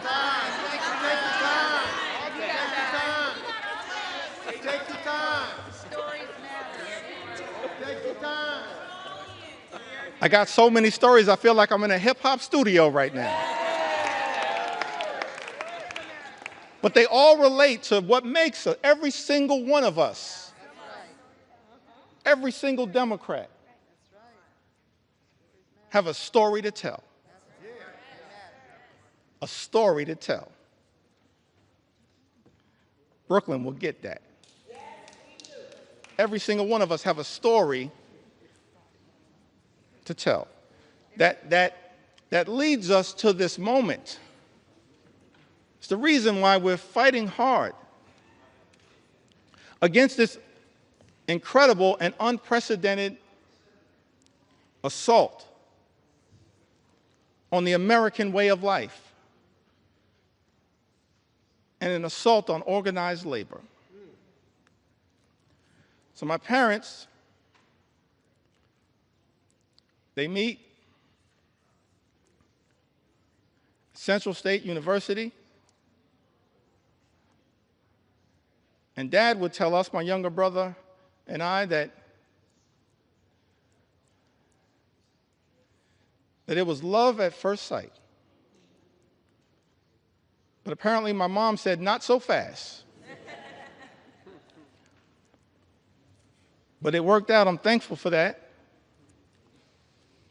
They met at Central State University. And so, of course, I mentioned that mom from Connecticut, father from New Jersey. Why was it that we grew up in New York City? Apparently, they compromised and moved to Brooklyn. And so I'm raised in Brooklyn, New York, working class neighborhood, in the middle of the crack cocaine epidemic. Dangerous times in New York City. In a union household, proud that I grew up in the Cornerstone Baptist Church, still a member of the Cornerstone Baptist Church. Grew up in this union household.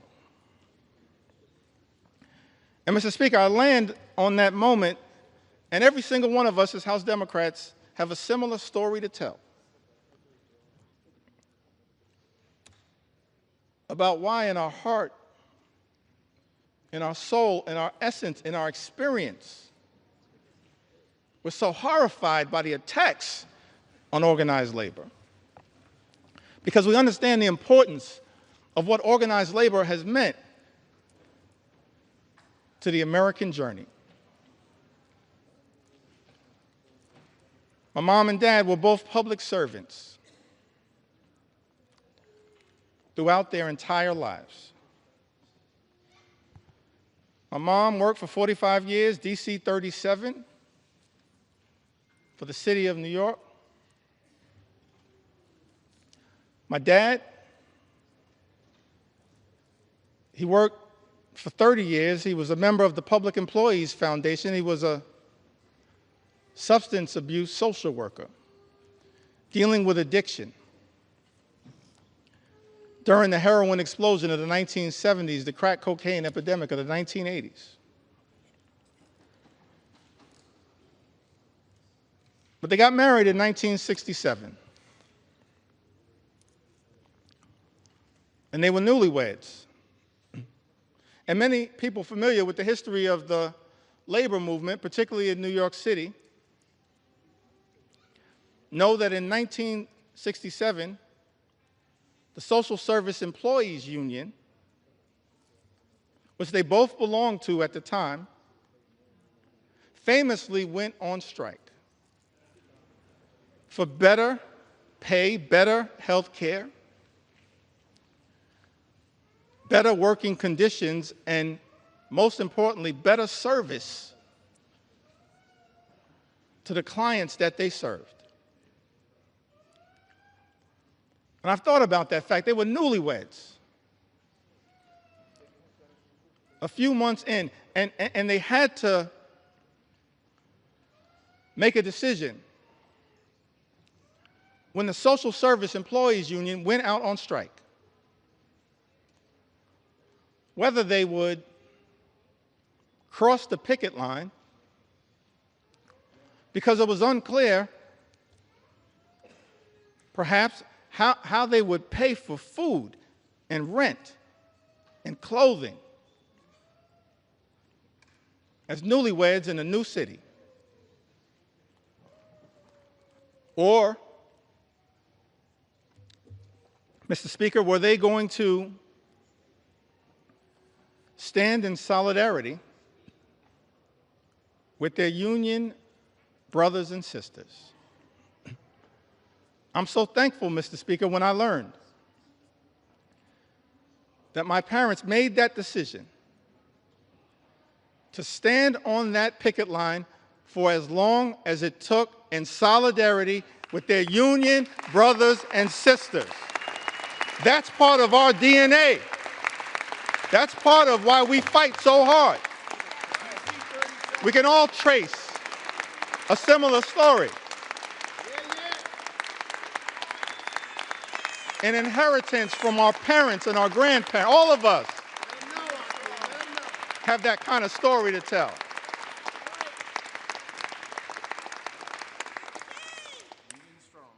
Why am I so thankful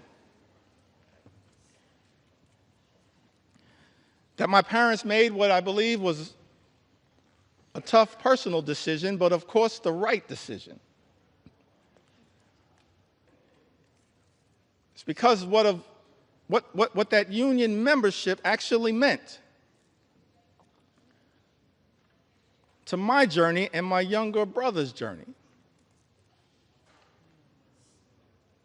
1973, my younger brother was born with a serious heart condition. He's okay right now. He's doing well. Right now, he continues to say on social media that he's our mother's favorite son. Let me say from the House floor, no, you are not. I think she favors both of us. A younger brother, 1973, he's born with a serious heart condition. He's okay right now. He's born with a serious heart condition.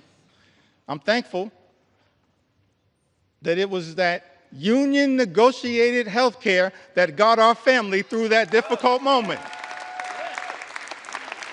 That's why we do what we do. Our own personal experience.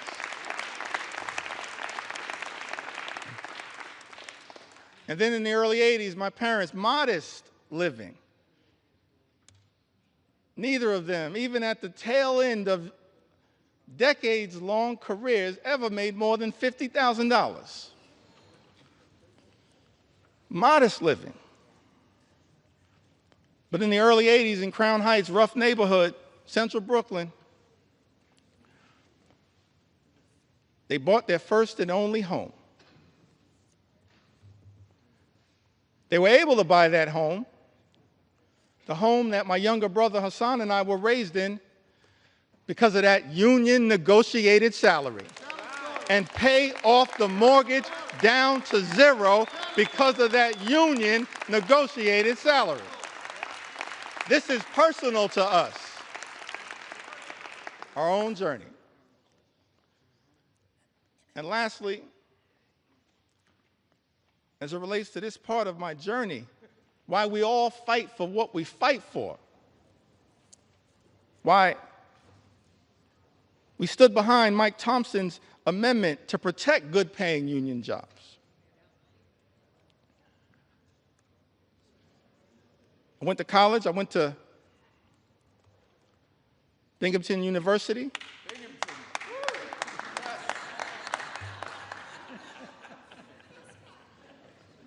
When I first got here, I was surprised to learn, actually, that I was the first graduate of Binghamton University ever elected to the United States Congress. I was shocked to learn that, but not the last. Because Vindman and Mannion have now joined us. And so we tripled the size of the Binghamton University delegation.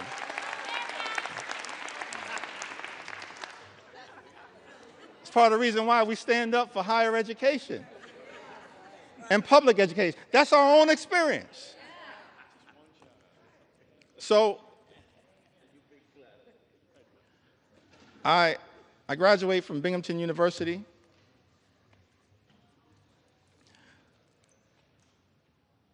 My younger brother graduated from Morehouse University. I think that was Hank Johnson. Sanford Bishop.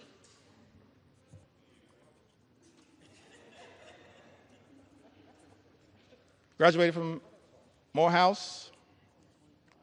I graduated from Binghamton University. And somehow, we managed to graduate from college without owing anything. And for the life of me, I couldn't figure out how. Because as I mentioned, my mom, my dad, they just earned a modest living all throughout their careers. So one day I had a conversation with my mom and I was trying to figure it out. How did you pull that off? She said, well, I wanted to make sure my two sons could have a clean start to life. So I borrowed against my union negotiated pension to make sure my two sons could get free and clear of loans and get a higher education as part of our effort to experience the American dream. And so we all say to our brothers and sisters in organized labor, you don't ever have to worry about whether House Democrats are going to stand up for you because you've always been there for us. You've always been there for us. You've always been there for us. That's our personal story. And every single one of us,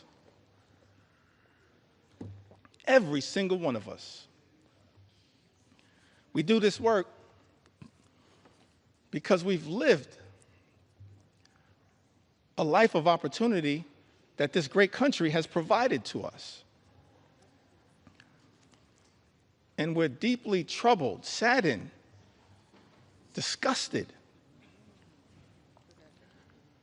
that this great institution, this House of Representatives, Mr. Speaker, Republicans are trying to jam this one big ugly bill down the throats of the American people. A bill that hurts everyday Americans in order to reward billionaires with massive tax breaks. Shame on this institution if that bill ever passes. And so we say to the American people, we've been working hard to try to get this bill into a better situation, introducing amendment after amendment after amendment. Representative Judy Chu, the Chair Emeritus of KPAC, one of our extraordinary leaders, my good friend Grace Meng, she now chairs KPAC, but Representative Judy Chu, she had an amendment that no one earning more than $10 million per year receives a tax cut to prevent this reverse Robin Hood and the ballooning of the debt by $4 trillion. Mr. Speaker, you know, Republicans voted down that amendment. We support, as Democrats, providing tax relief to everyday Americans. We're willing to work in a bipartisan way to deal with that issue under the leadership of Richie Neal. But Republicans decided, Mr. Speaker, as you know, to go down this partisan road, play partisan games, try to jam this extreme budget down the throats of the American people.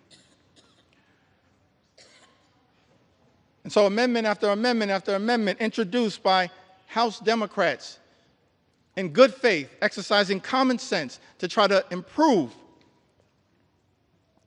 this bill. Representative Jimmy Gomez, the chair of the Dad's Caucus here in the United States House of Representatives, he had an amendment to ensure that people who make $1 billion a year don't get a tax break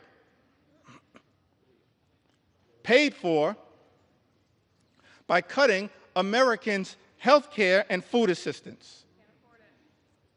Mr. Speaker, you know, Republicans voted that down.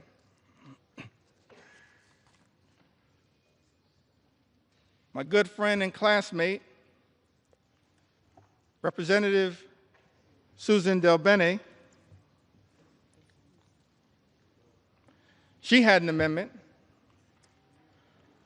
that would have made the child tax credit fully refundable. Susan DelBene, a great champion of the child tax credit. Let me also shout out a person that I believe is the mother of the enhanced and expanded child tax credit as well. The top Democrat on the Appropriations Committee, Rosa DeLauro. We're thankful for your leadership, Rosa.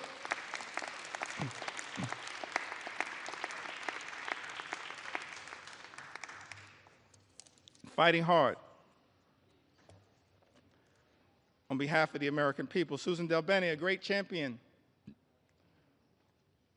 of the child tax credit.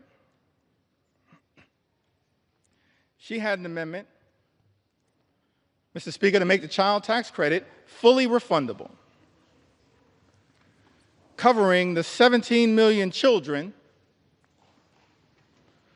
who are being left behind by the big, ugly bill,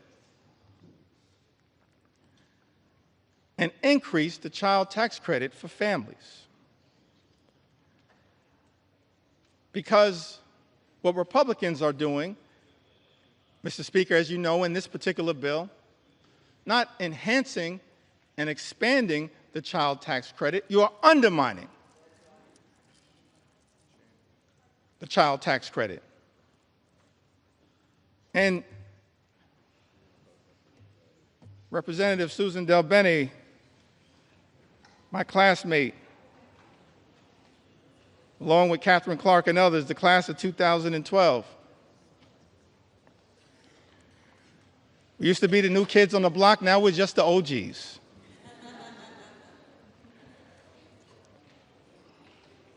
Susan DelBene, she introduces this amendment, and Mr. Speaker, as you know, Republicans voted it down. Representative Laura Gillen had an amendment that dealt with this issue a little bit earlier. The new and permanent cap on state and local tax deduction. Representative Laura Gillen had an amendment to strike the new and permanent cap on salt, which is something that members of the House Republican Conference, Mr. Speaker, as you know, claimed was a line in the sand for them, specifically from New York, and said that they support, but Republicans voted down that amendment from Representative Laura Gillen. Representative Mary Gay Scanlon from the Commonwealth of Pennsylvania, one of the great members of the class of 2018, a great class. She had an amendment that would protect infants, babies, American citizens born in this country from the unconstitutional and un-American Trump executive order to end birthright citizenship. Republicans voted that down.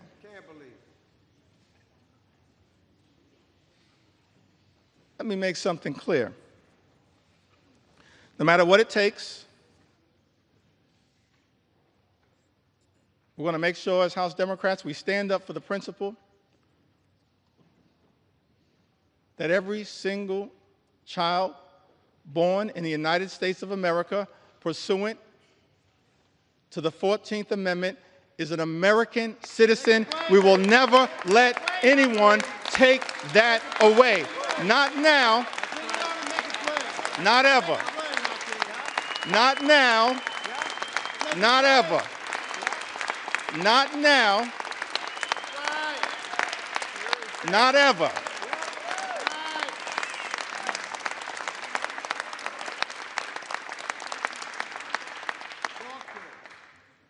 I think Mary Gay Scanlon, I'm appreciative of my big brother, Congressman Greg Meeks, my big brother in the United States Congress. We're a family as House Democrats, committed to working hard, standing up on behalf of the American people. It's an honor of a lifetime to be part of this family.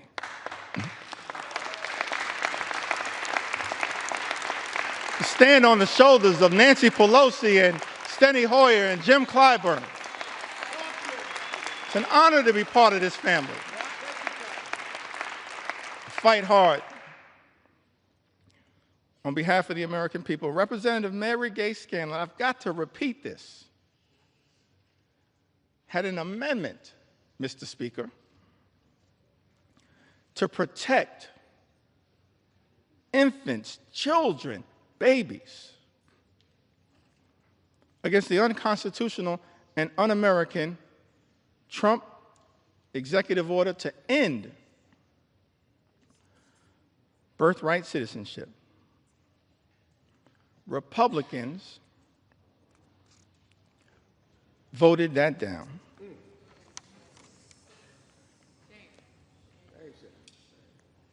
Representative Pramila Jayapal had an amendment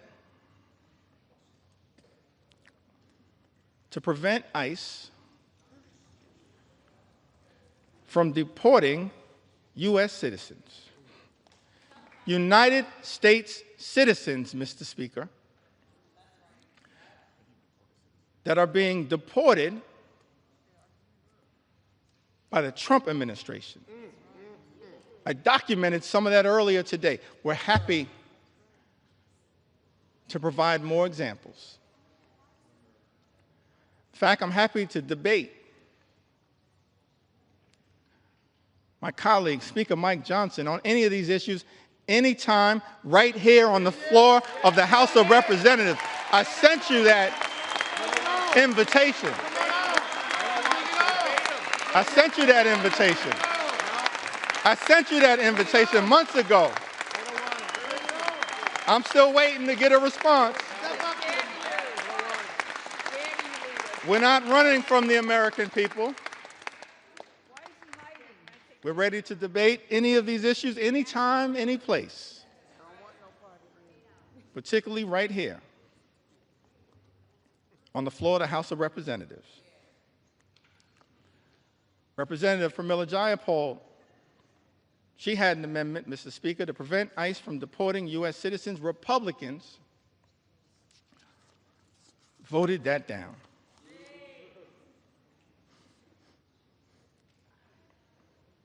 Ranking Member Jim McGovern, and this issue was personal to him. I mentioned earlier, we do this work because we're informed by our own personal experiences. It's not about glory, it's not about profit. It's about improving the lives of the American people that we're privileged to represent. Jim McGovern, his wife Lisa, dealing with immense pain, immense personal tragedy, but fighting so hard on behalf of the American people. He had an amendment to restore the critical NIH research funding withheld by Donald Trump and Elon Musk to cure diseases like Alzheimer's and cancer, including pediatric cancer, childhood cancer. Mr. Speaker, you know Republicans voted that down.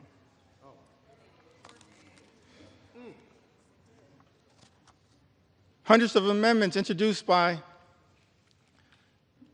Democrats to try to deal with the cruelty and the callousness of Donald Trump's one big ugly bill. Many amendments were offered by Democrats, and Republicans chose not to make these amendments in order. In other words, just ignored them, dismissed their importance. Representative Debbie Wasserman Schultz and Gottheimer offered an amendment that adds a new requirement that the Secretary of HHS certify in writing that the reduction and rescissions made by this act will not affect cancer survivors currently on Medicaid or Medicare. Mr. Speaker, as you know, Republicans dismissed that amendment. Representative Houlihan and Representative Ramirez offered an amendment, Mr. Speaker, that exempts individuals with disabilities from having to prove eligibility for Medicaid every 6 months. That's a burdensome red tape requirement designed to throw people off of Medicaid who are eligible. That amendment was dismissed, Mr. Speaker, as you know, by House Republicans.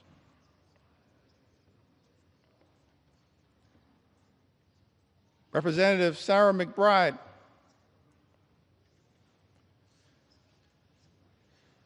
the distinguished gentle lady from the great state of Delaware.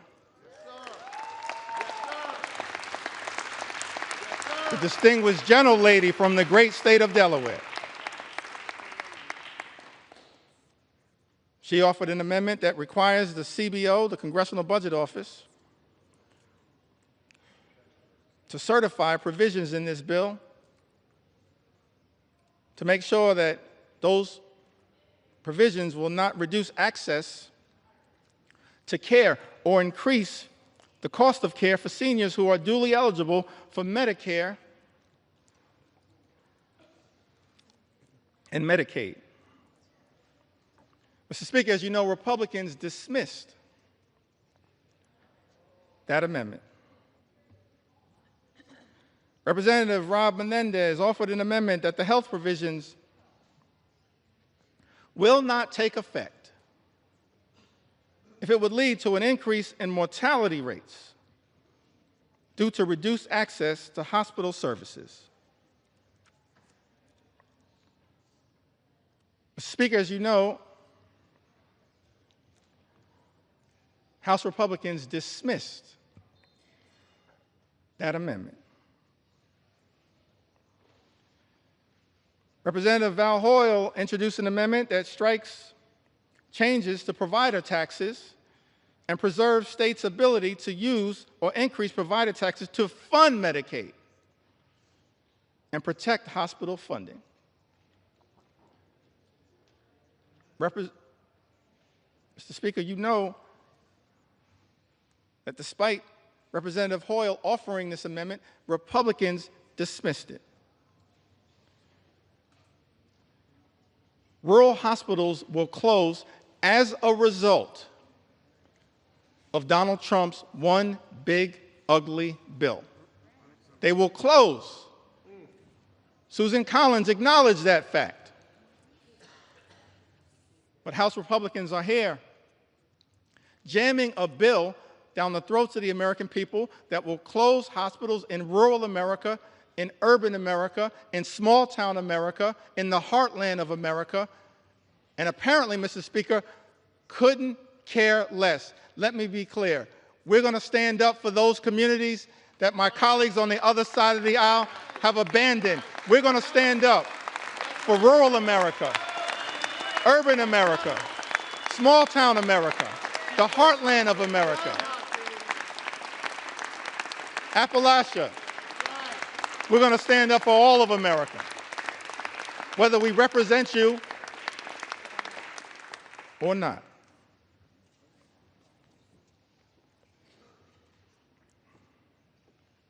Representative Nanette Barragan, one of our co-chairs of Steering and Policy, along with Robin Kelly and DWS, she offered an amendment increasing the Hospital Stabilization Fund. That they had to include in this one big ugly bill. This amendment was designed to protect hospitals from closing and expand eligibility for safety net hospitals that we know exist all across America. In every corner in this country. Safety net hospitals that serve a large number of low-income patients, including those with Medicaid. And yet, Mr. Speaker, as you know, House Republicans dismissed this amendment. Amendment after amendment after amendment that Democrats have introduced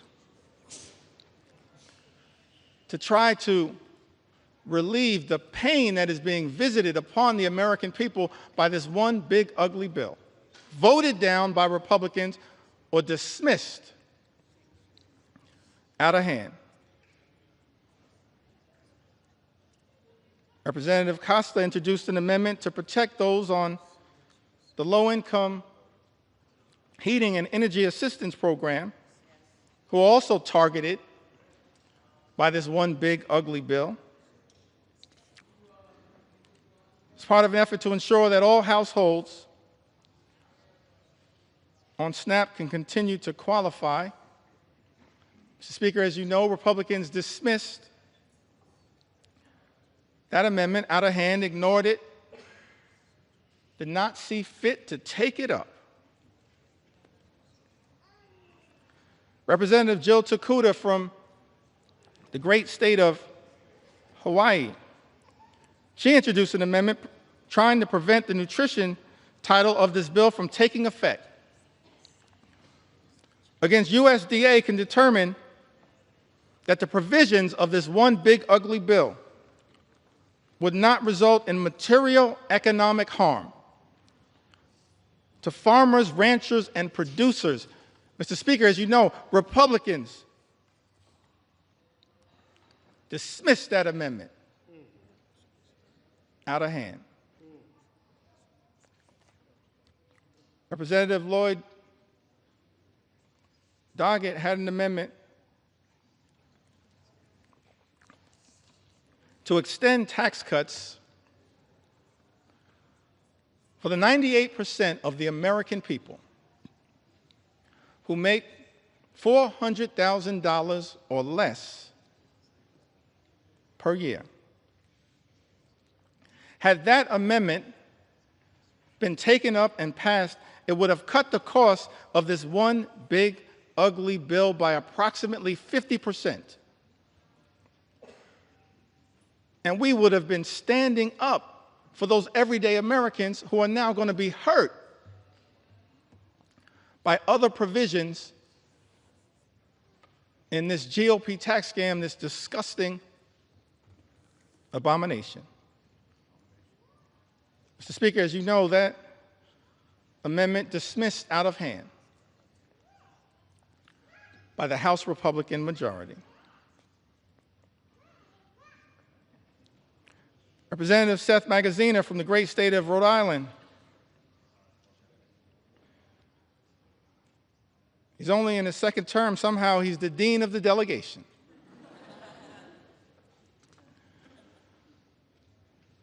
Along with my good friend Gabe Amo, Seth Magaziner, he had an amendment to provide a tax cut for the middle class, paid for by increasing taxes on the wealthiest here in this country. Taxes and a tax rate that had previously been at 39%, lowered by the original GOP tax scam in 2017. He had this amendment to provide a tax cut for middle-class Americans. Instead, Republicans are spending $1 trillion on massive tax breaks for the wealthiest amongst us. And that amendment was dismissed out of hand. Representative Stephen Horsford, who also came in the class of 2012, he had an amendment to make no tax on tips, which we support. But we support no tax on tips becoming a permanent part of the law, and that's not what this one big, ugly bill does. Tax breaks for billionaires, permanent. Tax breaks for everybody else expire. That's not the way to stand up for everyday Americans. That's extraordinary. Representative Stephen Horsford's amendments to make no tax on tips permanent and to close loopholes that are in this one big ugly bill. Dismissed out of hand. Amendments introduced by Ranking Member Huffman, Andrea Salinas, Dave Min, Emily Randall, and others, protecting public lands, dismissed out of hand. Amendments on energy introduced by members like Luz Rivas, dismissed out of hand. And I think I'll end this portion of my presentation. Mr. Speaker,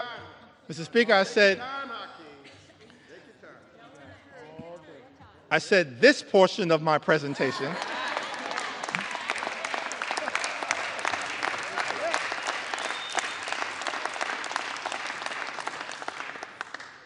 Still got a little more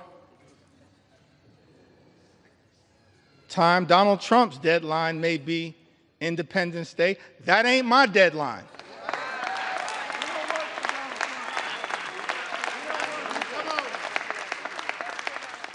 You know why? Mr. Speaker, we don't work for Donald Trump. We work for the American people. That's why we're right here now on the floor of the House of Representatives, standing up for the American people, for everyday Americans, for hardworking American taxpayers, fighting hard to make sure that we can live in a country where every American can afford to live the good life. And as I mentioned earlier, Mr. Speaker, part of being able to afford to live the good life, part of part of those 5 things that I talked about, which shouldn't be hard to agree upon. Work hard, play by the rules, and then being able to be part of a country. Imagine a country where when you work hard and play by the rules, you can afford to obtain the American dream, to experience the good life, good paying job, good housing, good health care, a good education for your children, and then a good retirement. So we had a series of amendments, Mr. Speaker, introduced on the subject of education. Let me say something about the Department of Education, and every agency, every department can, of course, be improved in terms of its efficiency, but the Department of Education does important work, particularly as it relates to the most vulnerable children amongst us. And as part of this unprecedented assault on the American way of life, President Donald Trump issued this executive order, effectively trying to abolish the Department of Education. I know there are people all across the country as I travel throughout America concerned about this. Let me make something clear. The Department of Education was a